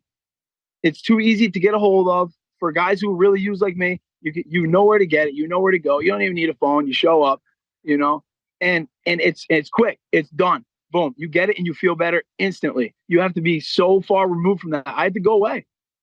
Multiple times. I've been to rehab 3-4 times, 5 times. Wow. The last place that you went to, like what was? Do you want to give them a shout out? The last stop on the rehab. Yeah, I think the last one I went to was this one was in Cape Cod. Okay. In Cape Cod. It was called RCI, Recovering Champions. And they actually have a network, they own like the same owners have a couple of different facilities. And I made the tour. I went to a couple of different inpatient spas, one in Quincy. Then the next year I had to go back to a detox, go to the one in the Cape. Yeah, but and then you got to stay away. You have to stay away for a while. And that hurt my daughter. I had my daughter when I was doing that too. Wow. And I'm going again. Now I'm in rehab again. It's like, oh man, over and over and over. It's Was there ever a point where you thought you wouldn't get out of the cycle, that, this was going to be your life? Like, did you? Yeah. Yeah, absolutely. Absolutely. When it's got its hooks in you so deep, you can't, you don't see, that's what I was saying before. Like I wanted my family back. I wanted to fight again. I wanted to turn it around, but it just seems so like, oh my gosh, I'm going to be sick for so long. Then I'm gonna be depressed after, because dude, the physical detox, that's the easy part. I'm telling you, that's the easy part. A lot of guys, you run out of dope, you run out of money, let's go to detox. Right. The spin dry. They call that just doing a spin dry. It's the months after, the year after, where those chemicals in your brain are not back yet, dude. You're depressed, you're anxious. I used to think I was gonna have no energy to do anything without it. I can't work without it. I can't play with my daughter without it. I don't want and we got to go ride bikes. Oh my gosh, how am I going to do this? I'm telling you. And your brain is telling you that you need it. Yo, man. Just get some. You'll be good. We'll ride bikes. All right. And so many times I did. Are you kidding me? I would be so high playing with my daughter, dude. And people, you want to think I'm a bad parent for that? Think what you want about me. People can say what they want about me. If you haven't been there, then you don't know what I'm talking. If you've been there, you know exactly what I'm talking about. That you don't want to do anything unless you have that. Want to work a 12-hour day welding, dude? No. I gotta be high. And this is months after, and you still have that in your brain. Dude, you're tired. It's bad, man. It takes time. It takes time. So much time to come back. And does it ever creep in again? Like that, if that feeling, that itch shows up, what do you do to get it away? So listen, I'm never out of the fight. I'm not going to say I'm never going to say I'm out of the fight, but I'm enough removed from it now that like I have my natural self is back. Okay. My natural energy is back, man. I enjoy doing things again. I enjoy, all we do is play. Me, my girl, my daughter, all we do. We're just at the park now. We just got home. Like, I have that back, and you have to tell yourself it's gonna come back. And I used to hate I'd be in rehab. Oh my God, people like, it gets better.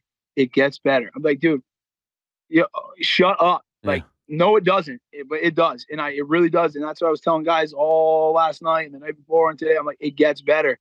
I promise you, it gets better. And I make sure I tell them I hated when people said that to me. Yeah, I hated that. I hated that. Like, easy for you to say, dude. Easy for you to say. But a lot of people who telling you that have been there too. And it does get better. But your brain is telling you it's not getting better. Your brain's telling you it does get better. I got one way to make it better. There's one way, you know? So when did you start to feel like, wait a second, I could get back to Bellator. I can get back to MMA. I could be a pro athlete again, an MMA fighter. When did that start to happen for you? So last year, so Matt had me out at High Rollers last December. I think it was either December 11th or December 16th. And to be clear, that's of 2021, right? Going into 2022. Yes. Yeah. Yep. Exactly. Yep. So what, a little over a year ago. And, you know, and up to that, I was working full time. You know, I've been in the union for a long time as well. And I was working and training, you know, and the guys at work started seeing me training more. And I started feeling better, you know, and now I'm back to wrestling with the college kids. And I'm going around, I'm doing some sparring at the local gyms, and I'm still lighting guys up. And I'm like, dude, I got this still. And I was very, very honest with myself. I said, listen, if I don't think I have it still, if I think I'm losing a step, if I think that I can't compete with these top guys, I'm not going for it. I don't need to. I love my job that I have. I make a great living for my family, but I can do it. I am still at the top of my game. I haven't lost a step. Dude, I give these young college boys, we go at it, man. Any of these young kids, I'm right with them. If not faster, stronger, bigger, dude, I'm there. So you start to do that, and what happens? You call up Bellator? No, I called Mighty Matt, my boy Matt, and I hadn't talked to him. So I stopped talking to Matt when I fell off. I stopped talking to everybody. When I disappeared, I cut the line to everybody, and a lot of guys. Oh, I wish you called me. You should have stayed in touch with me, dude. I didn't want to talk to anybody. I don't want to talk to you. And what? Tell you what I'm doing. Tell you how I'm doing. You don't want to know how I'm doing. I don't want to know how I'm doing. You know what I'm saying? So when I started getting real right again, you know, I called Matt, you know, because I follow High Rollers, and I love the idea of it, you know, and there's a lot of good guys in it. I said, dude, if I could jump on one of these competitive, you know, grappling events, maybe I can get seen. And, you know, and sure enough, man, Bellator saw it. Wow. You know, and they called my good friend Dave Thomas, and you know, he manages me. He's like a brother to me, a brother, father. He's as tight as it gets. And Bellator said, "What's up with Brennan? What's he doing? Is he grappling? Does he want to fight?" And just like that, man, it was on. I fought 2 months later, and fucking rest is history. How did you feel going into that first fight last February? So a year ago almost now. After 5 years away, after everything you had been through, jail, rehab, multiple rehab, like what were you feeling in the locker room? Because by the way, I watched the mini doc that Nolan MMA Junkie did on you, and he was asking you questions in the locker room before the fight, and you were pretty short with your answers. Like it seemed like you were antsy. I mean, obviously everyone's antsy before a fight, but you had been through so much. So how were you feeling? Yeah.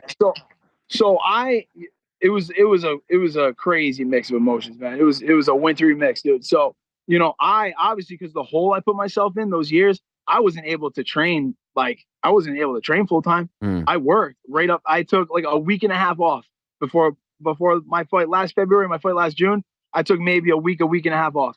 Wow. You know, I might have took 2 weeks last February, but dude, as far as strength conditioning, none. Dude, I'm up at 4 o'clock in the morning to go to work.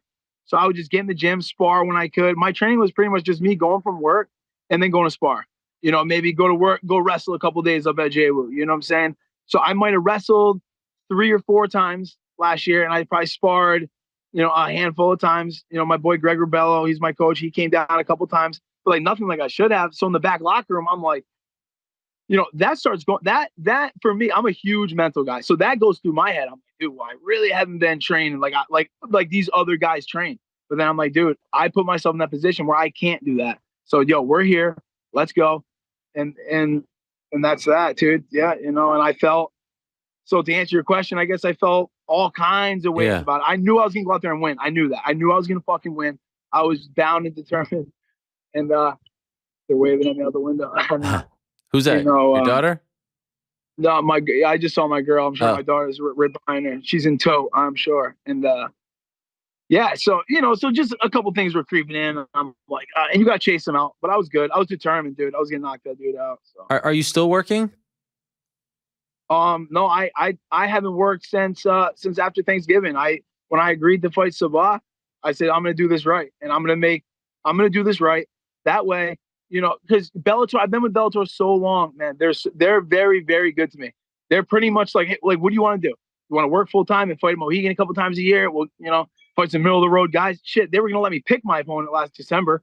You know, they did let me pick my opponent last December. That didn't work out. But, you know, I got hurt and whatever else and some opponent stuff. But, you know, then the opportunity came up to fight Sabah on CBS. And my manager's like, listen, dude, if you're doing this, you're going to fucking train. And I was like, you know what? I will train that way. Now, I said, listen, when I'm older, I want to know that I went for it, that I didn't, you know, when I came back and I was still physically in my prime, dude, I went for it. And whatever happens, happens, dude. But I'm going to go for it, you know. And so now you're done working for now? You're full time? No, I was supposed to go back today. Okay. I was supposed to go in tonight. But, Okay. What is? you know, I got to do a couple things. And what's that? What is the industry that you're like? What's the work that you're doing? Oh, well, construction. I'm in construction. Okay. Yeah. All right. So you're still going to do that? Mm-hmm. Yeah, I think as of right now. That's wild, man. You were just fighting on CBS, and then you have to go to like. Do the guys know what you do? I'm assuming they're your boys, right? Yeah, they know. They know. These guys know what I do. Oh yeah, yeah. They're always at. They've been at the last fights at Mohegan. Yeah, these dudes are wild. These guys are. Yeah, these are some wild. These are different breed. What we do is kind of gnarly, and these guys are cut from a very different cloth. We're not your guys. You know, we're not the construction guys you see them, you know, building little houses on the side of the road, dude. We do heavy stuff, man. We work with cranes. We work with heavy steel, heavy iron. Dude, we do some real dangerous, gnarly shit, you know, so. Do you foresee a day where you could just train MMA, you know, like really go for it and take a break from the working, or you don't want that life?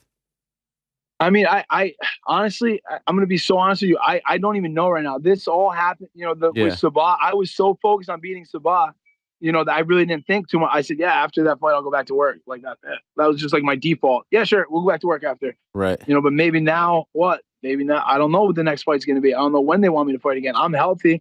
You know, I feel good. You know, I could fight this weekend if they needed me to, you know what I mean? So it's like, I don't know. I don't know what the future is going to hold for me. And honestly, man, it's kind of a little freaky right now, you know, because I'm so comfortable in that job. I love my job. I'm comfortable in it. So I do go work 40, 50. You want to do 60 hours a week? Let's do it. Let's make some extra money, get some good OT. You know, you go home to your family. Now it's, you know, and that's comfortable. That's very comfortable. You know, I stepped out of my comfort zone these last 2 months and trained hard, and I don't know what the future is going to hold for me. Is it fair to say, like, because your comeback fight was February 19th, so it's February 6th, you know, almost a year ago. If we would have talked before that fight and, you know, kind of mapped it out, like, would you have ever believed that this past year would have turned out like you'd be 3-0, 3 finishes, a CBS main card? Like, could you even have imagined this, or was it just like a matter of coming back, let me see if I still got it, and that's it? Like, did you even allow yourself to dream of something like this?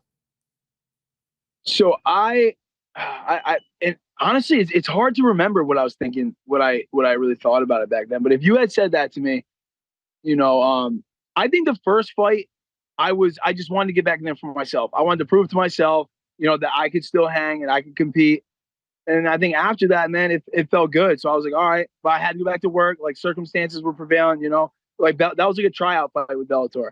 You know, they're like, let's see if this dude, I agreed to fight and pulled out so many times in those couple of years before. Yeah, I want to fight, dude. Bare knuckle, Bellator. I was like the fucking dude. I was like the no-show king.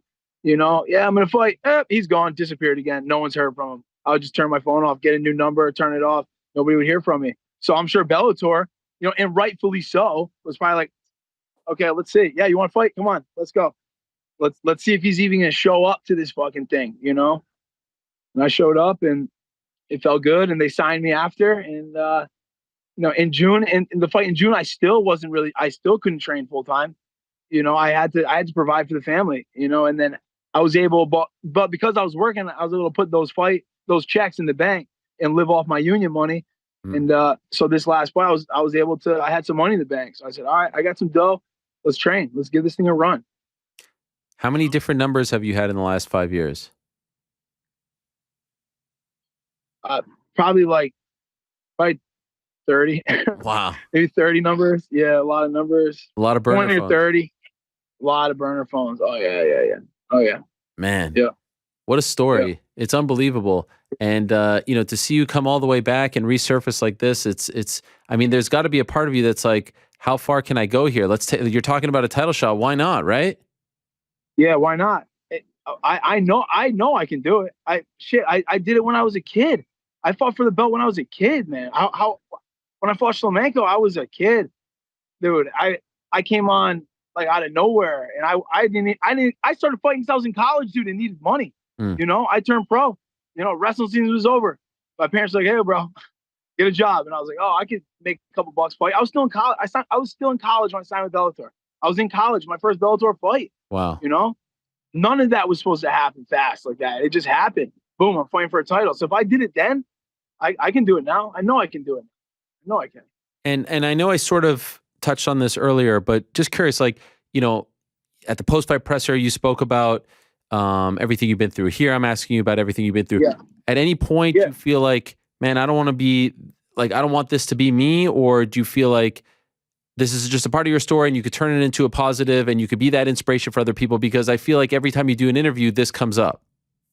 Yeah. So, all right. So like, this is always going to be who I am. Okay. It's always going to be a part of who I am. This helps to define me, a lot of things about me, and I always want to be, I want to be like a beacon of hope for people who felt that disparity that I felt.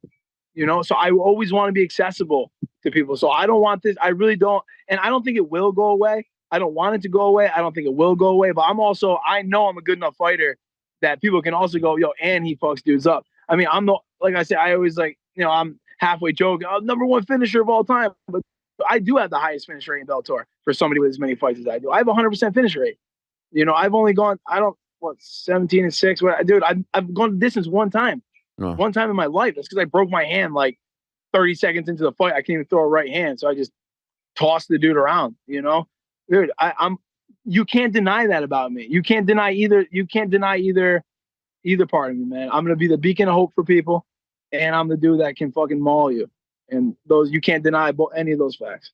And does it ever feel overwhelming? You said like all you've been doing the last couple of days is writing people. I'm sure there's a ton of people watching this and being like, man, I can't get out of this rut. I can't do that. I can't. And so these people write to you and want to know the answer and want to know how you do. Like, is that overwhelming to have to talk about it and answer it and be that role? It's one thing to talk to me about it and I'm just trying to find out, but like someone who was you a year ago or 2 years ago, what is that like?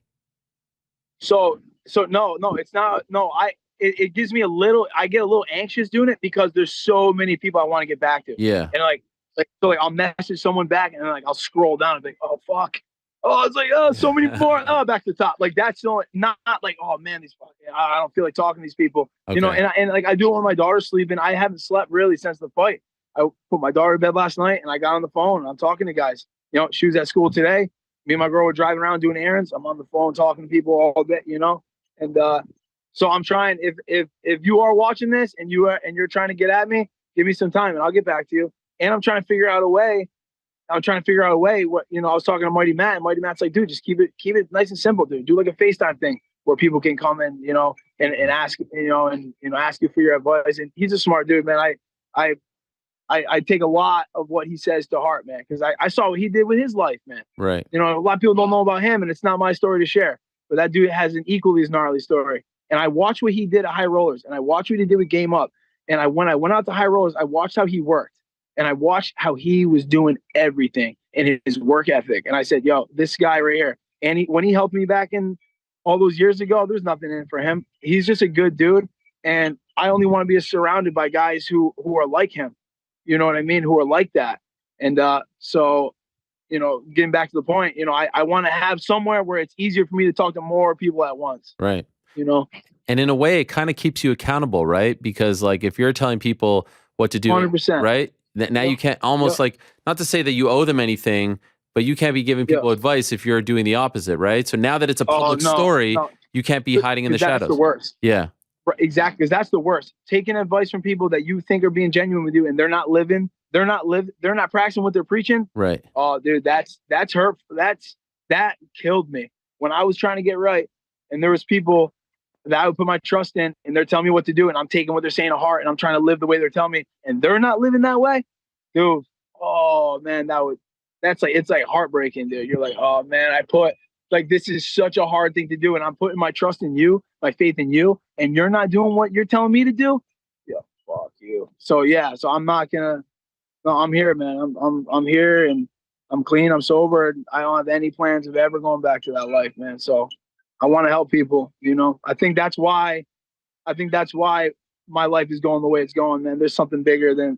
It's bigger than Bellator, dude. This is life and death. This is a real problem, man. It's a real problem. There's a former basketball player who was a star at Fresno State. His name is Chris Herron. I think he might actually be from the Northeast. There's a 30 for 30 on him where he went through a similar thing, and now he talks to people. I don't know what he's doing recently, but like I could foresee a life like that for you, where you talk to people who are going through a similar. I almost went to his rehab facility one time. Wow. And I didn't have any money at the time, dude. I was on my ass, dude. I couldn't afford it, but yeah, man. I look up to him too, man. You kidding me? He's he played for the Celtics, dude. Yeah. From New England. We love the Celtics, and he was as bad as I was. He was just as bad as me, and I watched what he did, and yeah, I'm definitely a fan. I'm a huge fan of him. So. Well, I'm a fan of yours, man. It's a great story. It really is. And you're an inspiration. And I hope that you continue down this path for yourself, for your daughter, for your girlfriend. I mean, it's a beautiful thing to see. And especially to see someone like you, what you've been through on CBS, on a platform like that, succeeding next to Jean-Claude Van Damme, like one of the faces of martial arts. Surreal stuff, yeah. Beautiful stuff. So I really do hope that you can keep building and keep improving and keep on this path, stay clean, and maximize your potential. Let's see how good you can be. Let's see how far you can go. Because let's do it. Thank you, man. Thank you. Go for it. So I wish you nothing but the best. Thank you for coming on and sharing your story. Appreciate it very much, and I can't wait for the next one. Of course, man. Thank you so much. I really appreciate you, man. I really, really do. All right. All right. Take care. There he is, Brennan Ward, Bellator fighter. What a story. How could you not root for that guy and hope that he's able to turn his life around and be as positive and successful and, be a productive part of society for himself, for his family, for his daughter. That's an incredible story. And again, want to give a shout out to Nolan King, who I think is one of the best journalists in MMA. I used to say young journalist, but I don't think he's that young anymore. He's a vet at this point. He did a great story, a great feature on Brennan going into the February fight of last year about everything he had been through. Like there's a story about him in Japan. I mean, just tremendous stuff. So go check that out. Just put in his name, Nolan King and Brennan Ward, and you will see it. Eye-opening stuff and gives you a great appreciation. This was just a taste for what Brendan has had to overcome. All right, great guests today. 6 of them. Still a lot more show to get to. We got to check in with the guys on this past weekend. We've got some stories to share. I mean, like I said, we're just, we still got 3 more hours. No, we don't have 3 hours, but we do have some stuff to get to. First, though, quick word from our good friends over at DraftKings Sportsbook. We love DraftKings Sportsbook, and you probably should love them this weekend because, of course, it's UFC 284 this weekend. It's going down in beautiful Perth, Western Australia. Yes, and it's the big one. It's the big title fight between Islam Makhachev, the lightweight champion, 155-pound champion, defending his title for the first time since he beat Charles Oliveira in Abu Dhabi in October, against the pride of Australia, Alexander the Great Volkanovski, moving up from 145, trying to do what Conor McGregor did back in 2016. Featherweight champ, lightweight champ. We spoke to him last week about it all. Tremendous stuff, tremendous theater going down in Australia this Saturday night. And DraftKings Sportsbook is the place to be for all your UFC 284 action. They are, of course, the official sports betting partner of the UFC. And a reminder that new customers can bet just $5 and get $200 in bonus bets instantly. Also, we've got Yair Rodriguez versus Josh Emmett for the interim featherweight title. We've got the return of Jack Della Maddalena, Jimmy Crute on the card, a lot of Australian talent, of course. It's going to be a great time, and it's a big weekend in sports. Not only UFC 284, the big game Sunday, Chiefs Eagles, not the Bills. We expected that. No, we didn't. I'm very sad. Anyway, it's the big game this Sunday. Go to DraftKings Sportsbook to get in on all the action. If you're a football fan, an MMA fan, a sports fan, ton going on. Download the app right now. Use the code TheMMA. New customers, again, can bet $5 on UFC 284 and get $200 in bonus bets instantly this Saturday at DraftKings Sportsbook with the code TheMMA. That lets them know we sent you, and it hooks you up as well. Minimum age and eligibility restrictions apply. See show notes for details. Please support them because they support us. All right, let's talk to the guys. And it was mixed emotions on Saturday. Of course, for the past month and a half, we had Mysterious Frank on the outside looking in, and we've instituted a new Parlay Pals situation. This was his first time back in the mix. And we said if one person fails to, carry their weight, they're out. The other three march on. So unfortunately for everyone who took part in the Parlay Pals, we did not win because, right? We didn't win. Yeah, we lost. Yeah, we did not win. What happened, New York Rick? Tell us what happened. Me? What? Oh, it was me, was it? Oh, for a second there, actually. We've got the graphic. For a second there, I was actually, did I screw this up? He went against the great Brennan Ward. Let's see the graphic. We just I should have told Brennan that. Yeah.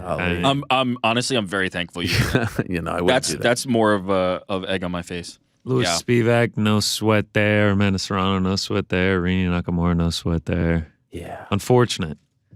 I could do the what had happened was and give you the whole breakdown and all this stuff because there was a justification, there was a reason. But instead, I would just ask, I'm begging for mercy, like I'm sorry to you guys, but could I propose that maybe the punishment is me having to live with the knowledge that I did this and how people will view me and I don't have to actually be punished? By the way, it was looking good early on.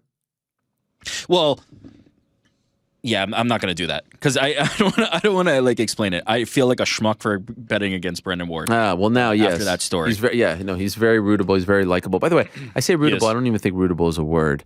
We're going to use it. All right, fine. He's very root-forable. Root-forable, yeah. So now we march on without you. Yeah, Rick got Mysterious Frank. Yeah, you got Mysterious Frank. Now, what? I will say at like, what time was it? Maybe like 1:30, 2 o'clock, I texted our chat and said, ready to get Mysterious Frank tonight, baby. You were starting to doubt yourself even before the card. All right, I said I wasn't going to explain. What I really wanted was the under on that fight, but it wasn't available at DraftKings. So I was just like, we should have just waited on it then. Was it available by the time the fight happened? Yeah. Oh yeah, but that's but Wednesday. And I was like, you know what? I'm going to play hero here. I feel like Sabah, more technical fighter. He's on a roll right now. Brennan didn't look great in his last fight. I'm feeling pretty confident. Were you looking on best fight odds or DraftKings Sportsbook? It may have been available at the time. I didn't see it. Man. Tough. Well, so what is the rule now? We go 3 until we if lose? we lose, Rick's back in. Okay. So if we lose this weekend at UFC 284, guys. Sure he will. Hey, by the way, for a minute there, Amanda Serrano was getting a little, a bit of a war. I wasn't worried necessarily, but you never know how those things go. She absorbs quite a few punches, yeah. Yeah, and we'll get into that. And by the way, someone actually asked me, who asked me on Saturday night, like, is GC going to stay up to watch the Derek Lewis fight? And I was like, nah, I don't think he's going to stay up. And then I see you're tweeting all about it. You actually stayed up to watch it? Oh, yeah. Made it all the way to the end. By the time I got home from the Amanda Serrano fight, it was like 1 o'clock, 1-ish. I unwound a little bit, made myself a quesadilla. By the time that was all done, we're talking 1:30, 1:45. I was like, there's only a couple fights to go. Might as well just tough it out here. Made it all the way to the end, and then quick first round finish, right to bed. Now, New York Rick had to work it, so you had an excuse. I was working, yeah. You were just watching. What was it like watching till? I will be honest with you guys. I did not stay up till 4 a.m. to watch it. I'm too old for that. It was only like 3:15. Couldn't do that either. This is the time that I'm usually working on UFC pay-per-view nights. So it's like it wasn't that crazy. Yeah, I guess. Like, you're doing the Ringer show? Yeah, but I'm not watching at 3. But yes, you're right. I was tired though. Bellator. No, listen, don't get me wrong. The quality of this did not necessitate staying up for it. Yeah. There you go. Bingo. That's the thing. There was no atmosphere. Yeah. There was no vibe. It was an The Apex, fights so it was great. were inconsequential. The main event was nothing. I mean, it was just Derek Lewis getting tossed around and finished quickly.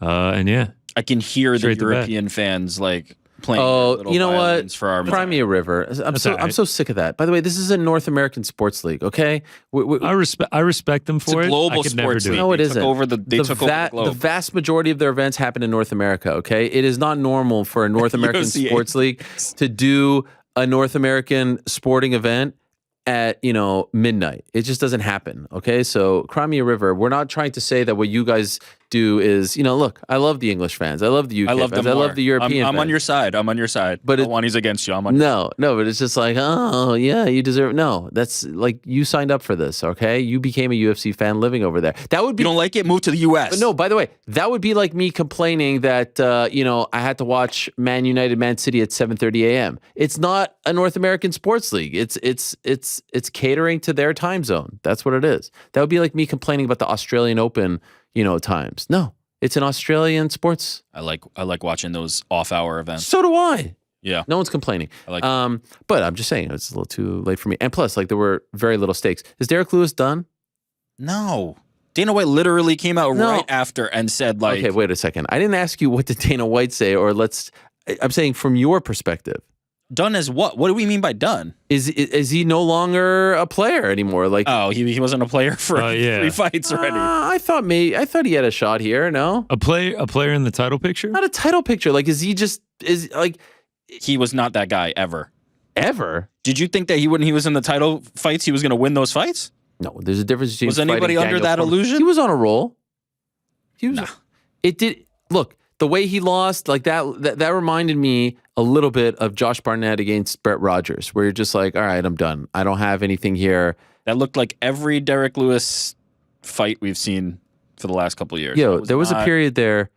He won 1, 2, 3, 4 in a row. He's beating Curtis Blades, right? He's Good win. He's beating Alexei Olenek. He's beating Ilir Latifi. He's beating Blagoy. I mean, he beat Some of Francis. these names are starting He to beat Alexander Volkov. I'm just saying, Marcin Tybura, guys. I'm just saying to say now that's unfair to Derek. That's revisionist history. That he was never a player. Of course, he was a player. He's no different now than he was then. He's a I don't agree with land haymaker guy and always has been. Sometimes he was gambling hot. He was riding hot and hitting the guys with them, and now he's not. It's different now. Oh, I think he's gotten older. Like I think. Yeah, he's gotten older. I don't think skills it's have fair to say he diminished. was never that guy. He's never that guy. I'm not gonna. What do you mean by He has the done? most- It he has depends the on what most you mean by knockouts done. in heavyweight history. Was he ever going UFC to be history? a legit contender against the top of the cream of the crop? in the Here's a division? question: can he beat anyone in the top 10? If he punches them, he can. No, I mean right now, can he beat anyone in the top 10? Man, I don't know if Sure. I really want to see him continue to fight these guys. Can he beat anyone in the right now? Top 15, number 15 is Blagoy. Beat him. Can he beat Jalton Almeida? No, come stop. on, Can he please. beat Romanov? If Maybe, yeah, if man. any of these guys stand with him, the answer is yes. If any of them decide not to, the answer is no. I mean, he beat Chris Dawkins. That's Yeah. 11. He beat Tybura. He beat Volkov. Rosenstrike? Sure. Yeah. I'm down for that. Yeah, maybe he just needs to go up there against someone who's not going to try to take him down. Although he did get knocked out in his previous fight. So, Yes. And I think his previous two, yeah. Tai Tuivasa and Sergey This was Pavlov. always house money. Derek Lewis's runs were always house money. It's different String now. It together feels the- different now. The knockouts. He had and a you get little it. bit of a run. He had a run, and he was going, the distance with freaking Volkov, almost the distance, pretty much the distance. Latifi, it doesn't feel like distance with Francis. This is although there making wasn't it much sound for like him. I'm hating on Derek Lewis. It's actually the opposite. I think he's always. You're 100% hating on him. What are No, you it's the talking- opposite. He's always around because he doesn't live and die by, he beat the number 5 guy and now he's advancing. He's gonna stand in there and he's gonna try and knock you out or he's gonna get finished. That's it. That's Derek Lewis's entire career. But the point is, like, can he could still back in the day beat someone. I think he can beat all those guys if they stand with him. Okay. All right. Remember when Curtis Blades described what it was like being hit by Derek Lewis, where he woke up in the in the ambulance saying he hits like 10 times harder than Francis? Like, yeah, Derek Lewis can compete against these guys because heavyweight MMA is just not that skilled and not that good. If Derek Lewis punches you, he can win a fight. If he doesn't, he can't. That's it. And it's the same as it was before that fight and today. The big story of the weekend wasn't the UFC fight, at least as far as MMA is concerned. It was the Bellator card. And overall, I thought, the prelims were fine. They weren't on CBS. The big thing was the CBS main card. It started off great. They didn't use my idea. Again, I'm not going to hate them on it. I still feel, and by the way, there was a ton of downtime after the Brennan Ward fight. There was a ton of time where they could have done something with those guys. They showed them here and there, but it wasn't like a big, to do like I was trying to suggest, or didn't even try to. I did suggest. The Johnny Eblen fight was fine. And then the main event happened and it was somewhat predictable.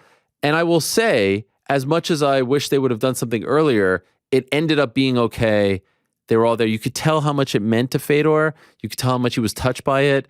The one thing that drove me nuts, there was a period there where he was speaking to the legends and the legends were behind the camera. You couldn't see them. And then finally Coker brought them in back. It's like, you have them there. Why aren't you using them? Like, at least, what do you do? That was driving me insane. But then finally, we get the moment. They come back. He's touched. We get the photo. So overall, I thought it was an okay night for them. I saw the ratings, at least what came out initially. I said on Wednesday, anything under 1.5 would be a disappointment, at least for me. Seems like it's going to be under 1.5, and that would feel like a disappointment. I mean, it's a super high number compared to what Bellator usually does on Showtime or anywhere else. But sub 1 million, I think, would be a disappointment. What do you think of the night for Bellator New York, Rick? Positive, negative? Yeah, positive. Ultimately, like it's about as good as you could expect, but I don't think the rating was that important, just from the perspective that, like, even if, let's say it was 1.5, I don't think that many of those people are going to carry over to be these like longtime Bellator fans. I think that's more of like maybe like a little bit of a business card, a little bit of an attaboy pat on the back, and to say, hey, we had a good rating. But ultimately, I don't know how many fans are going to be converted by it coming from CBS and now all of a sudden going to be watching on Showtime. But the fights were good. The matchmaking to have Ward and Homasi on the opener was great, right? Like, they completely nailed that. The title fight, Eblen, look, it wasn't like a huge barn burner, but it was a really good performance by Johnny Eblen. Like to see that in a title fight. And then Fedor versus Bader was a finish. So, like, I'm not mad about it. I would have liked to see a lot more done with the legends, if I'm being honest. Like, I would have liked to see it in the beginning, as you said, but even just like the blocking, the movements that you're talking about with the camera, like, they're there for a interview them, reason. right? Use them more. Yes. Use them more. But no, I mean, all things considered, like, this did what it needed to do, and I think it was successful for Bellator. So yeah, it felt big, right? There's something, ESPN, ABC, Fox, it's all cool. I'm not trying to diminish that, but I think because CBS was the first, and it reminds us of Kimbo and those early Elite XC days and how Wild West and Gina Carano and Strikeforce and Nick Diaz. It felt like cool that it was back on CBS. It felt special, right? I think for our era, right? Like, for I can't even pretend to lump myself in with you. I'm after you, but for people who saw these things happen on CBS, MMA fans of our age, then yeah, I think so. For anybody else, I think it's they're not tuned into that kind of history. But I think it was pretty cool. Did it mean anything to you, GC? Do you care at all about this stuff? Or is it just like, oh, I watch golf on CBS. What's the big deal? Yeah, the CBS thing didn't feel as big to me. Like, I understand why it's a big deal getting on, a huge network like that. I honestly wasn't really that tapped into it because I was at the Amanda Serrano fight. I was checking in on it, and it like synced up with the Amanda Serrano walk. It was Fedor Bader fight. And so like they were making their walks. I saw Fedor walk and everything. And then I watched Amanda Serrano walk, and then I pulled my phone back out and the fight was over and they were interviewing him. And I was like, this kind of went how I expected it to go. So I don't have a ton to say on it. I didn't get to see the interviews or hear them or anything like that. But there's one thing that I forgot to say when talking about the purses, and I said it to Bader, but just in my little note afterwards. The main reason why this is, in case anyone is wondering, is because promoters don't want fighters knowing what other fighters make.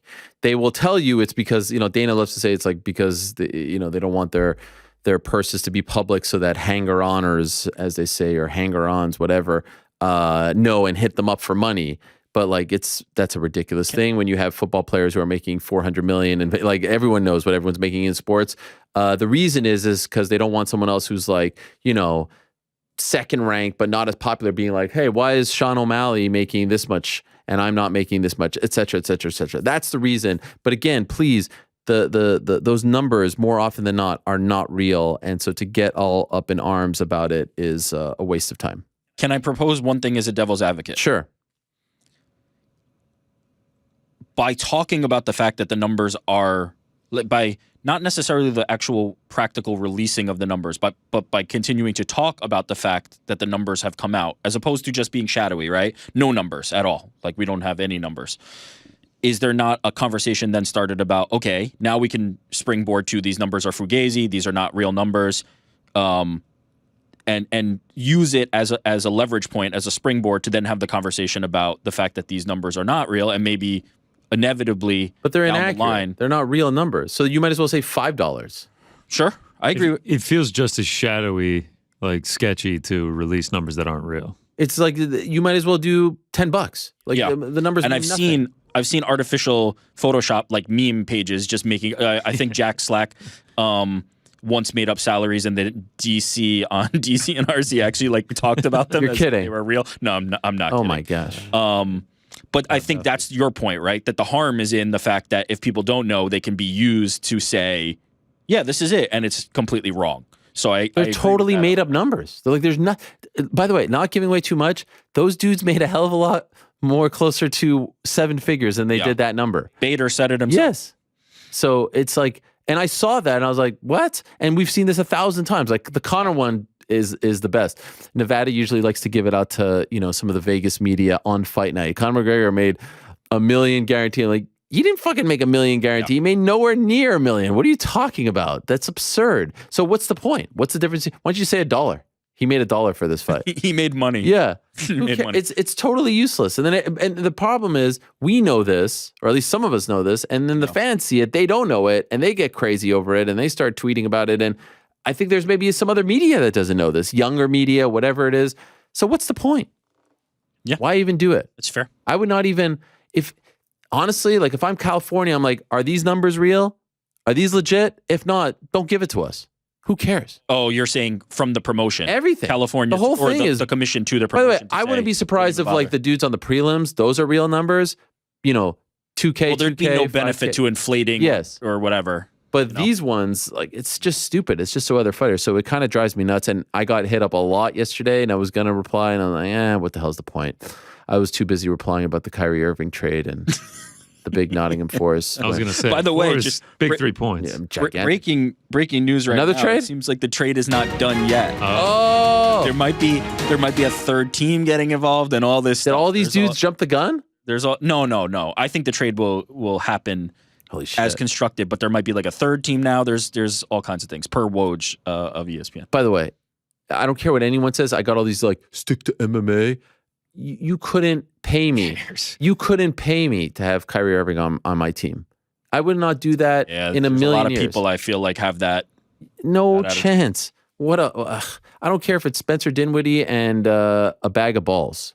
I don't want Kyrie Irving on my team. I'd rather have no one than have him on my team. It hurts my heart because that's your guy. The guy meant so much to me at the time that it happened, and now it's just like I can't look at him the same anymore. And this, by the way, has nothing to do with my feelings on like the movie and all you're that talking stuff. of basketball. He's just too much of a problem. It's too much distractions. Too much. Yeah. All right, so Bellator, good night for them. UFC, how was Matchroom at the Hulu Theater? GC, Mysterious Frank. What I saw you guys on TV for a second, but it was weird. Frank's face was blurred out. Yeah, I mean, shout out to Matchroom and DAZN for doing Even that. DAZN went the extra mile. Yeah, I mean, the producers there are just unbelievable.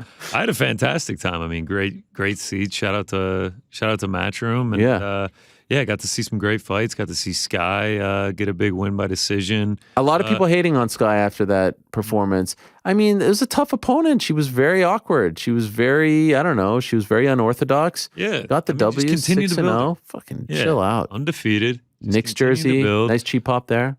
Oh, man. And the shorts were sick. The shorts were sick. It was very Knicks inspired. That's right. Richardson Hitchens was my favorite performer of the night. I mean, he was just like the way he says how much he loves Floyd Mayweather. The way that dude moves defensively is just unbelievable. Alicia Baumgartner, ton of fans for her. She looked incredible early on. I thought she was going to finish the fight early on. Gosh, that round when she knocked down the French woman 3 times, that was insane. The crowd was going nuts. She was awesome. And then Serrano, dude, shout out to her. She just throws mitts when she gets in there. What a She's fight. not afraid to get hit. Dude, she is a beast. I mean, T-shirt curse doesn't exist for a minute. Wore it, washed it, and wore it again. Washed it, wore it again. Shout out to Amanda Serrano. We're heading to Ireland now. I mean, it was a great night. Frank, do you agree? Frank, tell us your thoughts. You're a big Serrano fan. You finally got to see her win in person. Yeah, it was great. She wow. That's sounds very enthusiastic. Yeah, Must have been so enthusiastic. By the way, you know what you should have just said was, actually, I saw her win in person on April 30th. She just got robbed. I did turn to Connor and say I had the same energy last year. I was literally laying that up for you. Speaking of like mismanaging the mic, I do wish a little bit, because obviously Katie Taylor was there. Yep. They brought her into the ring for the face-off. They ask her the question after the fight. They're just all right, what's next? And she's like, obviously huge moment for her. She's accomplishing undisputed champion, everything like that. But she's like, whatever my team wants me to do, that's what I'll do next. It's like Katie Taylor standing right behind the camera, like throw out a promo, crazy promo. I want to fight Katie Taylor. I want to go to Ireland. I'm going to take all her belts. I'm going to beat her in her home country. I don't care. See you in Ireland. But cut a promo for us. Yeah, the coach had to jump in. And by the way, were you guys sitting next to Katie Taylor, like a couple rows back? We were a couple rows back. Yeah, when she walked in, she was just like, "Oh yeah, what's going on?" Did she say hi to you guys? Everyone at Matchroom was very excited that you guys were going to be there. They're like, "GC." By the way, I was even asked if New York Rick was going to be there. Wow, but he couldn't be bothered. I mean, there were a ton of celebrities in there. I mean, it's a circus when you're in there. Don't try that. Don't try and disparage my name for the good people at Matchroom. I would have loved to have been in attendance, but I was working. Don't do that. I'm okay without the promo. The fight's done. The fight's done. We know it's happening. But to even say that, to be like, well, I don't know. No, we need a promo. Whatever my team wants me to do. It's like, Katie Taylor is right here. You've already signed the contract. You have the promo ready to go. Just like, you don't even have to get like salty or anything. Just be like, Katie Taylor, I'm coming for her belts. I would like it, but I'm okay. I mean, I'm so excited though. By the way, it's great. That video that they played was great. Oh. The video was great. And did it not play in the arena? No. It didn't play sound. Frank bolts as soon as it ends, and then they replayed it with sound. Okay. Touching moment. Why'd you bolt so quickly? I had places to be. Okay, wow. No, the Nightlife Frank over here. So on Friday, I got to. Oh my God, this was so surreal. I got to go to MSG, empty MSG, be on the court, be in the locker room, did this whole thing. It's going to come out in April with Katie Taylor. You all know how I feel about MSG, the Mecca, Knicks, I mean, all that stuff. And Katie. Like I said, top 5. I was thinking about, because I said this yesterday, who are my top 5 favorite athletes right now? Do you guys want to know? Top 5 favorite athletes. Yeah. But it does not include MMA. I don't want to include MMA because I think that's fair. Right? Now, am I allowed to include combat? Well, yeah. Okay. How are you going to do Katie Taylor? Well, no, because then maybe you could say exclude Katie Taylor. But I want to include boxing because I'm not necessarily the boxing guy. Maybe soon. We're taking over. Wait, now you're going to have to exclude darts and boxing soon, too. It's going to be like... Oh, my gosh. Speaking of darts, just a real quick thing. Okay. The amount of people just coming at my neck saying that I lied about the 180 is just What, they think you made it up? Unbelievable. Oh, yeah. A lot. Don't you have a picture? Oh, yeah. Multiple pictures from the evening. Almost got a few of them. I guess the next thing to do is a video. Yeah. I'm going to have to start filming every single one of my dart sessions. It'll be good for film to review. Twitch? I can show it to Michael Smith when he comes in. This is the new, betting slips. This is the new receipt. Yeah. I know. Now that I post everything and I third-party track and I do everything right, now, we don't believe the 180. Okay. Never ends. Are you really running a marathon? Yeah. We know? We don't know. What's a half marathon? Oh, sorry. Unless you prove everything in video form, we can't believe anything. We don't know. Even that. I mean, there's deep fakes. Like, how deep does GC's, fakeness go? There you go. We're never going to know. That's a fact. Don't let them get to you. Okay, my top 5 in no particular order. Number 1, Josh Allen. Number 2, Vladimir Guerrero Jr. Number 3, Jalen Brunson. Number 4, Katie Taylor. Again, this is no particular order. I actually would move Katie way up, if we're going to do it. No particular order, but you'll give the order. Yes. Yep. Katie, and number 5 is honestly, GC will appreciate. This is Brennan Johnson. I love this kid. Who is that? Brennan Johnson is a player for Nottingham Forest. He scored yesterday. No, I honestly, can I just be honest with you guys? Did you see his TikTok after the game? I think I have a crush on Brennan Johnson. Wow. First of all, he is such a charming young man. Have you last night? All I was doing in bed was watching Brennan Johnson interviews. He is so well spoken. He is. Well, that solves the crush thing. And the fact that you have a Forest player in the top 5 is very respectable. And this is legit. You know, people want to like my son and I, Walter. We were watching yesterday. We were hyped. Brennan Johnson, and then by the way, Navas was incredible. First half, I want to get too into this. People get mad. He was amazing. I mean, we have a Forest text group. No one was responding. Like, okay, well, I will say I had a late night. Sleep in. That's why I didn't text. Of Vegas. I appreciate you not texting. Got up for the last 20 or so minutes. I was hyped. I wanted to text. I thought about texting New York Rick. I mean, I'd probably get blocked. So I had nothing. Thank God for my kids. This guy's making save after save. He gets spiked in the head. But I love this Brennan Johnson kid. So there's my top 5. That's a good list. And so there I am on Friday with one of those people at MSG, and we were going through the whole, it was amazing. And then this is the best part. At some point, they're like, hey, do you guys want to shoot around? So they just give us a ball, and it's me and Katie Taylor shooting around on the MSG floor. There's the photo of us afterwards. Take off my jacket, and then, fighters aren't the best basketball players. She'd be the first to tell you, but I was giving her a couple tips. Bend the knees, the elbow, stand here, look at the square on the side. And she says, you're a great coach. Oh, man. I was just wow. I almost just fainted. What do we play? Horse? Around the world. I suggested a horse or a knockout. She liked the name knockout, but we didn't really have that kind of time. I did miss a couple shots, but I said, you know what, Katie, my favorite player of all time, Patrick Ewing, there he is in the rafters. I explained to her who Patrick Ewing was. His move was the baseline fadeaway. And I need to shoot a baseline fadeaway right now. Freaking swish that bad boy. Oh, wow. It felt so good. It felt so good. I mean, if you were really a Katie fan, you would have said how great she was at basketball and just lied. Right. I mean, you're my favorite basketball player, Katie. You know what? It was so impressive how she took it up so quickly. I mean, then they were like, do you want to try out for the Liberty? There was all kinds of talk. Okay, now we're talking. Oh, speaking of the Liberty, shout out. Liberty. I don't know if she could get on. In the WNBA. I might have to start supporting the local team. Why? New team? Oh, but they're Brooklyn. No, but they've been adding free agents. Oh, yeah, Deanna Stewart, right? Oh. Brianna Stewart. Yeah. Got the MVP from 2021. I see your love of the Garden only extends Sabrina. to they play in they play in Brooklyn. They do. Yes, they do. They're out of the Garden. So screw those guys. Played in Westchester for a little bit. That's right. I mean, the color of their jerseys has got to be the best color. Yeah, it's not bad. That squad is good. Anyway, it was incredible. And sorry to interrupt. We were talking a little bit about May 20th and all that stuff. And I'll just say, without giving away too much, the way so this was after Eddie Hearn comes on the show. Okay. Eddie Hearn comes on the show and says what he says, right? All right. And he talks about Croke Park and it being 3 times more and all this stuff, right?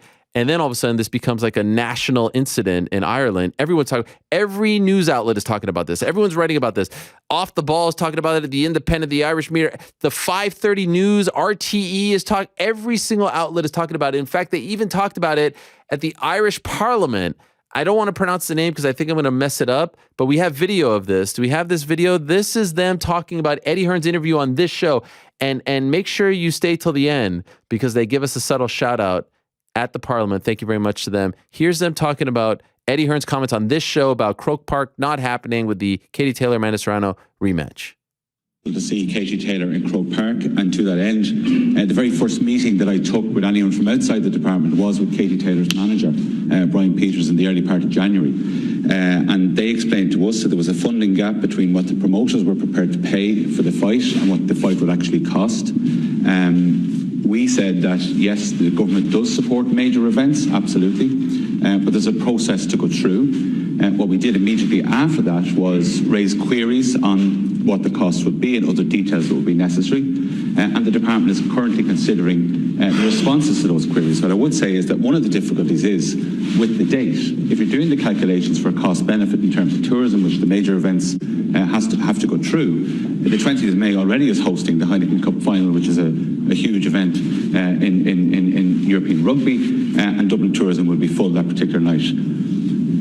a fight in November, which was previously mooted for last year, would have an entirely different calculation. But look, I mean, the consideration is still ongoing. But what Mr. Hearn said on the some MMA channel yesterday, that the government hadn't been in touch, is simply not the case. There've been a range of meetings and correspondence over the last while. That was the best on some MMA channel. I love it. Some MMA channel. I also love the bell to like shoo them off. They're like, all wrap right, this shit up. Okay, you're done.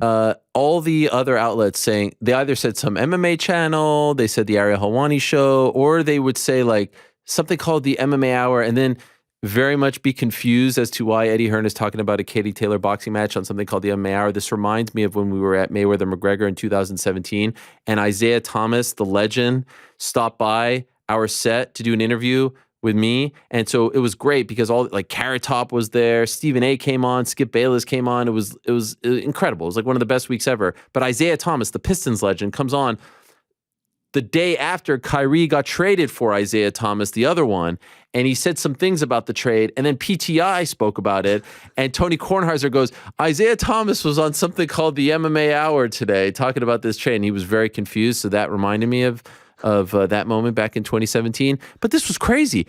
The reason I bring this up, everyone's going nuts over it, is I sort of like off camera was like, man, this is crazy stuff with Eddie and Crook Park. No idea what was going on. She is so blissfully unaware of what is going on. Social. I was like, you don't use. She is so like focused and just like blinders on. It's actually quite amazing. I don't know if there's many athletes on the planet that are that unaware of all the shit. Like doesn't look at anything, comments, bullshit, Instagram, Twitter.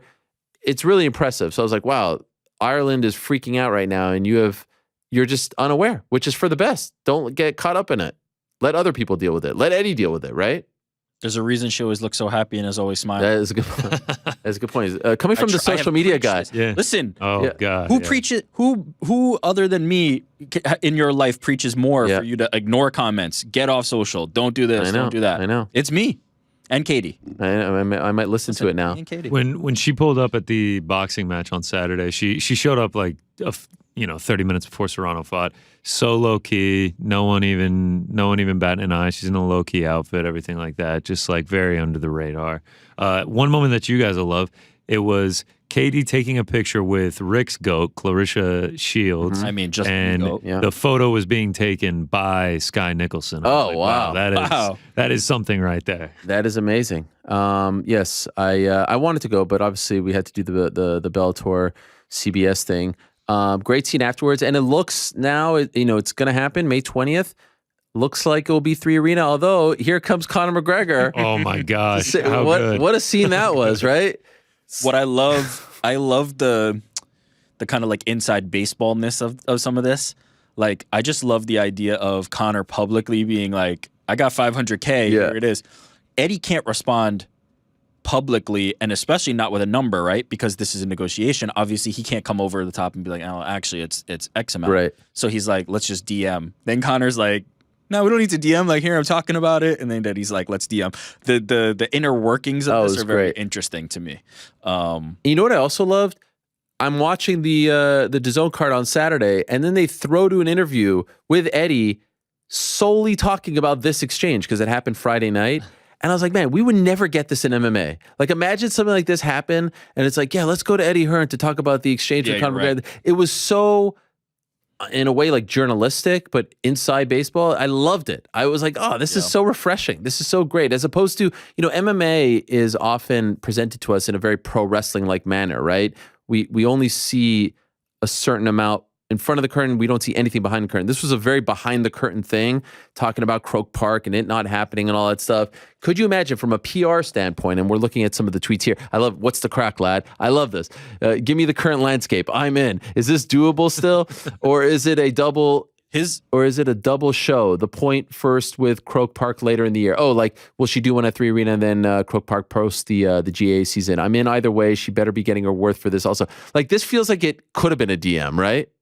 But that's what I'm saying. Yeah. He's publicly showing the appreciation, whereas Eddie's like, yeah, take it offline, let's talk. Like, I just love that. I also love this, like, Sunday night going into the week, Monday tomorrow, let's keep us posted on hashtag Katie for Croke Park. But by the way, brilliant move on his part because God, yeah. Even if it doesn't happen, he can only come out good from this. Like, say it does happen and you stamp proper 12 Right. and the Black Forgin Irish Stout all over everything and he's the hero in it, or if it doesn't happen, he tried to make it happen. Like, it only turns out good for him. Smart move. Either way, Croke Park, 3 Arena, I'm there.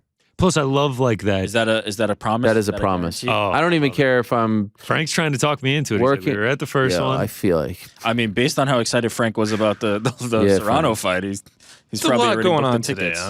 The MMA Hour live show, huh? oh my god. We I love that. by the way, we McGregor would sell that. Katie Taylor- How quickly would we sell that out? What do you think? Tickets on sale, 2 minutes. What do you think we could do? 1,000? What could we do? The question is, are we Do you have a venue that can No. hold 1,000? That's I don't know. That's hefty. are we drinking Guinnesses or are we drinking? I've had Black Guinness. The Forgin first. Irish stouts. Well, I don't know who wants. They to look get- pretty creamy. They Listen. look pretty creamy. First time I ever had Guinness was in 2014 at the hotel across the street from the 3 Arena with Holly Nelson, Gunnar Nelson's dad. He said, "You got to try this Guinness," and I tried it. It's unlike anything I've. It's the close. You know how I talk about acai? It's the closest thing to that. What we have here, it's not quite the acai difference because it does taste, but it is so refreshing. It tasted so good. I think I might have even had 2, and 2 is a Wow. big thing. Like Wow. half usually for me gets me, a little Yeah. bit. Oh yeah. But no, I'm going to You be go there. hide it You in the guys should corner. come. Well, what's a round trip ticket to Ireland? unbelievably low right now. Is that true? What? I mean, yeah. Are you being? I told you, Frank already looked into it. I knew it. Are you joking? Last I looked, it was 500. For a round trip? Yeah. That's not so bad. It's cheap. In this day and age, Unbelievably low. I was In this expecting- I economy? was expecting a little bit lower. in this economy, This economy? I can't wait. Are the odds out for this yet, GC? Oh yeah, they've been. What a see. I've still been talking about 2014, 8 years later. I wonder if this will be even crazier. The 3 Arena crowds, I mean, they won our crowd of the year last year, the Bellator crowd.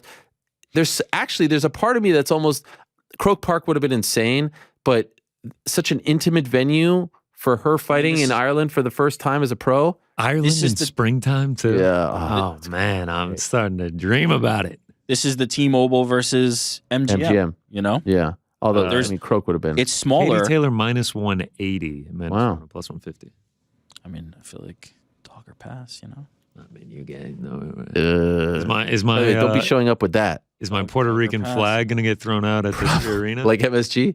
Did it get thrown out at MSG? yeah, it got thrown out at MSG, but then on this past weekend there had to have been 100. Oh, weird. flags. In I don't know if you even make it in the building. You want to talk about Puerto Ricans showing up, man? On Saturday they showed up and showed out. They were loud and proud on Saturday. Better much sport to so. watch at Hulu, Frank. MMA, you saw PFL there or I boxing? have to say, the view that we had, the boxing was it was top notch. It's nice, I mean, right? it was Yeah. easily the best view I've ever had for a fight. I posted a picture from the venue. A lot of shade getting thrown. Hulu, at they the don't know. beloved Hulu. They literally don't know. They don't know about the Hulu Theater. It's such a fantastic venue. I think I start to love it a little bit more every single time I go. Yeah. What was the shade? Oh, I They saw were some just like, people what is this, a saying. bingo hall? Yeah. They were like, what is Oh, this, man. a Tijuana They don't- hotel? Hulu's an don't even know. amazing I'm like, theater. They Hulu don't Theater even is, know. come on. I mean, don't get me started about the roof. The roof is iconic. Yeah. But Hulu, I saw Glory There's- there. The thing There's about not a bad seat in the house. It's incredible. 1000%. And the thing about watching events in a boxing ring as opposed to a cage, like there's no cameraman around, there's no obstructions. Like it's a way, boxing, kickboxing is way better in person. I'm not talking about the show and the lights and all that. Yeah. I mean, UFC does a better job than anyone, but I'm just talking about the actual sport. It's just a lot easier to see what's going on. By the way, how does, so I was obviously there at the Taylor Serrano 1 card, but that was a different, like match. Now you've been to all these different promotions. How would you say the Matchroom card is? Like, how's the show? Did it flow? Was it a good vibe? How would you say the production was? Yeah, it flowed well. I thought Yeah, the the production pacing was was super really high. good. Nice. Yeah. I mean, they got like they had a DJ going the whole time, and like he was like Puerto Rican or something, but he was hyping up the crowd the entire time. Yeah, I mean, it was lively. I thought the graphics packages were fantastic. The music, the way they ran the promos, the flow of it was pretty nice. Like there was obviously downtime between the fights, but they filled it pretty well. Yeah, I thought it was good, man. They're the closest thing to the enjoyed UFC in terms of production as far as boxing is concerned right now. Production value was very high, and like the hype videos before each fight. Yeah, I very much enjoyed it. Frank, you echo that? Yeah, definitely. The pacing was really nice. Everybody that was working the show was really nice as well. Ushering to seats, that sort of thing. Clearing the way, making sure people aren't crowding. It was a lot of fun. Anyone recognize you? Everybody. Wow. That's what I thought. That is what I thought. It's interesting because I saw this clip floating around on Saturday, Dana White talking about UFC 284 that's coming up, and people were, I guess, lamenting the fact that he didn't remember Islam Makhachev's name, which, got me thinking about my debate with Chael about who's the best promoter, and got me thinking about him saying, a couple of weeks ago that like if he left, the UFC ship would go down, and got me thinking about all that. In case you missed it, by the way, because there's a reason why I'm bringing this up, and I made a joke at the beginning of the show about all of this. It's a pretty remarkable clip. Here you have, a massive pay-per-view, champ versus champ, two of the biggest names in the sport, arguably 1 versus 2, arguably, even though I have Leon as 2, but it's fine if you have, it's a very strong case for Islam Makhachev. And someone asked him about it, and here's what he says. When you have the number 1 versus number 2 pound for pound guys in the world fighting each other, like you said, in their prime, it's never happened. If you think of all the fights that we've done in the UFC. By the way, pause it for a sec. It has happened before, and it wasn't manufactured. It was Daniel Cormier versus John Jones. Remember that fight? Way back in the day. That was legit number 1 versus number 2. So it has happened before, but, this is promotion, so I get it. We'll let it slide. Keep going. When you talk about legacy, if Volkanovski could pull this off, it's obviously massive. And if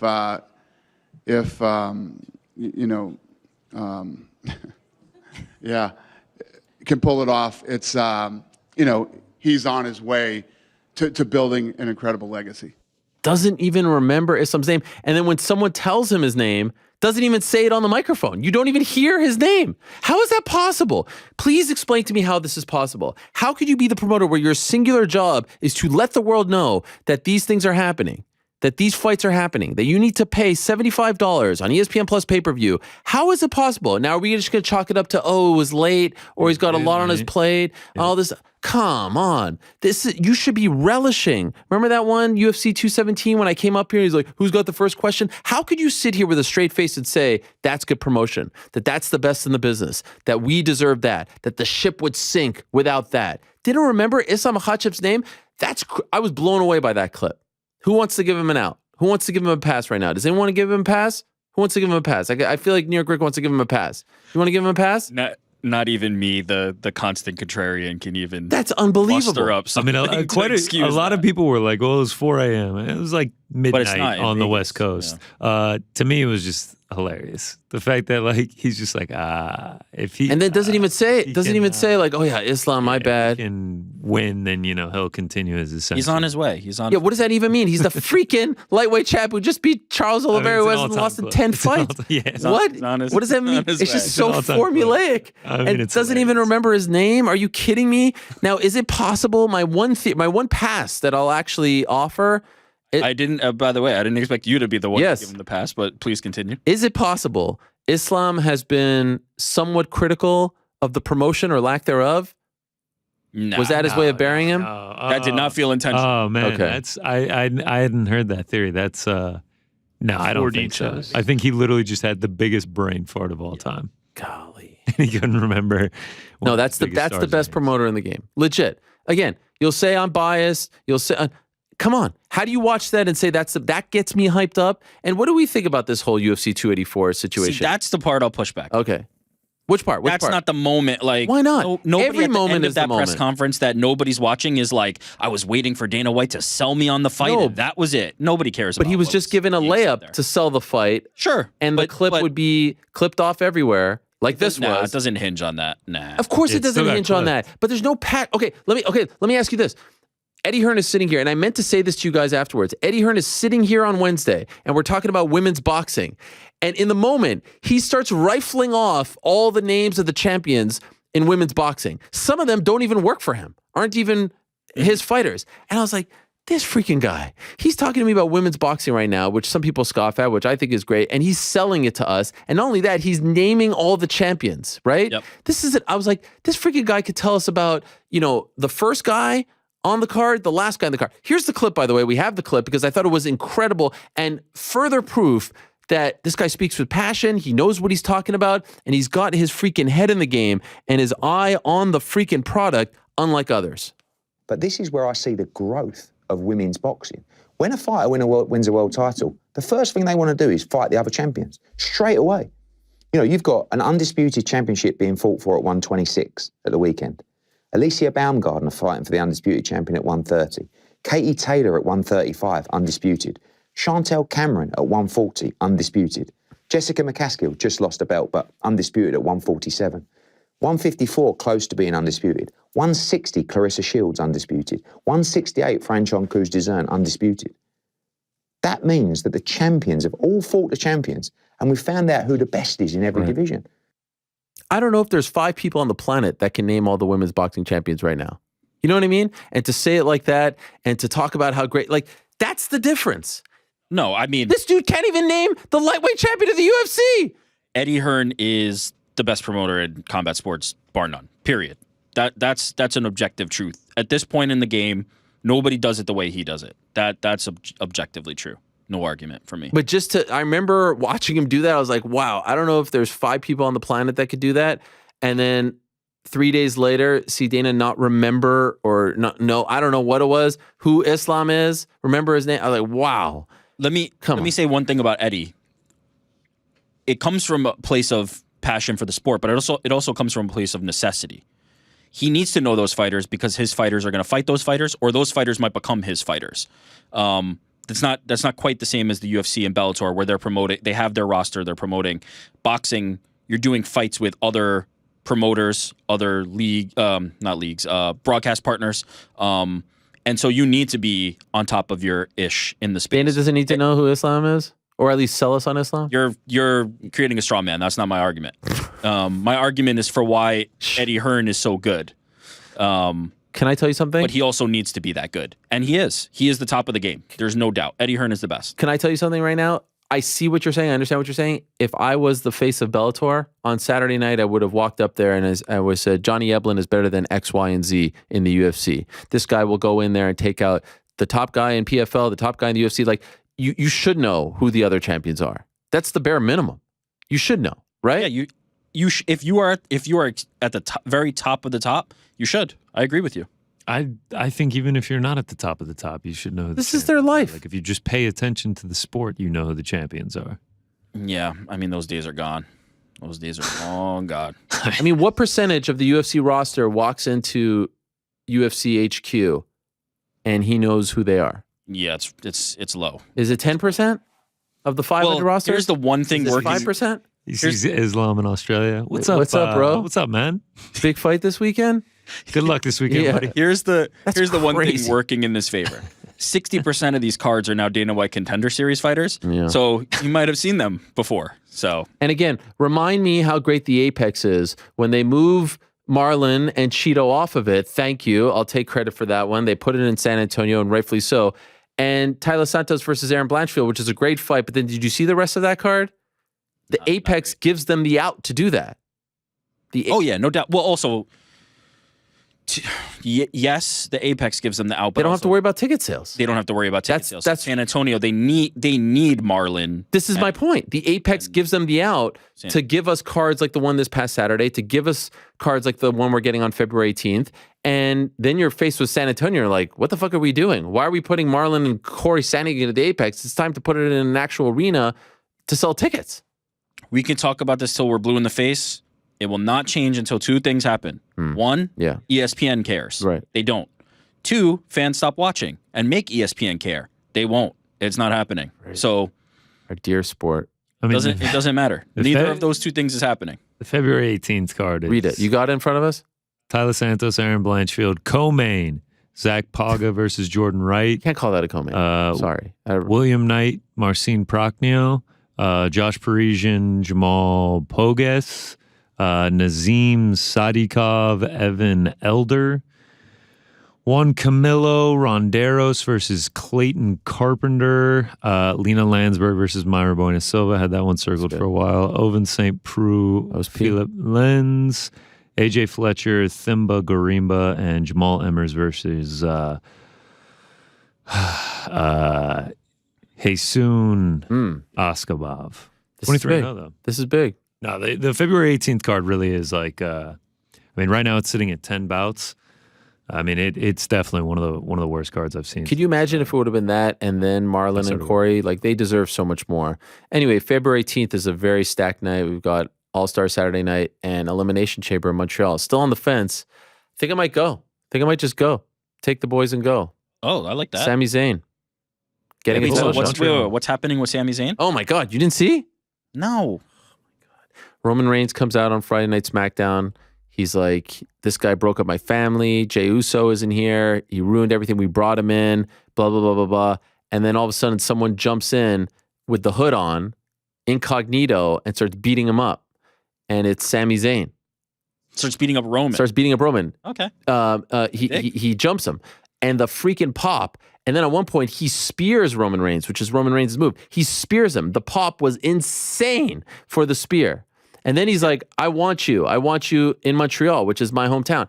And then they beat the crap out of him. And, Solo's there and all that. And he's like, I'll give you broke up my family. You ruined my family, blah, blah, blah. I'm going to ruin you in front of your family in Montreal. And, so it's not Roman. No, it is Roman. It's Roman versus, I was like, Solo was in the mix of all that. But then Roman comes in at the end. He's like, all right, you want me in Montreal? I'm going to ruin you in front of your family. Let me tell you something. Is there any chance he wins? So I've been thinking about this. It would be, I don't say this, there is no crowd like a Montreal wrestling crowd. I've experienced it. I've been to all the crowds. Even Dublin, Connor, is not like a Montreal wrestling crowd. Whoa. They are next level. Whoa. I was there when they gave Hulk Hogan a 10-minute ovation after WrestleMania 18. Like, they just don't stop. They don't stop. There has never been a card with a Montreal wrestler at the very top of the bill in Montreal. They are going to go apeshit. They've got to do so. I think they have to do something to send them home happy. Now, the problem is, this is the worst pay-per-view for him to be going up against Roman Reigns because it's the one right before WrestleMania, and there's never a title change, or very, very rarely a title change, because we know Cody Rhodes, Roman Reigns. Could you imagine? Right? It's already set in stone. Done. So it almost feels like a glorified house show in many respects. So why do it there, though? Isn't that like kind of spitting in their face? This is the way the cookie crumbled. They went to Montreal for a reason. I like that. But I feel, can I just throw it out there? It'll never happen. What's the last one like this? The Daniel Bryan thing? Daniel Bryan, Kofi Kingston. Where Kingston, yeah. They willed it into existence.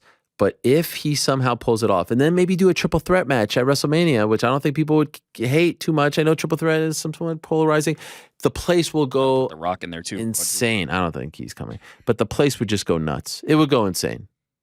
But it can't. You just laid out why it can't. No, I laid it out perfectly. I said, so Roman comes out with Jimmy Uso, with Solo, with Paul Heyman. Then Sammy comes out second with Kevin Owens and Bret Hart, who's, because Bret Hart introduced him in his WWE debut in Montreal. Full circle. Bret Hart came out and said, you're going to meet this guy, Sami Zayn, to go up against John Cena. And now Bret Hart in the same building where he got screwed in 1997. I mean, he's going to lose. So what is my heart. No, but then what if he wins? What if he wins? This is February 18th? February 18th. Oh, man, you've only got a few days to decide. I know. Plus, you'll miss that card. I know, I'll miss the card. Well, the good news about that February 18th card, we'll get the Sadiq Yusuf breakdown for it. That'll make it legend. I got some good news for you guys. Wow. I've seen the videos. Yeah. Yes. I think they're fantastic. What Sadiq Yusuf is doing online, I agree with you, New York Rick. Early contender for Social Media User of the Year. Big card this Saturday. Tough competition, but yeah. I have invited Sadiq Yusuf on to come on the show on Wednesday to break down UFC 284 for us, like only he can. No, what? 284? He did this already. I mean, let's give him something different. Give us the users. I don't know. We got to get a sneak preview for the February 18th card from. Yes. I mean, that's just like. We need to hear about those prelims for. GC nailed it. All right. Well, I'll tell him to not do his research. Yes, exactly. No, he slides away on that research. He says it's very tough stuff. Yes. Didn't see this coming. This is great. I love when fighters do this. By the way, Keith Lee at the Pro Bowl. I mean, did you see this? Where isn't this man? Unbelievable. Legend. I mean, as I said, there's going to be tough competition for the Caposa this year because does Keith Lee count? Yeah. Oh, yeah. He Does he counts. qualify? Don't you have to have a fight in the year? No. Really? Why? I mean, he's not really a fighter anymore, which I don't think he should ever fight, to be honest. Who knows? All right. We'll see. We'll see by the end of the year. But Sadiq Youssef putting a good submission in the box. Good account of himself. Two last things. We'll talk more about UFC 284 in the coming days, Wednesday, obviously. But right now, 5 days out, level of excitement, scale of 1 to 10. For the fights, like a Just the main. 6. Just the main. Oh, the main? Main. And 9. I'm pretty hyped. Oh, really? I'm pretty hyped for the main. 6, 7. Wow. These guys don't do a good job, getting people hyped. They're kind of meat and potatoes. It's just the stakes. There's so much at Stakes. stake, and if Volk does pull it off, if he does pull it off, no one thinks he has a in chance. Australia, The freaking number 1 pound for pound champ doesn't have a chance against the lightweight champ. What world are we living in? I mean, if he 25-1 hasn't lost in years and years and years, if he pulls it off, the scenes will be unbelievable. So for that, I am at a 9. I am excited for it because there's always a chance. I guess I just don't see it happening, so I'm down. Oh, you got to believe in the unbelievable. I think I just can't see. Have a little Just can't see it. faith, have a little Rick. faith in bulk. By the way, Casey O'Neill, our good friend, sent me something. Can see her right down in front. Yeah, I think I know what you're gonna say. Wait, what do you mean? Could see it right down front? Right there. Oh, Picture yes. of Casey. She said, "Hey Ariel, tell the boys, don't do a spoonful of Vegemite. Put it on some toast with butter, maybe even with a little cheese. They've also got to do a Tim Tam Slam. Bite either end of the Tim Tam and drink a coffee/tea/hot chocolate through a straw, then eat the Tim Tam." Yeah, I'm down for all This is that. very because good advice. what I was gonna say on the front end was for the fights, I'm like a 5, 6. To get to try all this Australian food, I'm at a 12 out of 10. I cannot wait. She also added, I'm not a troublemaker, which I knew I was going to hear from her for that one after I said that. I also wanted to clarify. I meant like troublemaker, like in a good way. Like she's just like... Yeah, getting into trouble as like fun. Yeah, and also like she wore the Thug Nose shirt. It was... She's shaking up the establishment. She's a disruptor. Yes, She's a I love disruptor. disruptor. Disruptor is a great word. I love disruptor. Troublemakers always say that they're not troublemakers. Also, Yeah, but that is true. that's right. I like the way you say that, Frank. Yeah, Frank. Spoken like a true troublemaker. And by the way, scale of 1 to 10, Game Bread Boxing 4. What do we think of this card? 25. Oh my! I mean, can you? Is possibly this be real? more excited? It feels fake.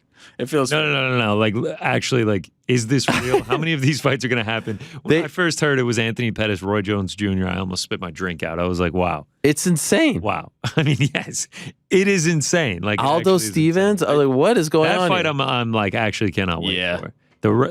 There's a little bit of a spectacle feel to the main event, but Aldo Stevens is Jacare, Vitor Belfort. Jacare and Vitor, all these are great. How is this possible? I tweeted, Jorge's already my front runner for promoter of the year. How is it possible? This is... I got some, incredible. I mean, same night as WrestleMania. That's the only problem I have with that. But that is skip WrestleMania. What a great night. By the way, I might be there. In Milwaukee, great call on their part. Is it the Pfizer or the Fizzerv? Oh, it's definitely Pfizer.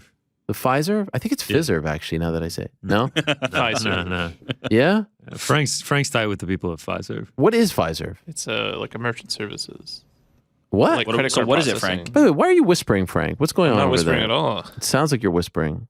You know, Is there anyone back there with a weapon to your head or something? That just escalated quite quickly. Fiserv is like a merchant services, like credit card processing. Okay. See, now he's talking at a normal level. I will say that.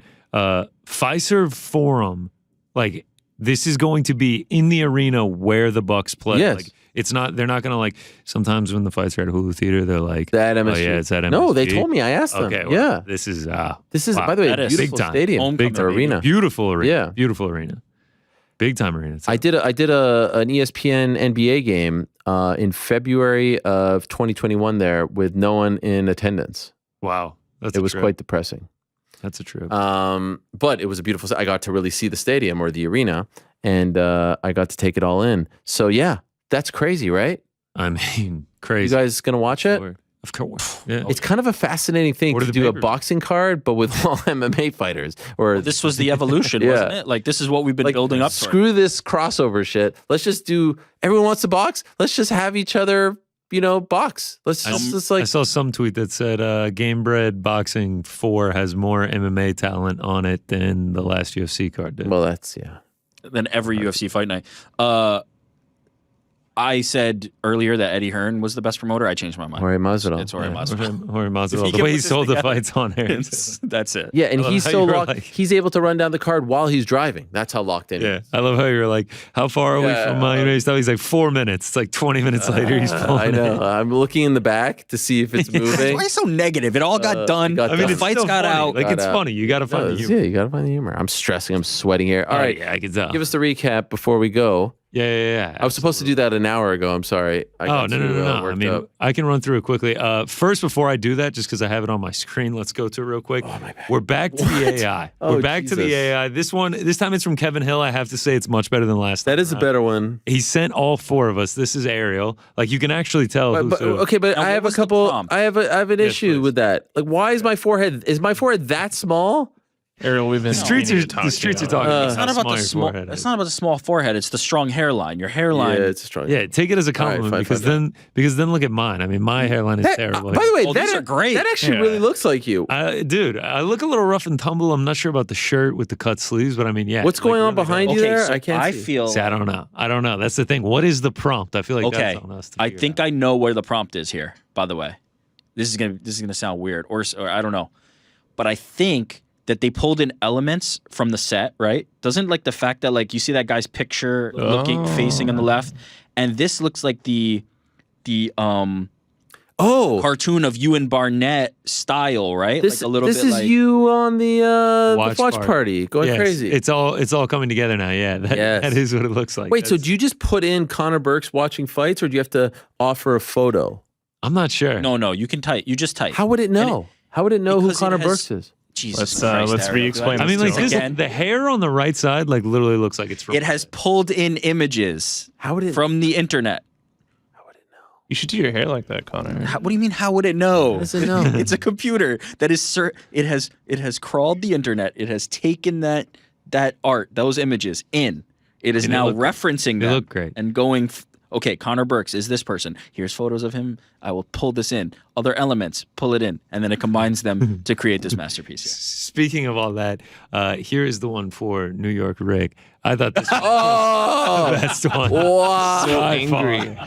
That is perfect. I look like a mean baby. It's incredible. Yes. That actually really kind of looks like your eyes. It and the literally hair. looks like an angry baby version of New York Yeah. Rick. Like it looks like something that would go on Nickelodeon. Wait, what's did the guy put the signature on it, or is that from it? Yeah. Either way, I gotta figure out. Yeah, how to do his this. I don't know. signature. This is incredible. I mean, it's absolutely fantastic. His name is Kevin Hill. Shout out to him. He sent me these on Twitter, and then of course he had to do Mysterious Frank. Can't wait. Oh my god! Looks very similar. It to, does. Yes. I mean, Face It is looks very just like long. him. so shout out to Kevin. I mean, those made. So my you morning. think he just wrote Mysterious Frank? That's it? No, he had to have done something. Like, Yeah, ask him. man. Let's find out. Yeah, pixelated man with beard. I don't know, but they are fantastic. I had to show those. They were too funny. Yeah, All right. I like angry baby New York Rick. Quickly into the That should be your recap. new profile. I like it. Yeah, honestly, that would be a good. Profile. I feel bad though because it probably was stolen art. I don't know. I'll figure it out. We'll figure it out. All right. Vegas 68. I do pretty good on the UFC. We're bouncing back a little bit, but we get a clean sweep across Bellator and boxing, both singles and parlays. So felt pretty good about that. 3-3 on the parlays themselves. A nice week though. A nice little bounce back week after the Royal Rumble perfection. Then we get up another 4 units. After this week. So we're getting back on track, still in the red for 2023, but slowly finding ourselves back into the green. You know, we're never worried. We stay even keeled here. Shout out to the Draft King, Praisagon81. Sorry, it's a picture of his baby, but that's the picture that he put up, so that's what I had to do. And then I'll quickly run through some big hitters because there were a couple people that were worth shouting out.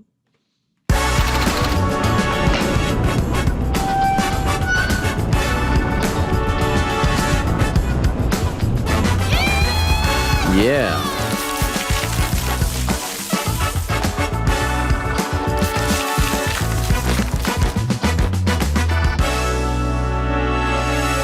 All right. Shout out to our man OMG. It's an MMA fight, dude. Quite a name, but wow. He took 4 dogs on the Bellator card, gets to plus 10,468. Used one of those bonus bets that you mentioned earlier on DraftKings Sportsbook. He goes Henry Corrales, Lorenz Larkin, Grant Neal, and Jalen Bates. Turns a $10 bonus bet into over $1,000. So shout out to him. Fantastic stuff. Next up, it is Souls UFC. He goes Jubilee to win by KO, TKO in rounds 2 or 3. And then he also goes Park to win by submission in round 2 or 3. He turns $30 into $315 with 2 beautiful exact calls. So shout out to him. Next up.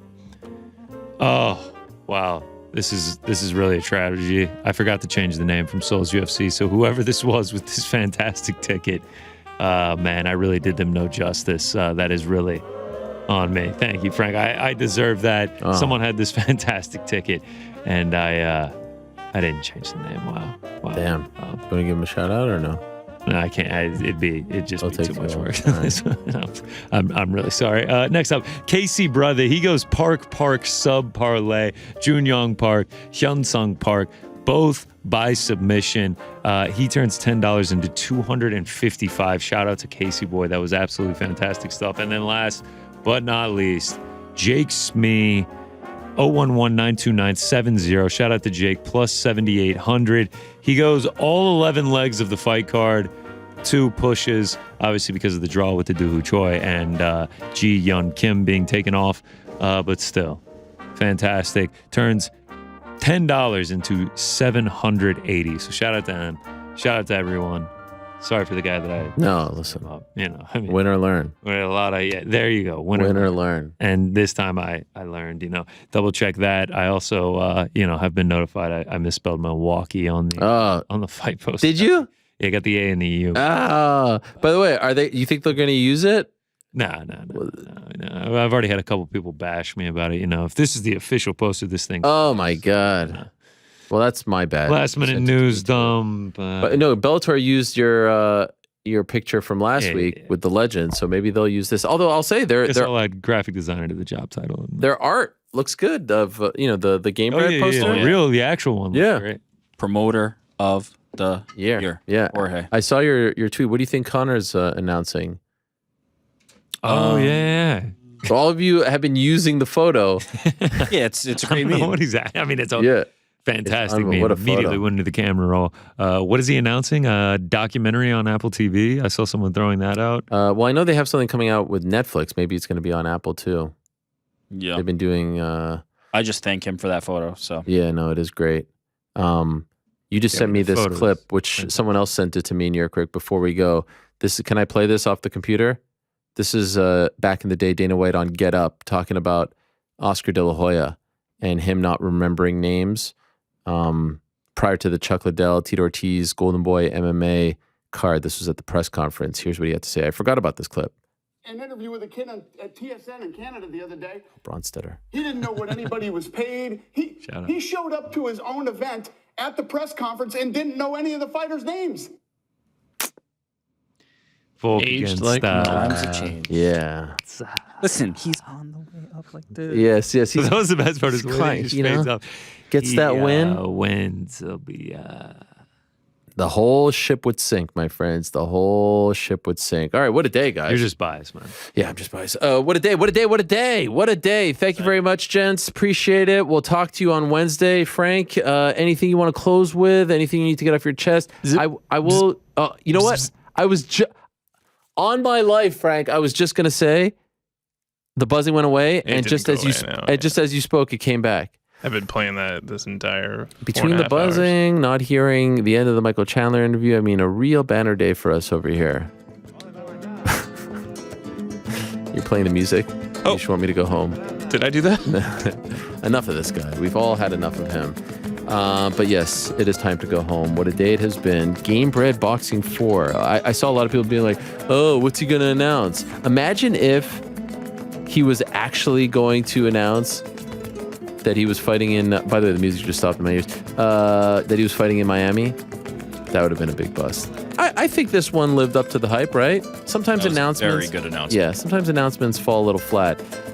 This was a pretty freaking great announcement. I think we need to give Mr. Jorge Masvidal credit for that. And shout out to his matchmaker, Dean Toole, for also making that happen. I can't imagine what it was like to put that together. And let's see if it all goes down April 1st. A little less than 2 months away. Man, we're already talking about April. Soon to be May. Well, May, we're talking about May. That's exciting. The dog days of winter. Frank, sing with me. The dog days are over. The dog days are... You know that song? Yes, I do. Thank you very much to Jorge Masvidal for coming on and breaking that news. Thank you very much to Michael Chandler for breaking that news as well. He broke the news, of course, that he is going to be on The Ultimate Fighter opposite Conor McGregor. Of course he didn't, but it was great to have him on. Thank you to Chris Weidman. Good luck to him on March 11th. Congrats to Ryan Bader, Johnny Eblen, Brennan Ward. What a story. Appreciate everyone who tuned in, who listened, who watched, to the crew, to all of you. Back on Wednesday, same time and place. Until then, I say peace.